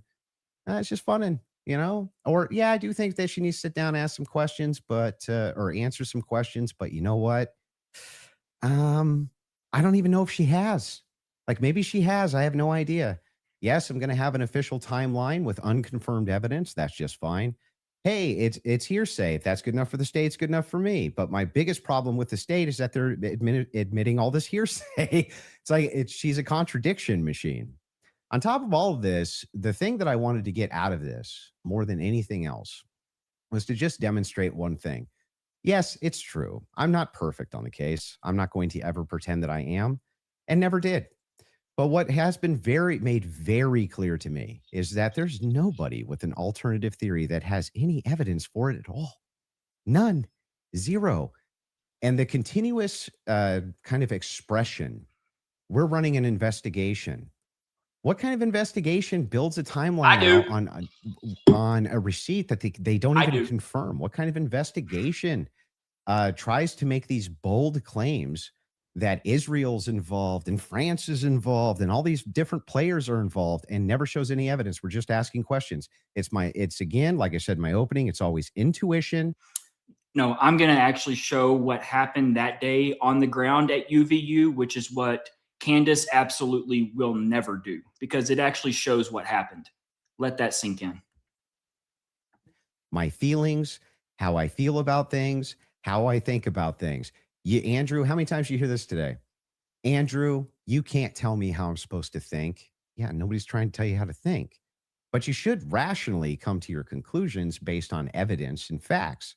And the truth is that 90% of what you're saying is simply intuition based. It came to me in a dream. It's intuition. Almost none of it has any evidence at all. Just, I'm skeptical because these people over here said things, and that makes me skeptical. It's like, but no evidence. Note this to the audience, to everybody watching. You might hate my guts. That's fair enough. I get that. I'm not the most likable man. I understand that too. But there was nothing. I mean, no evidence at all that Tyler Robinson was a patsy that was ever put forward by Candace this entire debate. Now, maybe you could say that we stalemated when it came to whether or not Robinson did it. She says, I found the evidence convincing, or unconvincing. Andrew says he found the evidence convincing.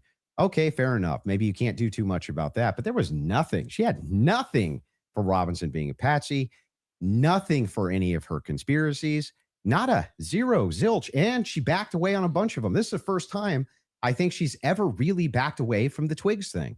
First time I've heard her back away from the Erica thing, back away from TPUSA, being very cautious about making any of those claims now. Whereas on her show, much more likely to be making those claims. So she just had nothing the entire debate.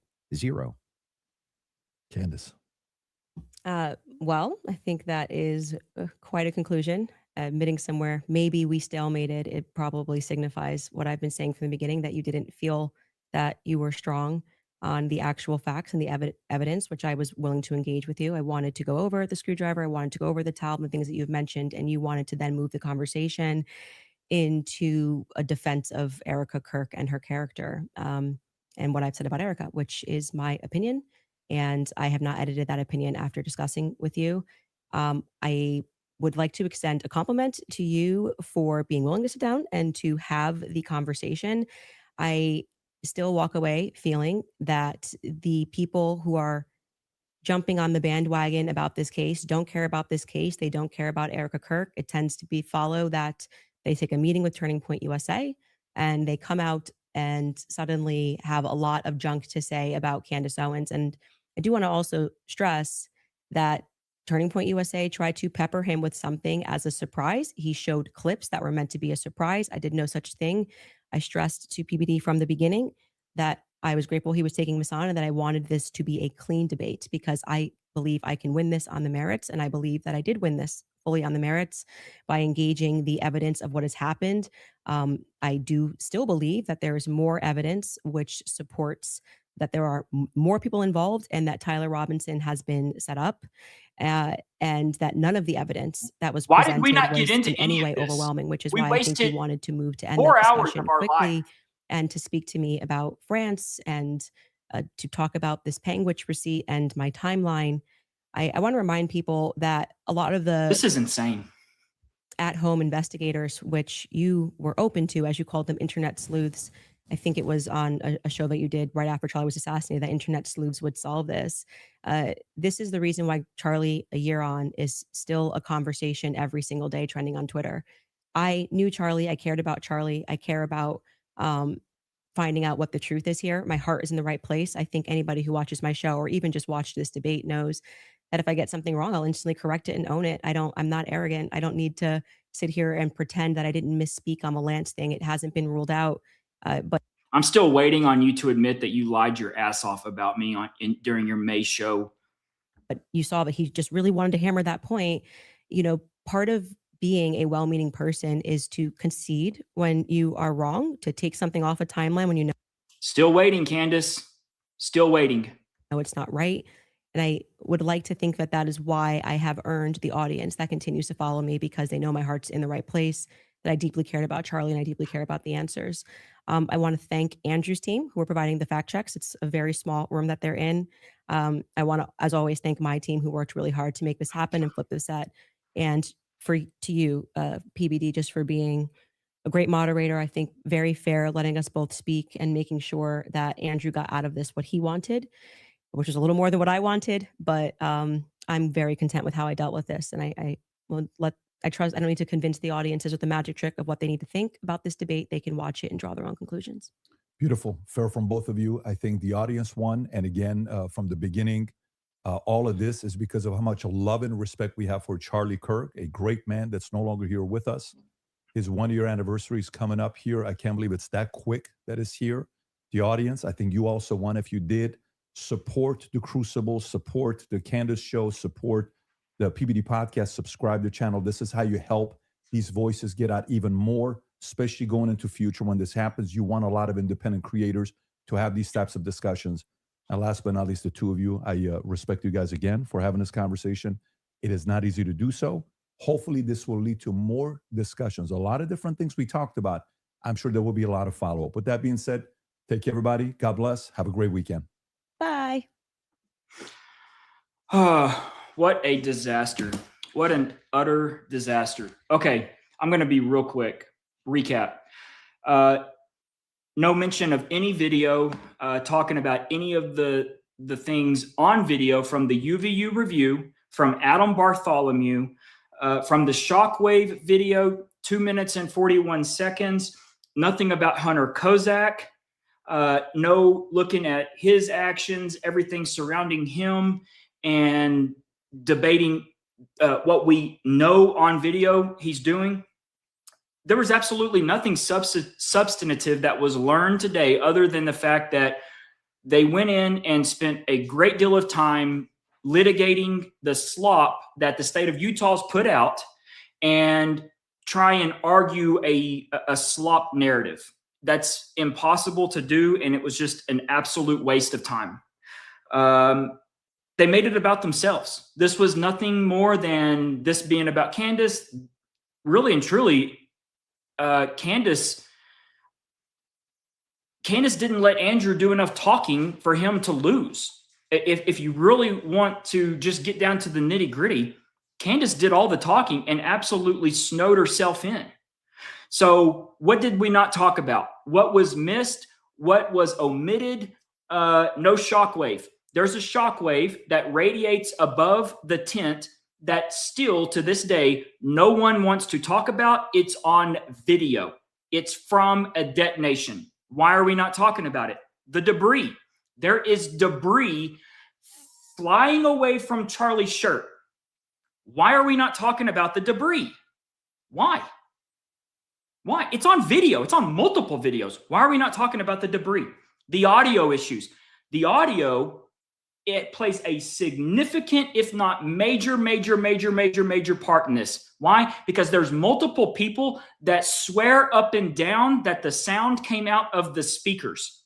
That the speaker that is located out in no man's land by the other tent, there's a lone speaker right there.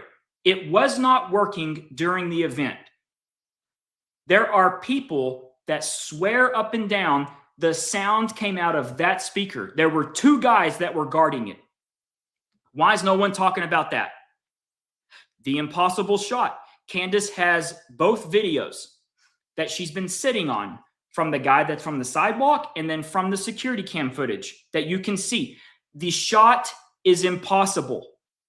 The video also from the sidewalk is longer. It was deliberately trimmed, missing to where those 5 seconds with the guy running, it's deliberately trimmed out. Why is that? Because they can't show that, because it will then show that the guy that's just laying up there on the roof never goes to the edge, and he literally stands up way too soon to then take off running. That's why it's trimmed. That's why that guy that Candace thinks is a source is actually in on it.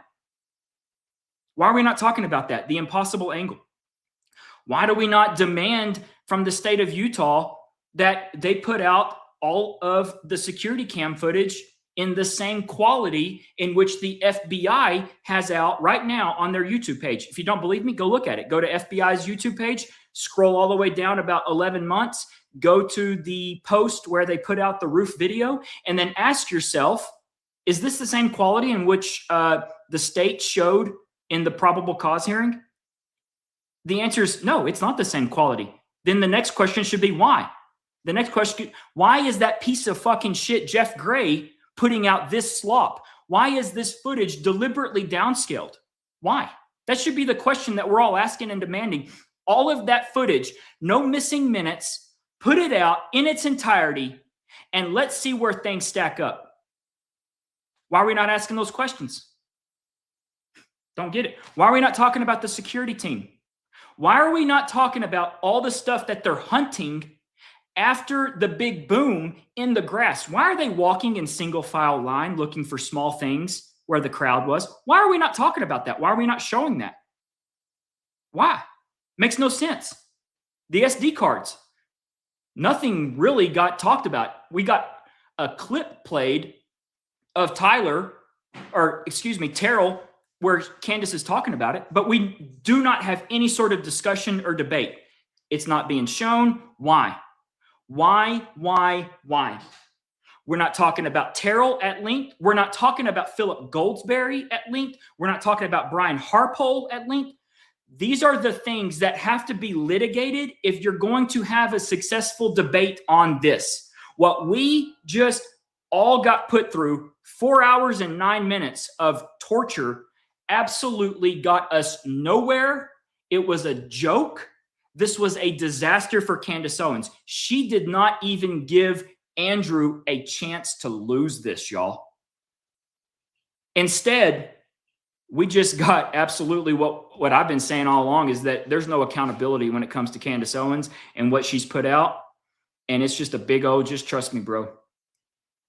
There was a massive amount of double standards that were uncovered and revealed in terms of, oh, Andrew's talking to TPUSA and getting text messages, and that's Candace, dude, you are too. Like, do you not think that we remember you sitting down with Erica and having all of these people's phone numbers that you can text? That's why you were able to get a hold of Terrell and get the footage that you sat on for so long. Like, do you not think that we have forgot? I mean, we haven't forgot that. We remember it. So for you to be like, hey, Andrew, you got all this inside knowledge, or have you been communicating with TPUSA? Candace, you have been too. Like, how could you even bring that up? I don't get it. I really don't. Final thoughts. Absolutely, Candace lost. I'm not going to say anyone won, but Candace absolutely lost. This was a disaster, and it's going to be interesting to see where she spins this from here. Thank you all for joining.